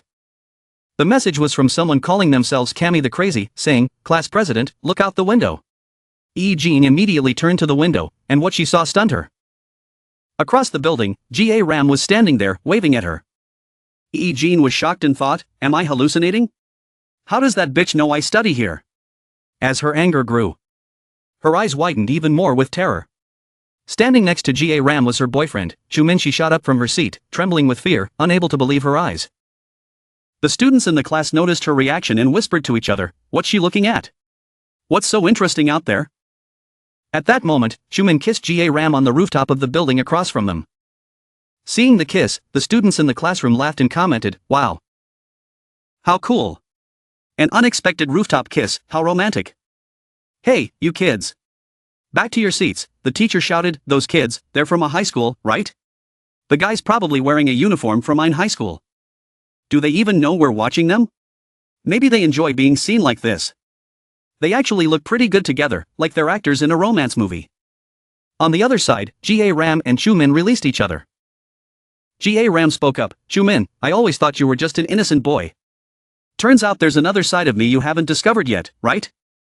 Alright, now it's my turn to strike back," she added as she pushed Chumin up against the balcony railing. Chumin looked down and saw a large crowd of people staring up at them. Seeing his expression, G-ram teased, "Don't be scared, my love. Have you ever heard of the pendulum effect? What's making my heart race right now isn't the height we're at, it's every part of your body." After finishing her words, G-ram kissed Chumin right on the balcony. Across the way, everyone was witnessing the scene unfold. Jean started to cry.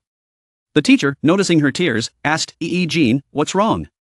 Is something the matter?" A student chimed in, "Teacher, look at Jean. She's been acting strange for a while now." Another classmate added, "Wow, look at him, like a little bunny boy. Makes you want to hug him and comfort him, doesn't it?" At that moment, Jean received a phone call from Chumin. She quickly answered, "Hello?" But what she heard on the other end were the intimate sounds of G-ram and Chumin. A moment later, G-ram's voice chimed in with a laugh, "Hello, class president?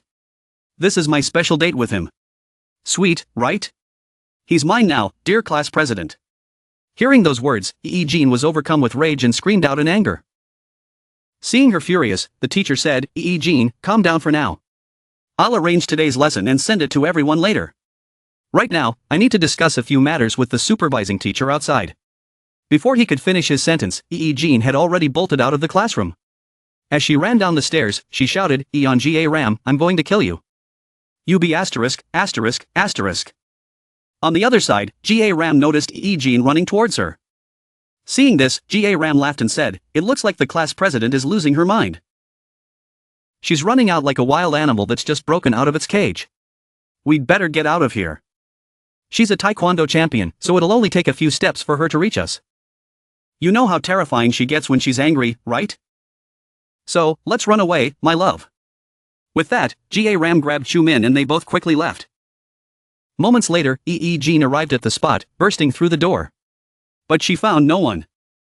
Furious, she screamed, "That be asterisk, asterisk, asterisk, asterisk G-ram and that pervert Xiumin, I'm going to kill both of you."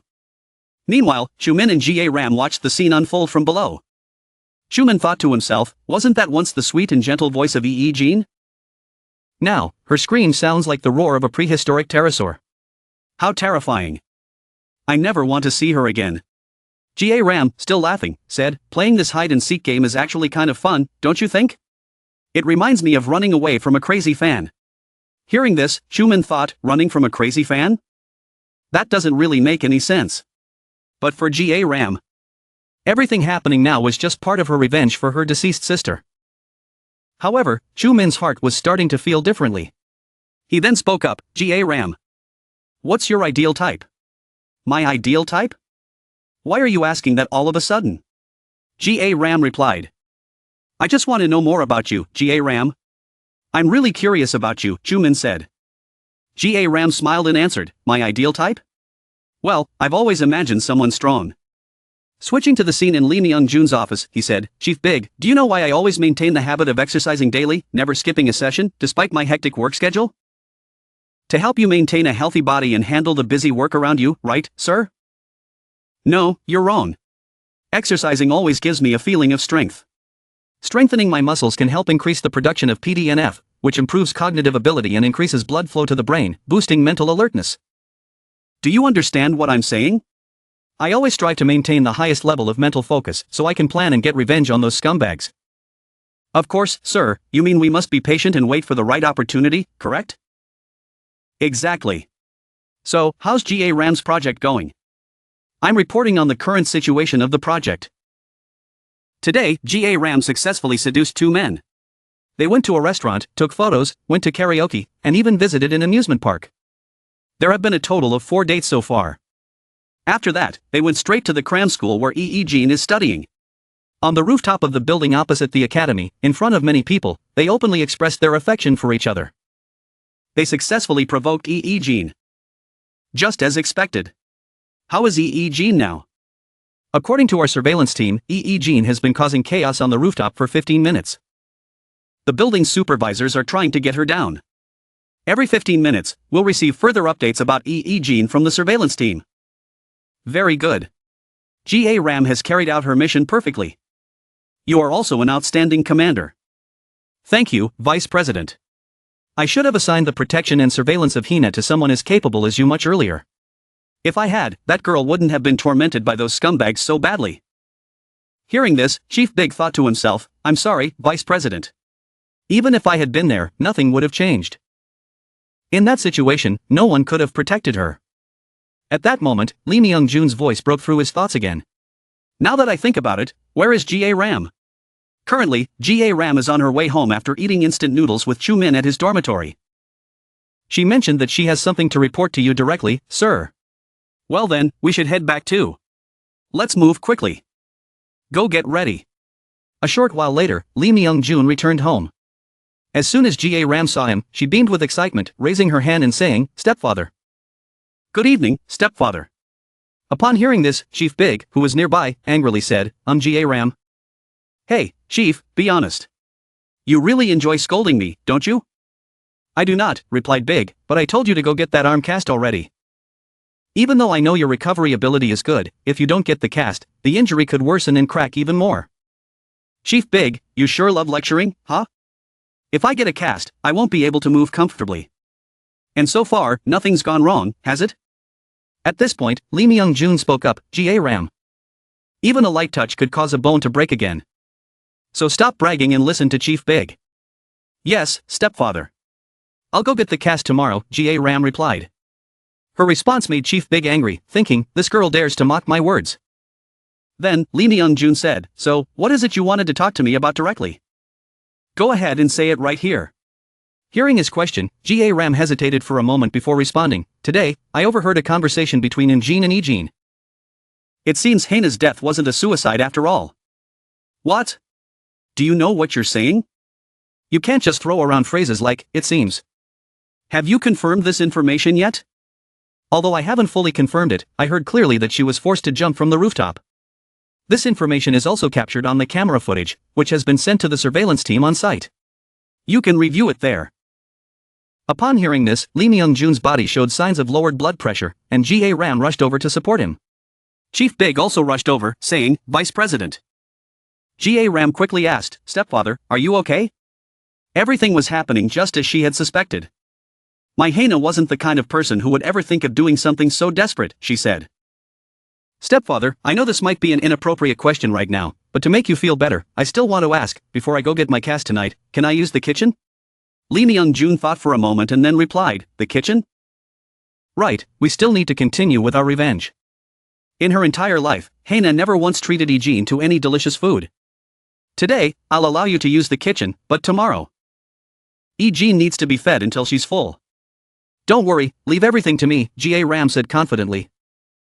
Then she headed straight to the kitchen, saying, let's begin by preparing fresh ingredients for the meal. Scene transition. 6 months ago. At this moment, Hina is coughing violently. She is crying, and her mouth is vomiting out cigarettes. A voice suddenly echoes. Look at her over there. She's even vomiting out maggots. It's so disgusting, it's unbearable to watch. Let's see how much she can throw up. 1, 2, 3 cigarettes, just enough. She's managed to vomit out an entire pack of cigarettes. You know what? This also proves that nicotine can induce vomiting. Hina, you've actually helped my experiment succeed. I didn't expect it to work. You're a real scientific genius. Hearing this, Eugene responds. Is there any point in treating me like this? Do you think that by bullying someone like me, you'll become superior? Will it make your life any better? Stop laughing like a lunatic. You're just a coward afraid to face those you need to. So you're taking your frustration out on me in a really nasty way. What are you talking about? Even though I'm in this miserable situation, I have no regrets about confronting you. Here, you're just bullies picking on the weak. I'm living a very righteous life and haven't done anything shameful. This is how I'll continue to face people like you. Eugene, instead of taking your anger out on me, are you brave enough to stand up to your brother? Hearing Hina's words, Eugene angrily kicks and curses. Shut up, you bitch. At that moment, Eugene wakes up from a dream. She had just dreamt of torturing enzymes. She thinks, why am I dreaming about such scenes at times like these? Those memories are disgusting and not even worth calling memories. It's okay, I agree with you, Hina. But the shock I caused you was also my way of dealing with my own emotions. Still, Hina, you should know that I wasn't the one who killed you. I always paid attention to the force I applied with each strike and the ingredients and quantity of what I fed you. Damn it, you're a strong person. You endured my nasty tricks while I relieved my stress, and you gained a reputation for virtue. Neither of us lost to the other. If only it were just a mistake. Damn Seo Yun, that bitch, ruined everything. That demon went too far and brought you to this state. On the rooftop that day, it was Seo Yun who made me act like a devil. If it were you, would you have been able to resist Seo Yun's orders? To be honest, what did I do wrong? It's all Seo Yun's fault. It was Seo Yun who made me do it. That's right, you didn't die because of me. So you need to deal with your damn sister. A while later, downstairs at Eugena's house. Eugenia is slowly walking downstairs when a voice suddenly calls out. Why are you sleeping in so late today? Will you sleep in like this on the day of your university entrance exams too? Apologize to your father-in-law and stop being so noisy. During the exams, you should be at the top, but is that all you're proud of? Only those who enter university with money, scholarships, and good family backgrounds can see that as a source of pride. Eugenia, yes, father. God has said we should never let our guard down.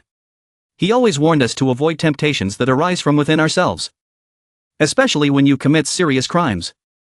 You must follow his teachings even more closely. Regarding school violence, I am not pleased with you.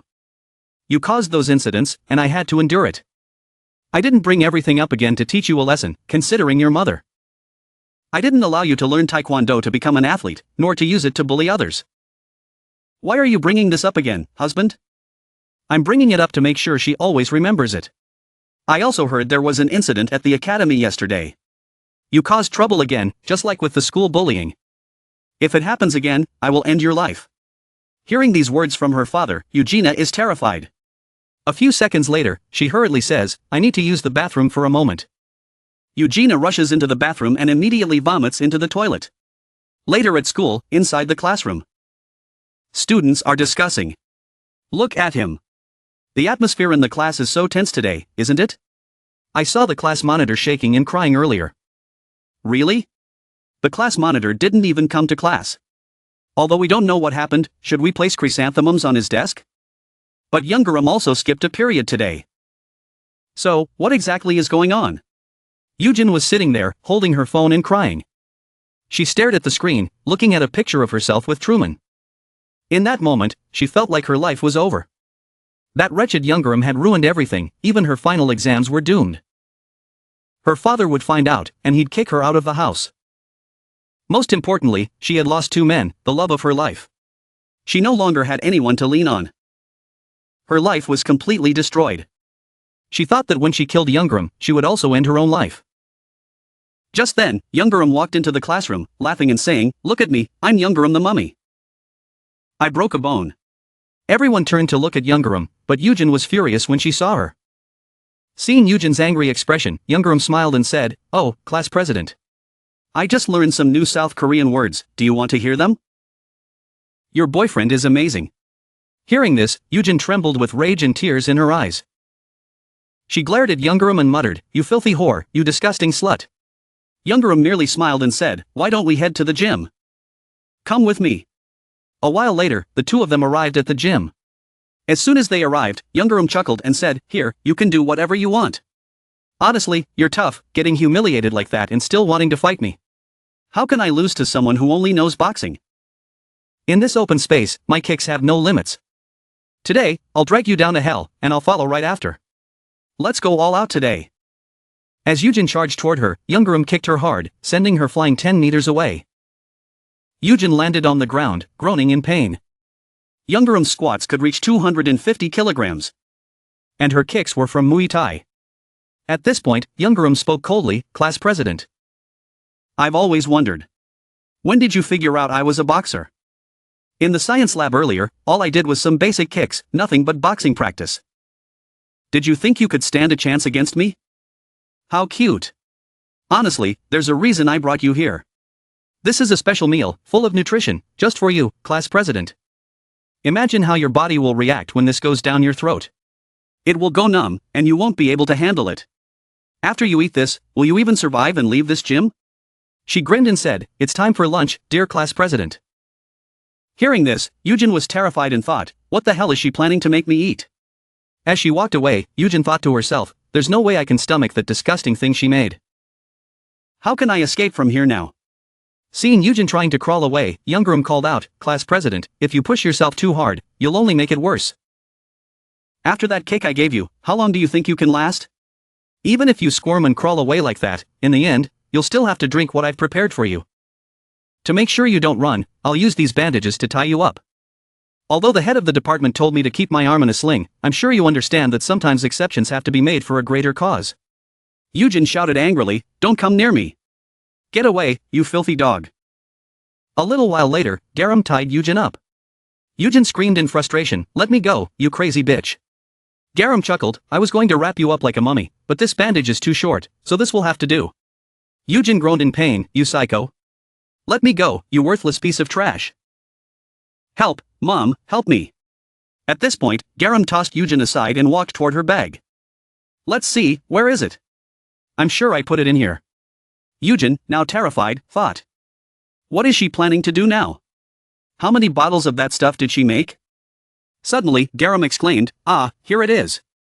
This is what you'll be having for today's meal. She grinned, Let me introduce you to a rubber tube?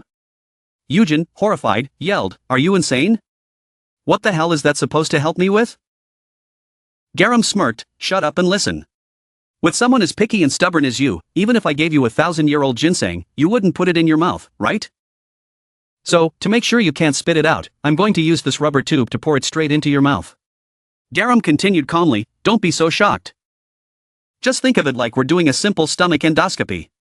Got it? Now, open your mouth. Yujin clenched her mouth shut, thinking. No way am I opening my mouth for that. I'm not that stupid. What can you do if I don't open it? I absolutely won't.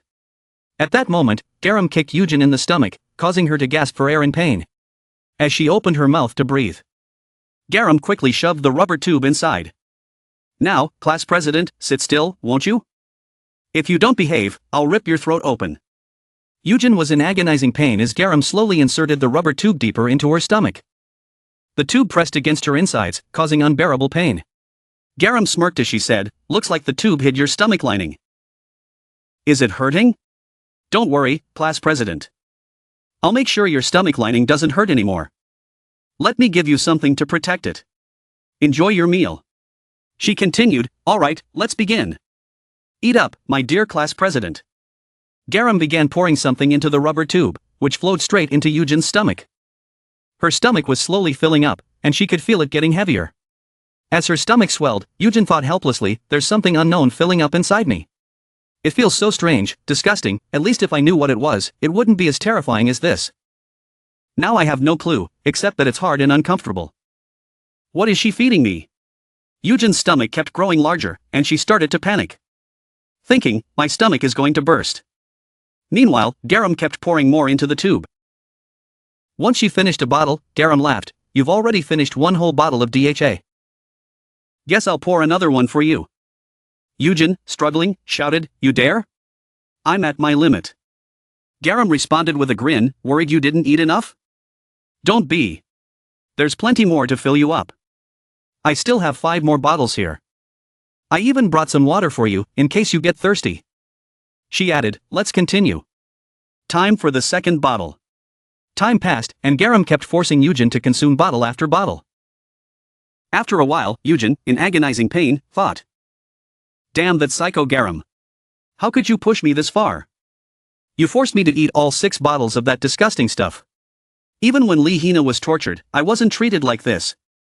And now you're making me drink 2 more 1.5-liter bottles of water? It's beyond the capacity of any normal person's stomach. If this keeps going, I'm going to die from a ruptured stomach. Finally, G-ram yanked the rubber tube out, causing Yujin even more pain. G-ram laughed and said. How was the meal, class president? Did you enjoy it?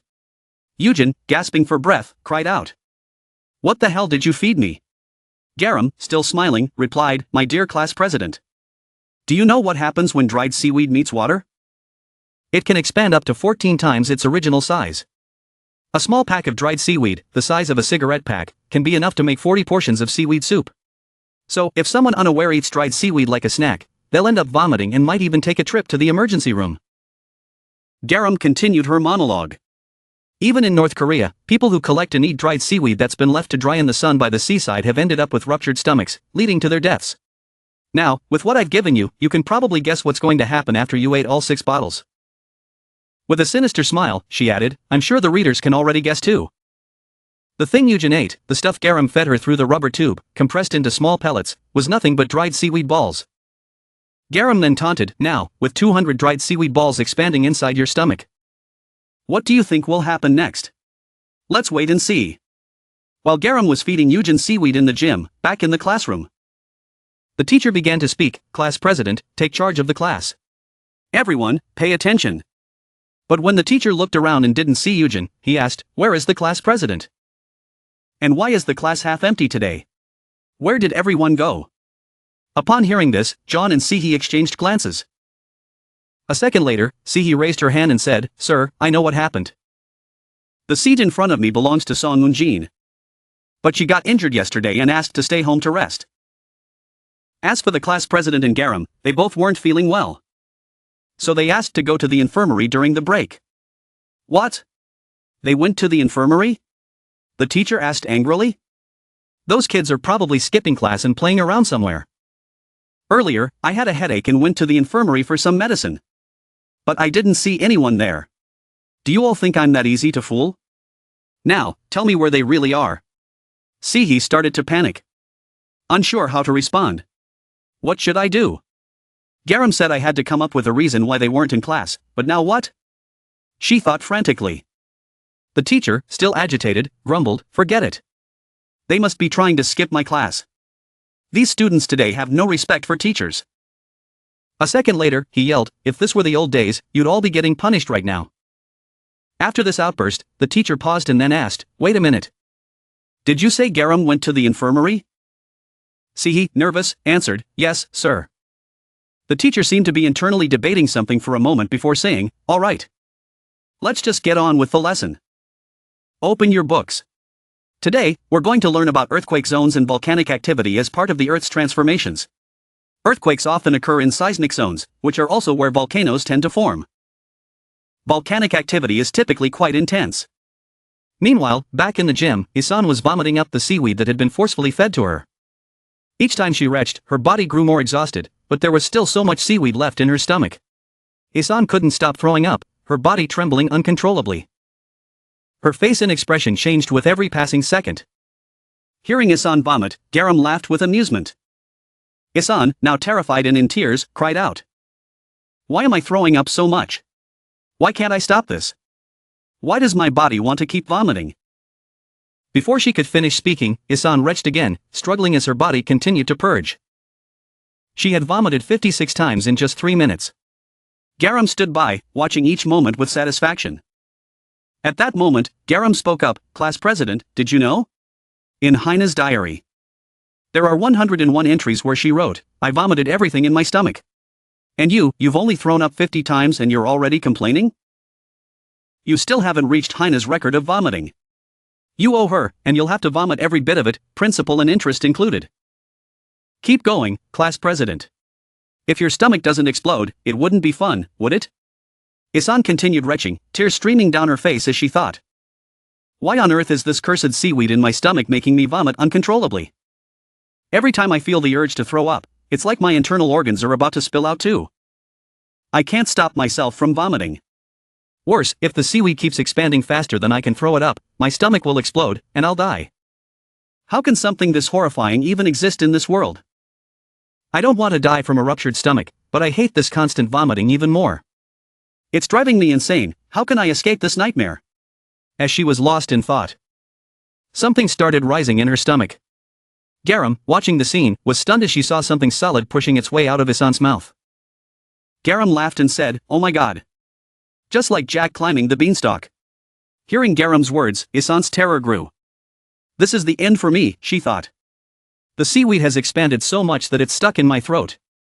I can't breathe properly. If this continues, I'm going to die soon. At that moment, Isan started hallucinating, seeing Hina choking her with her hands. Isan, trembling in fear, muttered, Hina, are you here to drag me to hell? Unable to breathe. Isan soon lost consciousness and collapsed to the floor. G-ram, watching her from above, smiled darkly. She walked over and stomped hard on Isan's stomach, causing her to vomit again. G-ram chuckled softly and said, don't worry, Isan. I'm not planning to let you die just yet. A terrified Isan, barely conscious, could only think, what do you mean, you're not letting me die yet? G-ram, I was wrong. I won't do it again, I promise. Please, spare me, G-ram. Please give me a chance to live. Isan begged desperately. G-ram smirked and replied, Isan, don't you remember? Earlier, you said you were going to kill me. You don't remember? I really thought I was about to meet my maker. You disappointed me so much, you know? As G-ram finished speaking, Isan started vomiting again. Between retches, she cried, call 199. Call an ambulance, please. G-ram laughed, oh, look at you, how pitiful. What would calling an ambulance do for you? They can't help you. All they'll be able to do is watch you suffocate to death. But I have a faster solution. Just vomit everything out, and you'll be fine. As she said this, G-ram kicked Isan hard in the back, causing her to vomit violently once again. After a few more moments, Isan started to regain a bit of clarity. The gym floor was now covered in seaweed. Isan had been vomiting for 35 minutes straight, retching a total of 382 times. G-ram, watching the scene unfold, laughed and said, look. Anyone who walked in now would think we're farming seaweed in here. Well, it seems like you've paid off your debt, principal and interest included, huh? Good job, class president.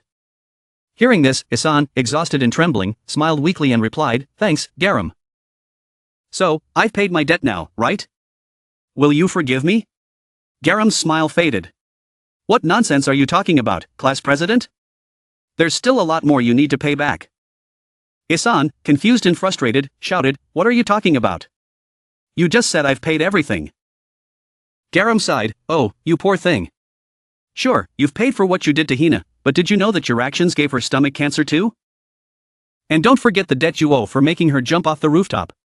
Isan's eyes widened in horror. "What? The rooftop? How do you know about that?" As she spoke, Isan suddenly remembered something. Her voice trembled as she said, "So, you were up there that day, watching." G-ram smiled coldly, "That's right, my dear class president. I was there. Well, today's game is over. But don't worry about the remaining debt. You'll pay it all, no matter what it takes. I'll make sure of it." Isan, trembling in fear, felt the full weight of G-ram's words. Meanwhile, G-ram turned to leave and said, "Oh, and make sure you clean up the mess you made in here.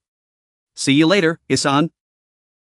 As G-ram walked out, Isan, enraged, screamed at the top of her lungs in the empty gym. Once outside, G-ram made a call to Lee Myung-jun's stepfather. "You're safe now, right? I just did something praiseworthy, father." "Have you seen the video I sent you?" G-ram asked cheerfully.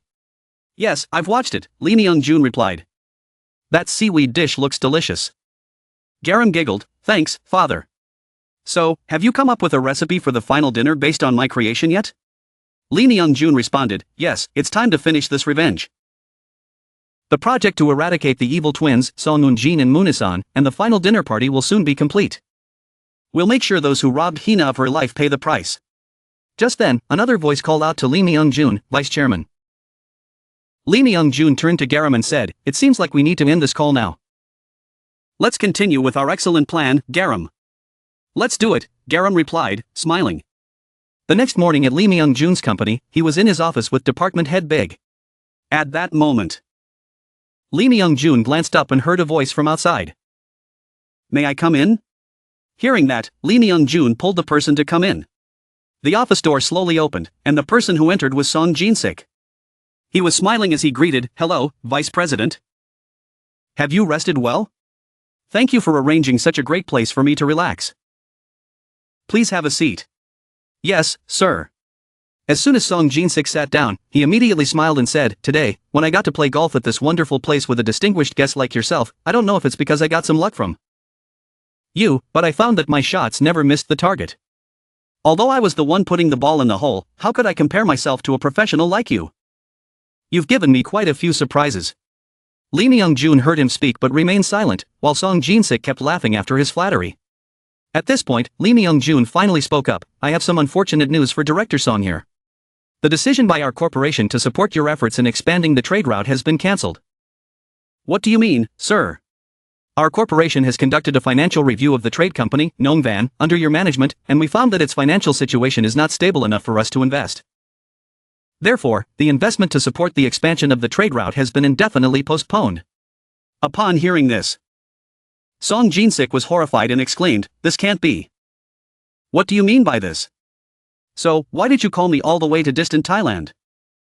Seeing his reaction, Lee Myung-jun calmly responded, "You don't need to be too upset. On the contrary, our corporation has a better project that we would like you to take on." "A different project? What project is that, Vice President?" "You may have heard of it already. Our corporation has a subsidiary here in Thailand that is gradually entering the market. Recently, we have been in the process of looking for a company to collaborate with in supplying goods to our subsidiary." "What do you mean by that, Mr. Lee Myung-jun? Director Song Jin-sik, how long will you continue to worry about profit margins in trading with others? Why don't you try producing the products directly at your factory and supply them to our subsidiary?"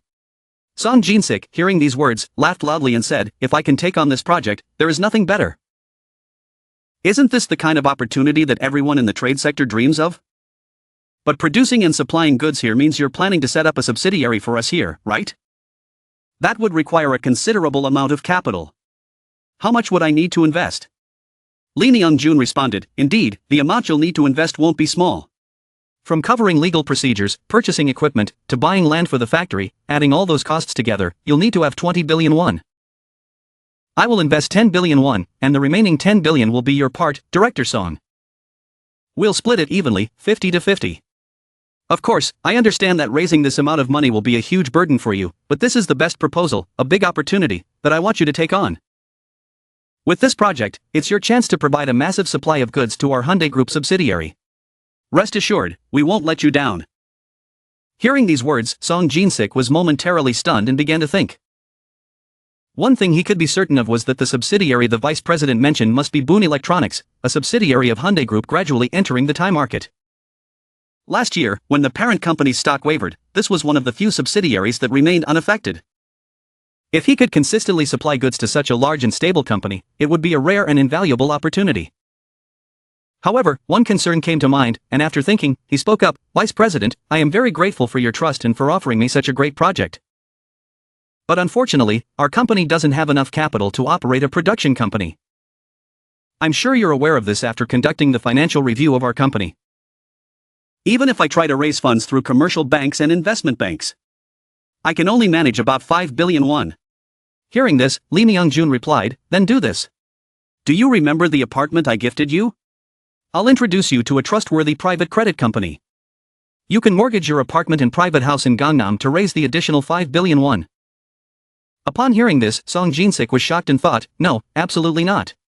Borrowing money at high interest rates to take on such a large-scale project? This can't happen." Lee Myung-jun then said, "Director Song, please think carefully. From the beginning, I've tried to secure this project to support you in your work.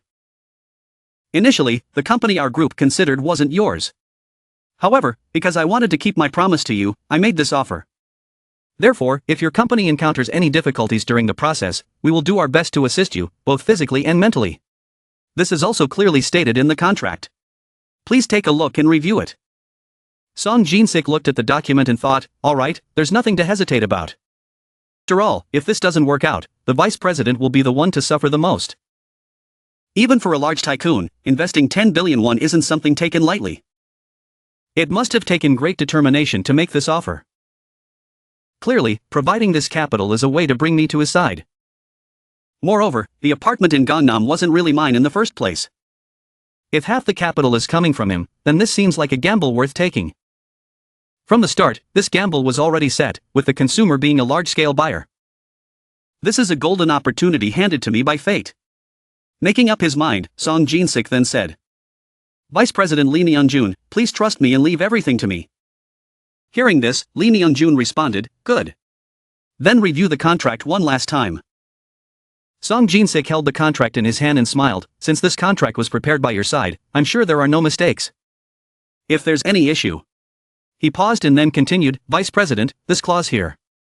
It states that if the investment is used for any purpose other than what's specified in the contract, I would have to pay back double the original investment. Compared to standard contracts, this compensation clause seems quite overwhelming for me. Is there a particular reason you've included this?" "Oh, that clause," Lee Myung-jun replied. "It stems from some weaknesses within our corporation. It's embarrassing to mention. But as you may know, last year, our group was involved in a massive embezzlement scandal, which started at the highest levels of leadership and extended to directors of subsidiaries and external partners. The corruption and embezzlement were linked to a political party and were uncovered on a large scale. As vice president of the corporation, I was required to cooperate with a government investigation. After being betrayed by those thieves hidden both inside and outside the corporation, I've since included stricter penalties and compensation clauses in contracts. The imposition of higher fines compared to standard contracts is my determination to ensure that such incidents never happen again. It's not that I don't trust you, Director Song, but as the head of the company, I need to include these terms to protect the group's interests. I hope you'll understand my position on this matter." Hearing Lee Myung-jun say that, Song Jin-sik laughed and said, "So that's how it is. Then, what else can I say? I've heard about that already. The person who revived the corporation during that crisis was you, Vice President. You appeared many times on the news, handling the situation. Yes, last year, I had to make a lot of efforts in many ways to revive the corporation. If you finished reading, please go ahead and sign." "All right," Song Jin-sik replied. He picked up the contract and thought to himself, even though the penalty clause depends on the decision of the one who made it, it feels like that person is secretly preparing for something. As long as nothing goes wrong, I don't need to worry anymore. I just need to ensure I don't violate anything to avoid paying compensation. Let's just sign it. On the other side, Lee Myung-jun saw Song Jin-sik sign, and he smiled inwardly. After signing, Song Jin-sik handed the contract back to Lee Myung-jun. Taking the contract in his hand, Lee Myung-jun said, "This must have been a tough decision for you. You've worked hard, and I'm sure you're tired after playing golf with me. You should go and rest now." Hearing this, Song Jin-sik felt a bit disappointed and spoke up, "Vice President. It seems like you're being frank with me, but I understand everything already. The meaning behind giving me such a big opportunity, though I may silently feel a bit discontent, I fully understand the situation. Just give me your command, and I will always remain loyal and dedicated to carrying out your requests. I understand what you're trying to say. Now, please go and rest." "Yes, Vice President, I hope you rest well too." After Song Jin-sik left, there were only 2 people left in the room. Department Head Big spoke up. "He does have some strategy, but if he thinks he's the one you'll choose to help you get revenge, he's gravely mistaken." "No, Department Head Big, that's the truth. Our revenge plan needs Director Song." The scene shifts to Song Eun-jin's room. She was sitting bored in her room when suddenly, someone rang the doorbell, startling her. Hearing the bell, Song Eun-jin worriedly thought, "Who could that be? No one told me they were coming today." At that moment, a voice called out, "Delivery." Hearing that, Song Eun-jin smiled and said, "It's the self-defense spray to deal with Mooney, Eun-jin, and Yeon-jae gum. Finally, it's here. Staying home alone feels much safer now. This is the weapon that will protect me. Mooney, Eun-jin, and Yeon-jae, what are you? Do you think I'm scared of you?" Outside, the delivery person smiled when they saw Song Eun-jin come to open the door. "Hurry up and open the door. Your G-ram is here." Seeing G-ram arrive, Song Eun-jin froze in shock. At that moment, G-ram was standing at the door of Song Eun-jin's house. When Eun-jin saw G-ram, she was extremely frightened, but still had to invite G-ram inside. Once inside, G-ram took off her cap, her eyes scanning everything in Eun-jin's home. Meanwhile, Eun-jin, trembling with fear, walked inside, but kept her eye on G-ram. In her mind, she was thinking, "Damn it. Why is that crazy woman G-ram sitting in my kitchen now? How does she even know my address and come all the way here? Well, since she's already here, I have to treat her properly. Better play along, or else she might go crazy again." With shaky hands, Eun-jin poured a glass of orange juice and, forcing a smile, turned to G-ram and said, "G-ram, I don't really have anything fancy to offer you, but would you like this glass of juice?" Her hands were shaking so much that the juice spilled over the edges of the glass. Seeing Eun-jin's nervousness, G-ram coldly glanced at the spilled juice and said, "Are you suggesting that G-ram should lick up the spilled juice on the floor?" No, I'm sorry, G-ram. Let me get you a new glass." "No need. I don't drink anything except sweet chocolate smoothies." "Then let me get you a chocolate smoothie." "No, just sit down." "That's fine." "Oh, okay, I understand." Eun-jin quickly pulled out a chair and sat across from G-ram. Stammering, she asked, "G-ram, why are you wearing a delivery uniform? Are you working part-time as a delivery person? You mean this outfit?" G-ram said with a smirk. "Oh, our shy little Eun-jin. If you had seen my face through the doorbell camera, wouldn't you have locked the door like fortifying a fortress? That's why I disguised myself as a delivery person, so I could get in here." Hearing this, Eun-jin thought, "Damn it, she really sounds like a criminal on the run." Then she asked nervously, "So, you just dressed up, right? You didn't take my package, did you? Why? Were you really expecting that package? If it benefits me, I might just take it."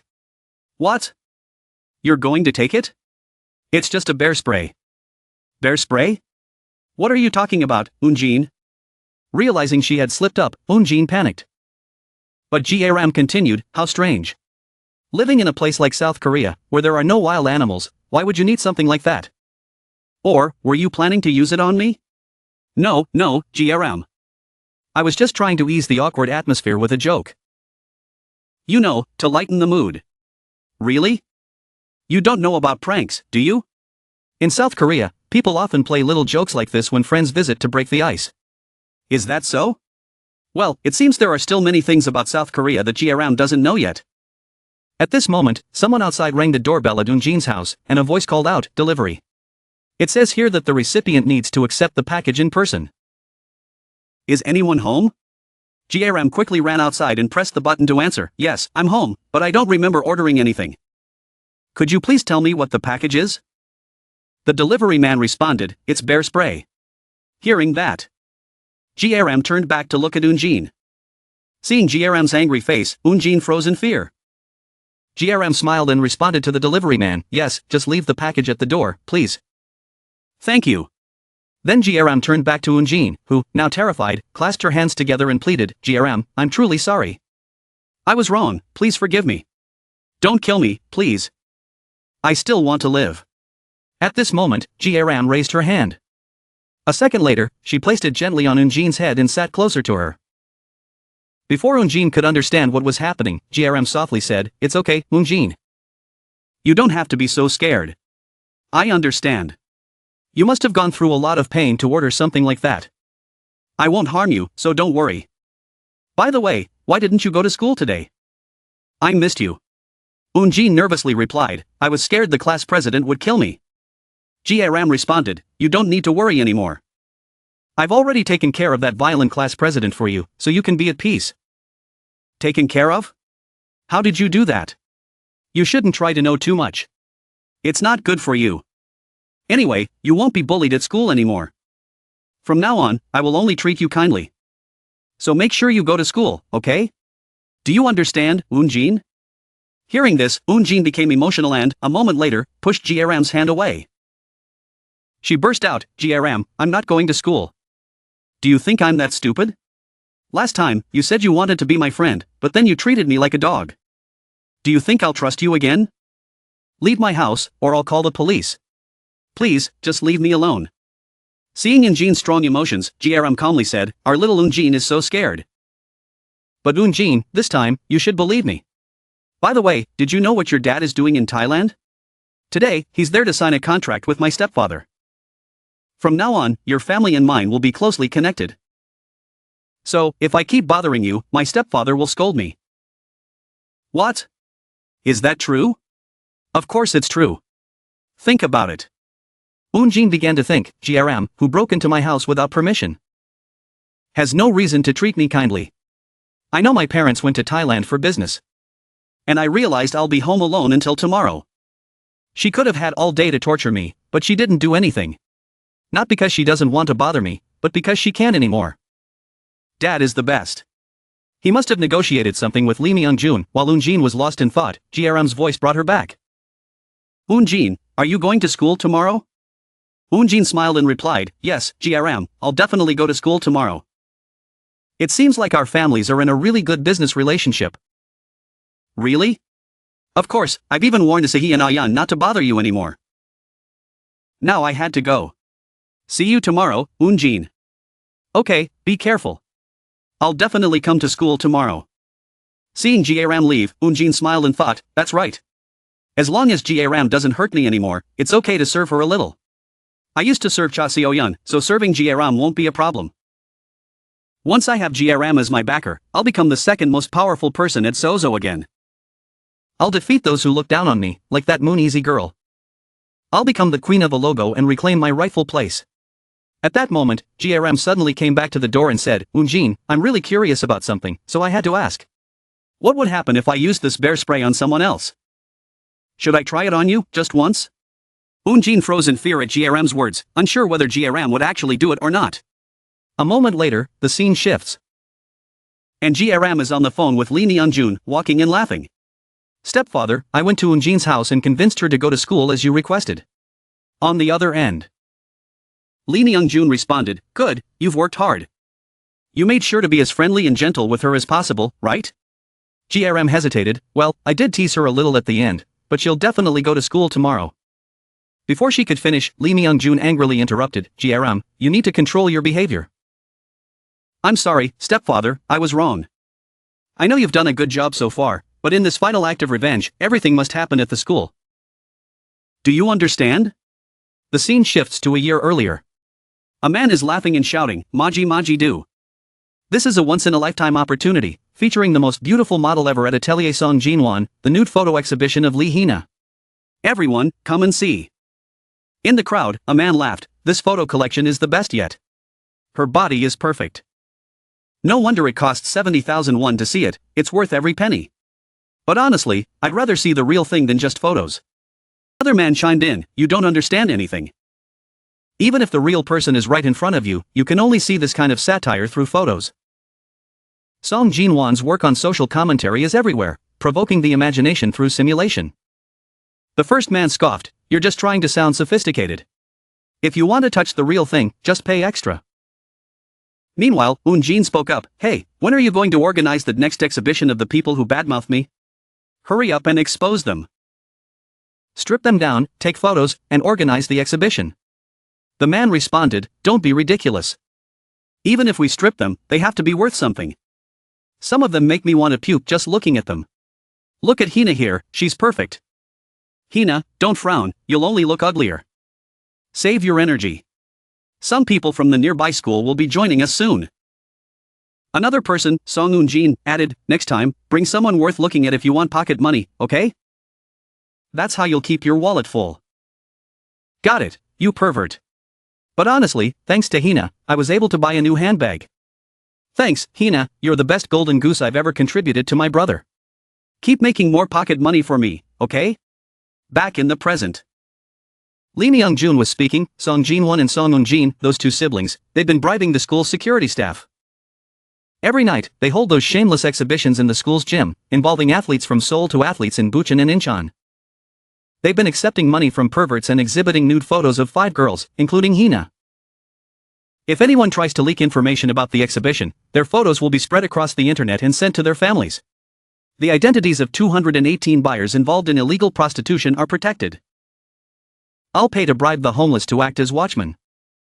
G-ram, you must punish the ringleaders. Do you understand? The place where our Hina endured so much pain and humiliation. That's where we'll carry out our character annihilation project, the destruction of the Song siblings' humanity. Following the previous episode, after G-ram visited Song Eun-jin's house to comfort and encourage her to return to school, she didn't forget to spray bear repellent in her face before leaving. After doing that, she called her stepfather, Lee Myung-jun, to prepare for the next phase of her plan, to humiliate the Song Eun-jin siblings. In the blink of an eye. A night passed, and the scene shifted to the school. A group of students were playing soccer on the field. From a distant corner, Song Eun-jin sat, her gaze fixed on the group. Lost in thought, her eyes were locked on one student in particular, a boy who was both kicking the ball and laughing, shining like the moon in the dark night, radiant and handsome. Eun-jin, staring at him with a silly grin, was startled when G-ram suddenly appeared. Laughing and saying, "Eun-jin, you look like a girl in love." Caught off guard by G-ram's sudden appearance and comment, Eun-jin stammered in shock, "What, how long have you been there?" "I've been here since the universe was created." G-ram joked, "Even though our Eun-jin only missed 1 day of school, it seems like you're having trouble adjusting, so I've been watching you closely. And, guess what, I discovered you've fallen in love, it's not what you think." Eun-jin exclaimed, flustered, "Oh my god, what is this?" "You don't need to be embarrassed. Eun-jin. Falling in love isn't something to be ashamed of." G-ram teased, "So, Eun-jin. You like Sher Huaraba, don't you?" "What, how do you know about Sher Huaraba?" "How do I know?" "Well, I asked to see he and Ion, and they told me all about it." Hearing this, Eun-jin fumed inside, "Those busybodies always meddling in my business." At this moment, G-ram smiled and said, "Hey Eun-jin, you've liked him since the beginning of the semester, right? How fresh and adorable. I wholeheartedly support your love for Sher Huaraba." Seeing Eun-jin's fearful expression after saying this, G-ram started plotting. After a short pause, she spoke again, "Eun-jin, what do you think if I help you connect with Sher Huaraba?" Eun-jin, shocked, exclaimed, "What?" G-ram continued, "I could be the bridge between you and Sher Huaraba, just like when I was in the north. Once I step in, nothing ever goes wrong. Trust me, I've already seen Cupid's arrow, and I'll make sure it hits the right target." Eun-jin, worried by G-ram's words, thought to herself, "She talks like she really has Cupid's arrow or something. This crazy girl, it's a miracle that arrow hasn't hit someone else. Yesterday, she erased my anxiety about coming to school, only to spray bear repellent in my face. I can't trust her at all. I wasn't even planning to come to school today. But her threatening messages with that cryptic name forced me out. And now she's offering to be a bridge? What in the world is she planning to do this time?" Seeing Eun-jin stay silent, G-ram spoke up, "Hey, Eun-jin, why aren't you answering? I'll do a great job. I promise. I'll help you connect with him." G-ram said this with her signature expression, which made Eun-jin even more frightened, tears welling up in her eyes. The scene then shifted to the classroom, where the boys who had just finished playing soccer were laughing and joking with each other. Today's game was fun, sure who was running a lot. And everything seemed to go smoother, didn't it? One of the boys, Lee Seho, was teased, hey. Seho, why don't you quit the band and play soccer with us during lunch? No way, Seho replied, we have to practice hard for the competition during summer vacation. Another boy chimed in, I heard there will be 5 female students at this competition, if you want to impress them. You'd better work hard. Seho laughed, dude, last time you told me you had a girl flirting with you on TikTok. More girls is always better. Just as they finished joking, a voice called out from the door, wow, you're such a jerk, karma will catch up with you. Sure who quickly responded. Wait, who are you to say that? The other boys, seeing G-ram standing at the door, blushed and whispered to each other, isn't she a freshman? Yeah, she's the one who came from North Korea. One of the boys commented, she's pretty cute up close, isn't she? Kind of looks like an idol, right? The other boys, feeling shy as G-ram walked into the classroom, couldn't help but blush. What's a first-year girl doing in the second-year boys class? At that moment, G-ram smiled and said, hello, Senior Lee Sherhu, I'm Ian G-ram, a first-year student from class 6. I came here because I have something to tell you. Seho, surprised and flustered, asked, something to tell me, what is it? G-ram's expression turned mischievous, her eyes flashing red for a moment as she smirked. A moment later, she said, my friend wants to confess to you publicly. So they're waiting for you in the indoor gym. They insisted that you must come. So I'm here to pass along the message. The other students, hearing this, started laughing and joking, hey, did you hear that? A public confession, grab some popcorn, let's go watch this, you don't get opportunities like this every day. Another chimed in, can't believe we're gonna witness something straight out of social media. Seho, rubbing his head, muttered, do you know who's confessing to me?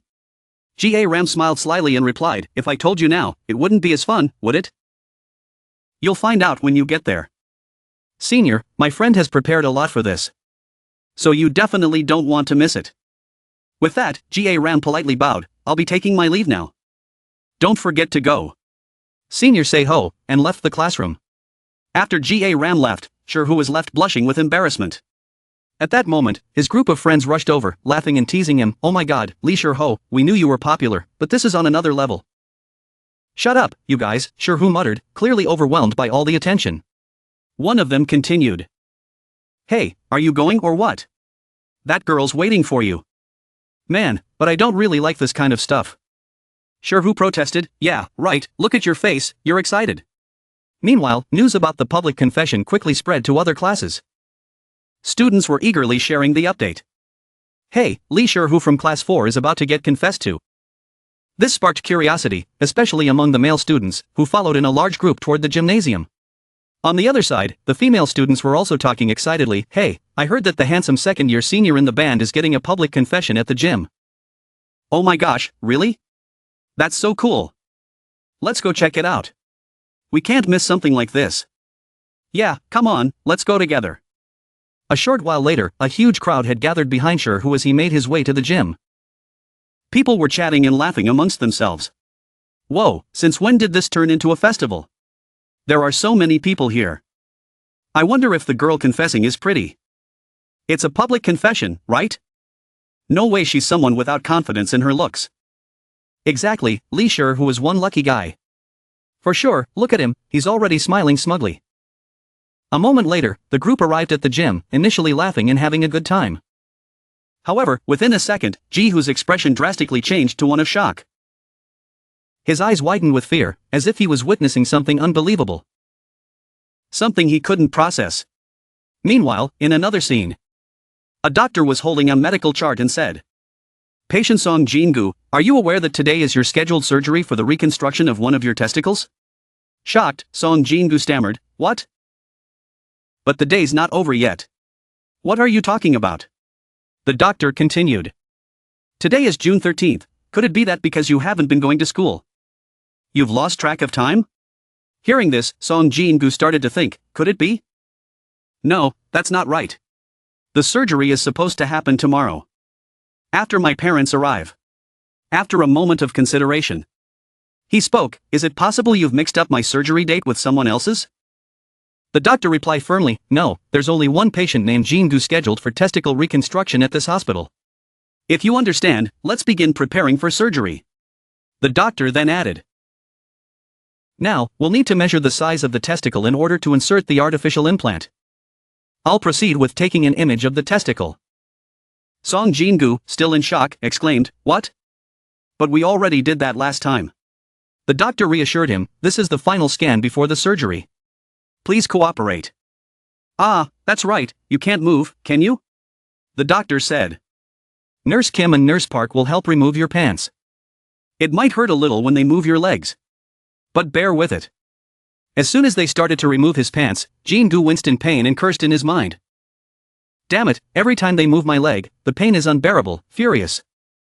He thought, "Youngdagram, once I get out of this hospital, you're dead." The doctor interrupted his thoughts. "Alright, now that we're ready to start the scan." Jin-gu's eyes widened in horror as he saw a camera positioned near his private area. He screamed, "Wait, you're seriously using a phone camera for this?" The doctor nonchalantly replied, "Would you rather we use a high-speed camera?" "Stop complaining, let's get on with it." As the doctor and nurses walked away, Jin-gu continued to shout, "Wait, why are you leaving me like this?" The doctor responded calmly, "Just sit tight while we finish prepping for the surgery. If you're bored, you can watch some TV." He turned on the TV and left the room, leaving Jin-gu in disbelief. Jin-gu, fuming, yelled at the empty room. "How can a doctor treat a patient like this? This isn't how doctors are supposed to behave." His mind raced, something was off about him from the start. As the TV flickered to life, it showed a scene of a girl wearing a collar and dressed like a dog. Seeing this, Jin-gu paused his rant and burst out laughing. What kind of crazy person dresses like that? They actually look like a dog. What a fool. A second later, Jin-gu's laughter faded as he recognized something. His eyes widened in realization. Continuing from the previous episode, after Moon-izan made a deal with G-ram, the agreement was, if she could eat all 8 crystal-like shaved ice servings on the table, G-ram would spare her. This meant not uploading the videos of her abusing others online and effectively saving her reputation in future. Moon-izan managed to finish all the servings. And true to her word, G-ram let her go. She no longer had to endure the suffering that G-ram had inflicted on her.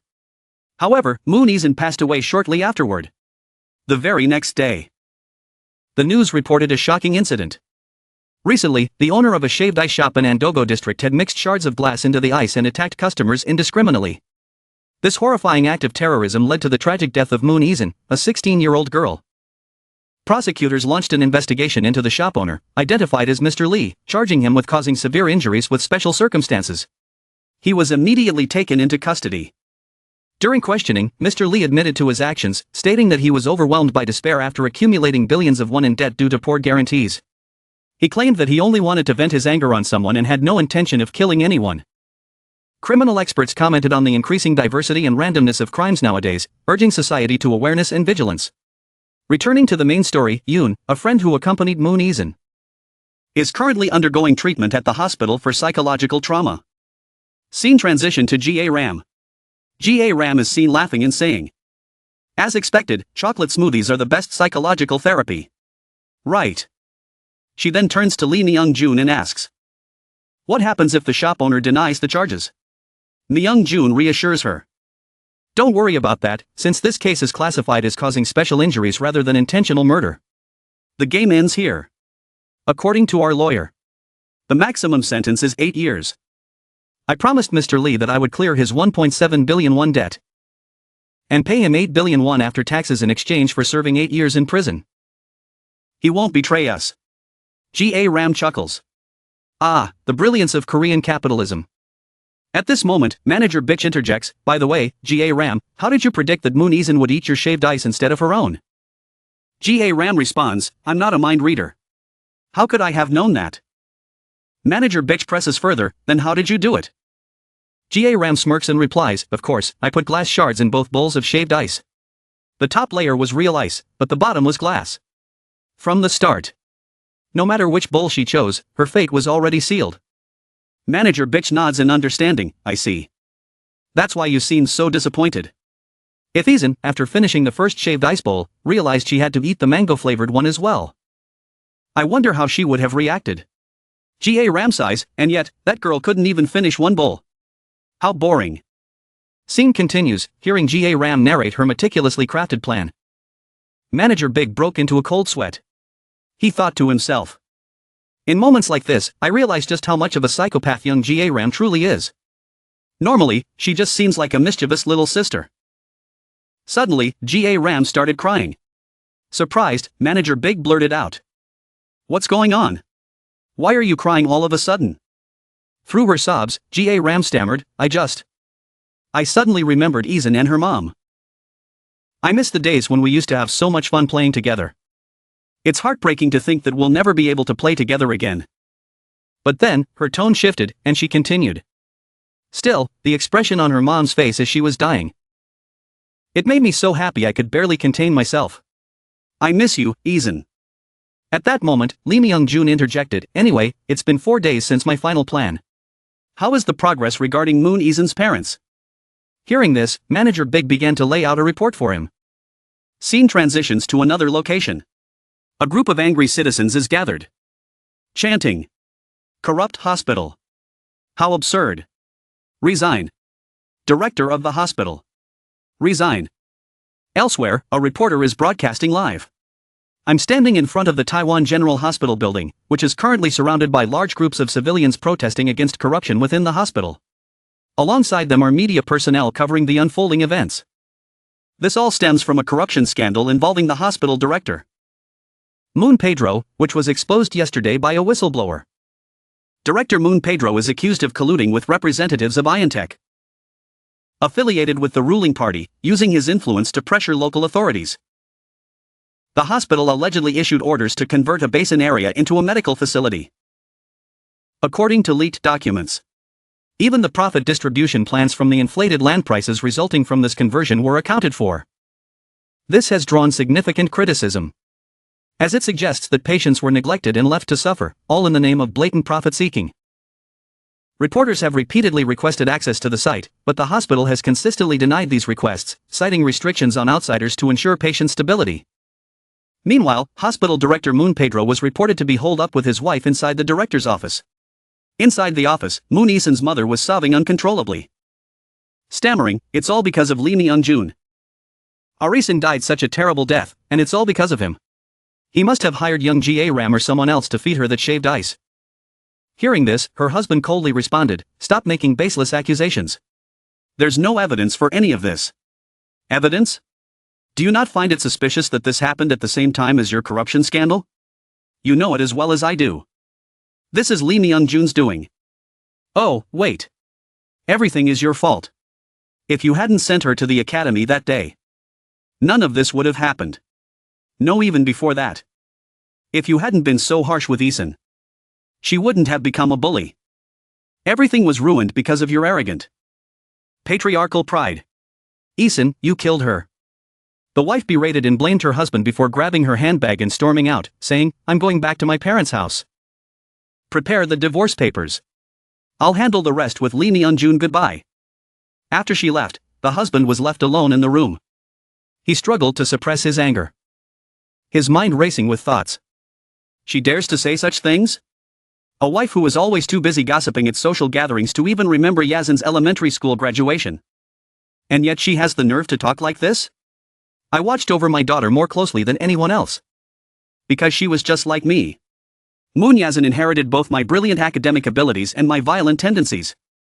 Of course, I tried my best to nurture her academic talents while suppressing her violent side. Taekwondo was just one of the ways I thought I could help her channel her aggression. Did I push Yazan too hard? No, I was only trying to discipline her strictly, the way my own parents raised me. My daughter, who inherited my temperament, was destined to lead a successful life without ever becoming a criminal. I thought that was the only way she could live a better life than me. As the director of Taiwan General Hospital, this is the only path I know. Moon Yazan, why? Why did you stray from the path I laid out for you? From the future I envisioned for you? The love I had for you? At that moment, he looked down from his office window and heard the shouting below. Corrupt hospital director. Resign now. A legislator acting as a hospital director? What kind of nonsense is this? How can you freely continue playing political money games while neglecting the patients? Resign immediately. Above, he sat still in his office, lost in thought. In the end, everything will just conclude this way. All of this, it's meaningless. Just then, someone opened the office door. Hearing the sound, he angrily shouted, "I gave strict orders to security to stop anyone from entering." In response, a calm female voice replied, "I'm not an outsider." Hearing her voice, he froze in shock. Turning to look at the intruder. "You must understand the reason I'm here, don't you?" she said, realizing who she was. Moon Pedro replied coldly, "Yes, you're here to silence me. To ensure I can't reveal who's truly behind this land corruption scandal." Representative Cha. "It seems he's decided to sever ties with me and abandon me to ruin. As always, you're here to threaten me by dragging my family into this mess. But do you really think Representative Cha's usual tactics will work on me now? My wife has already informed me of her decision to file for divorce and has gone back to her parents' house. My daughter was buried in the church cemetery last week. There's no family left for you to threaten. So tell me, what will you do if I refuse to stay silent? What's your plan for me? Will you leverage your connections with CEO Kong in Busan? Or will you desecrate my daughter's grave in the church cemetery?" The woman smiled faintly and replied, "At the very least, I can end the pain you're feeling right now, forever." Hearing her words, Moon Pedro fell into deep thought, then finally spoke again. "I see your point. Tell Representative Cha that he won't need to waste any effort silencing me. I'll handle it myself. By the way, I've been wondering about something for a while. Are you really one of Representative Cha's people? Although he sometimes uses you to check on me. I've never actually seen him with you in person. Is it possible you're not working for Representative Cha, but rather for Cha Seo Hyun?" Hearing these questions, the girl in front of him merely stood there, smiling calmly. "You, someone who won't remember anything soon, shouldn't be so curious."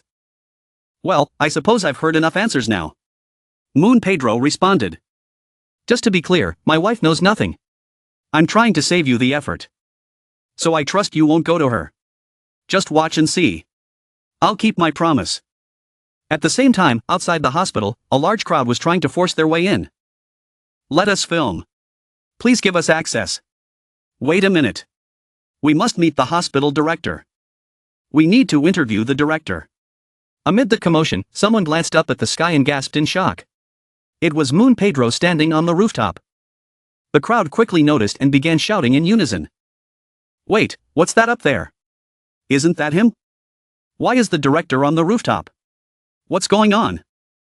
It can't be, no way." Before they could finish their words, Moon Pedro closed his eyes slowly and then leapt from the rooftop.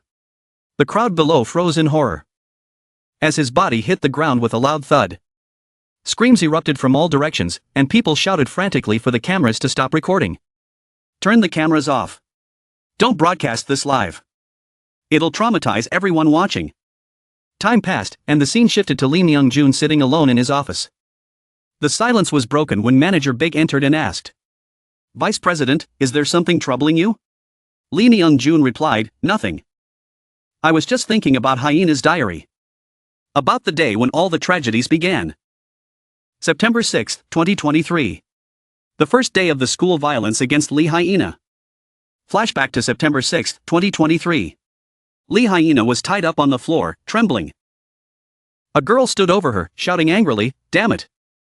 So you're telling me that Moon Yasin, the loser we used to bully, is actually a third-generation Chevalier? If she's the daughter of a conglomerate family, shouldn't she have shown some signs of it?" Another girl, clearly furious, grabbed her head and screamed, "Damn it. This is so messed up. How could we have beaten up that wretched girl? Only to find out she's the daughter of a Chabel? This isn't a joke." She turned to another girl, yelling, "Hey, Moon Yasin, are you sure you investigated this properly? Or did you get something wrong?" Another voice chimed in, "Lee Hyena is the only daughter of Lee Myung-jun, the vice president of the Hyo Group. I've told you a million times. Look it up on your phone again if you don't believe me. It's true. Lee Hyena, that girl. If she's the daughter of a Chabel, why the hell did she pretend to be poor all this time? What's the point of that?" As the group continued arguing among themselves, Hina, lying on the ground, stammered, I just wanted to be like everyone else, to make friends like a normal person." Hearing this, Song Eun-jin stepped back in fear and said, "Oh no. What do we do now? It really seems like she's the daughter of a Chabel. If that's true, doesn't that mean we're all doomed? But don't include me in this.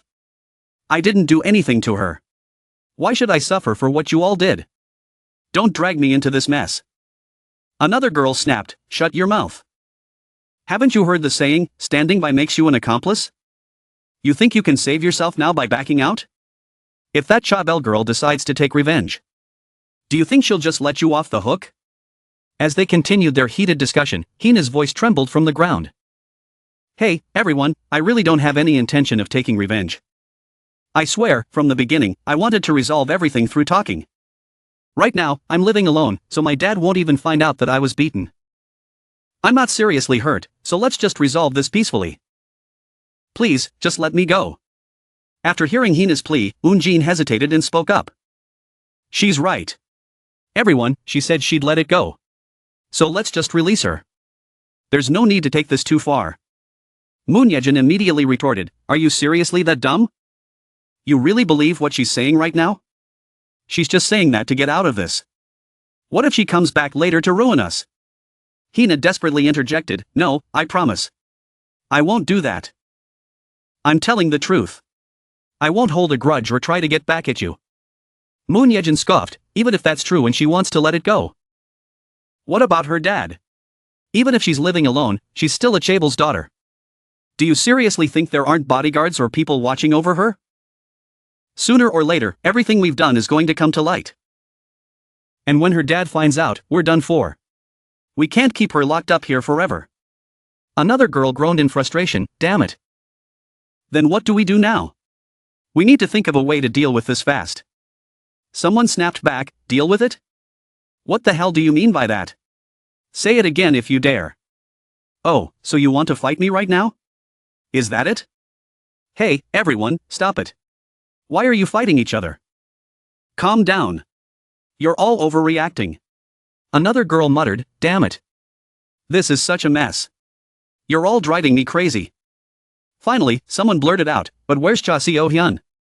He's the one who told us to gather here. But now he's nowhere to be found. The person who started all this isn't even here. What the hell is going on? As the shouting died down, someone stepped into the room. It was Cha Seo-hyun, standing at the door with a furious expression on her face. She smirked and said, what's with all the noise? You useless idiots. Seeing Cha Seo-hyun enter, Hina instinctively flinched, trembling slightly as Seo-hyun's footsteps echoed through the room. With a mocking tone, Seo-hyun continued, this is such a tiny matter. A mere plaything. If she's really a third-generation Chabelaire, doesn't that mean her wallet is always full of cash? Isn't that a good thing?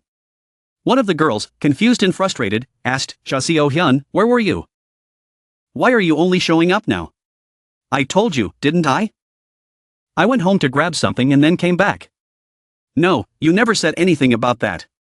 Whatever. I went and now I'm here. Why do you keep complaining about things that don't even concern you? Hearing this, Moon Yejin hesitated and said nothing more. Seo-hyun turned her attention to Hina, a malicious smile forming on her lips. So, our little darling here is a third-generation Chabelaire. Ha! So what if her dad is a Chabelaire? With that, Seo-hyun suddenly kicked Hina in the jaw, making her cry out in pain. Seo-hyun laughed as she said, and my dad? He's a presidential candidate. For crying out loud. So what if she's a Chabelaire? It depends on the kind of Chabelaire we're talking about. Windows Group? Since when has that been a real conglomerate? One misstep, and their stock drops by 30%. Is that what you call a Chabelaire? As Seo-hyun continued her rant, Moon Yejin suddenly interrupted from behind her. Cha Seo-hyun, no matter what, a Chabelaire is still a Chabelaire. Even if your dad becomes the leader of the ruling party, it doesn't change that. Seo-hyun narrowed her eyes. Oh, really? Have you not been keeping up with the news? The uncles who send me black bread are all subordinates of my dad. Not long ago, didn't one of them come to my dad's office to grovel like a fool? That's what's truly scary. Terrifying, isn't it? Seo-hyun sneered. Now do you see why I call you all cowards? How can you share the same space with someone you're afraid of? Shame on you. At this, Hina, still in pain but defiant, muttered, shame on you. Her quiet but cutting remarks stunned Seo-hyun into silence. Her anger momentarily replaced by disbelief. Cha Seo-hyun quickly turned back to Hina and snapped. What did you just say? I said, know some shame? Hina replied. If your father holds such a high-ranking position, shouldn't you be the one being careful with your actions? Trust in your wonderful father and do everything you can to uphold that trust. Why would you bully someone weaker than yourself? Don't you feel guilty toward your father? Hina continued, her voice firm. Aren't you the same dutiful daughter named Xinjiang we've heard so much about since you transferred to our school? But Xinjiang, there's one thing you're mistaken about. My father isn't like me. I don't follow orders like that. Isn't it horrifying for a dutiful child like you to hear? Seeing the blank look on Seo Hyun's face, Hina smirked and added. You seem confused by what I'm saying. If you don't understand, I might as well spell it out for you. Seo Hyun's eyes narrowed, and Hina said with an edge in her voice. This, Seo Hyun, is what I mean. She held up a USB stick. This isn't just a USB. This is my father's lifeline. A year ago, during a family gathering, I overheard something about my uncle Bazaar hiring a hacker named Joa to create a rootkit. Afterward, I installed that rootkit on my father's computer, where it remained for 6 months. And from my father's computer, I discovered that he had been funneling political slush funds using cryptocurrencies. Over time, he managed to successfully stash away 230 billion won. But more than that, I've secured everything. All of my father's dirty secrets are on this USB. If I were to release what's on this drive, my father's political career would end in ruins. And not just his career, his life. How grandiose, right? Don't you agree? Cha Seo Hyun frowned. What exactly are you trying to say? Hina smiled coldly. What I'm saying is that with just one command from me, I could destroy him. If not physically, then politically. Either way, he'd be at my mercy. Hearing these words, Seo Hyun looked momentarily stunned but quickly composed herself. Her face twisting into a smirk. You think spouting nonsense like this is going to scare me? Hina added defiantly. For a moment, Seo Hyun seemed taken aback. Then she reached into her pocket and pulled out a photograph, throwing it in front of Hina. Hina glanced at the photograph and immediately froze, her face drained of all color. A second later, she started to gag and vomit uncontrollably. Watching this, Seo Hyun laughed mockingly. You really do have a weak stomach, don't you? Just looking at some photos of a shattered skull, and you're already throwing up like this? What about when they did your mother's funeral rites? When her head was crushed in that car accident, did you throw up like this back then? 2, Hina stammered, her voice trembling. What is this photo? Seo Hyun chuckled. This? It was all over the news. I thought you'd recognize the face immediately. The man in the photo accidentally slipped while climbing a mountain and died 5 months ago. That's Yang Tae-in, the chairman of Capel Retail Group, worth 54 trillion won. But was that really an accident? Cha Seo Hyun mused, a sinister smile spreading across her face. Hiking is one of the easiest places for a murder to happen in South Korea. All you need is to bribe someone and have them work as a patrol officer on the mountain trail. During their patrol, they identify the blind spots in the CCTV coverage. Then, when the target passes through alone, just one strong push, and it's a perfect accidental fall. The death of the Capel retail chairman? There wasn't any special reason for it. My dad just wanted to see if he could kill someone for me. That's all. And when I actually tried it, killing the head of a conglomerate turned out to be pretty easy, didn't it? Turns out, even a chairman of a massive corporation can be dealt with effortlessly. Seo Hyun tilted her head thoughtfully and added. It got me thinking. If killing one major chaebol is this easy, wouldn't it be interesting to see how easy it is to kill another one? Her gaze darkened as she turned toward Hina. Lee Hyena, why did you transfer to this school? Was it your father's idea? He told you to talk about school violence and to be a good daughter, didn't he? Hina, trembling but defiant, stammered. What? No, that's not it. I only transferred here because I heard the school had teachers specializing in gifted education. So I enrolled. That's all. Seo Hyun scoffed, her voice dripping with sarcasm. Unbelievable. I can't stand this anymore. If that's the case, then maybe I should deal with your dad as well. What do you think? Dutiful daughter Shim Chung? Should I take care of your loving father for you? Hina froze, her face pale. Seo Hyun continued, her tone mockingly casual. Doesn't your dad drink that multigrain cereal powder from Branda every morning at 7 a.m.? For breakfast? What if I added a little detergent to it? Or, she suddenly grabbed Hina and lifted her off the ground effortlessly. Your dad loves powerlifting, doesn't he? That private gym of his? The 120 square meter one in Jamsil? What if I loosened a few screws on the barbell rack so the weights crushed him to death? Or maybe no, that's too messy. Seo Hyun smirked cruelly as she continued. Or better yet, I could hire assassins from North Korea through the deep web for $1,000 should be enough. Should I have them cut out your dad's tongue?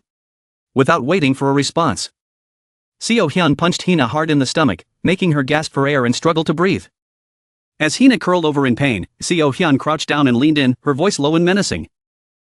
Actually, I've decided. Let's go with this. Seo Hyun grabbed Hina by her collar and yanked her up, tightening the fabric around her neck.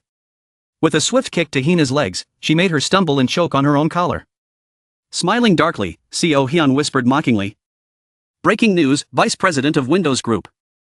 Lee Myung-jun, under pressure from a National Assembly hearing, hangs himself along with his 15-year-old daughter. Isn't that a perfect script? Matches your family's current situation to a T, doesn't it? So let's go with this plan, shall we? Hina? No, I don't want this. Please. Hina cried out desperately. What do you mean? You don't want it? Seo Hyun sneered, her voice dripping with venom. You ungrateful wretch. I'm helping you reunite with your dead mother. As she finished speaking, Cha Seo Hyun burst into maniacal laughter, her voice echoing in the dimly lit storage room. The sound sent shivers down Song Eun-jin's spine, leaving her paralyzed with fear. At that moment, Hina broke down, sobbing and screaming. Please. Have mercy on me. It's all my fault. Spare my father. I'm begging you. I'm the one who's done everything wrong. I'll never defy you again. Please. Daddy. Save me. Help me.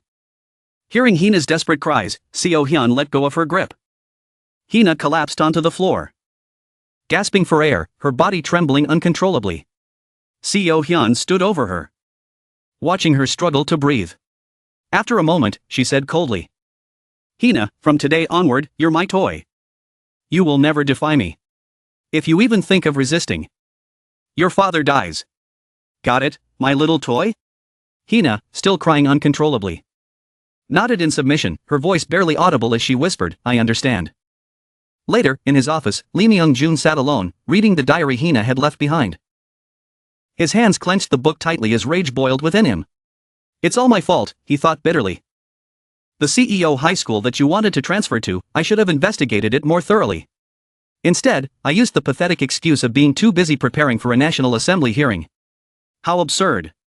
With such a foolish reason, I threw my only daughter into the den of demons. Tears welled up in his eyes as he whispered to himself, Hina, I'm so sorry. How much suffering did you endure just to protect this useless father? But this time, Hina, it's their turn to pay. Those devils will never find salvation. I'll make sure every one of them descends into hell. And I'll be the one to send them there with my own hands.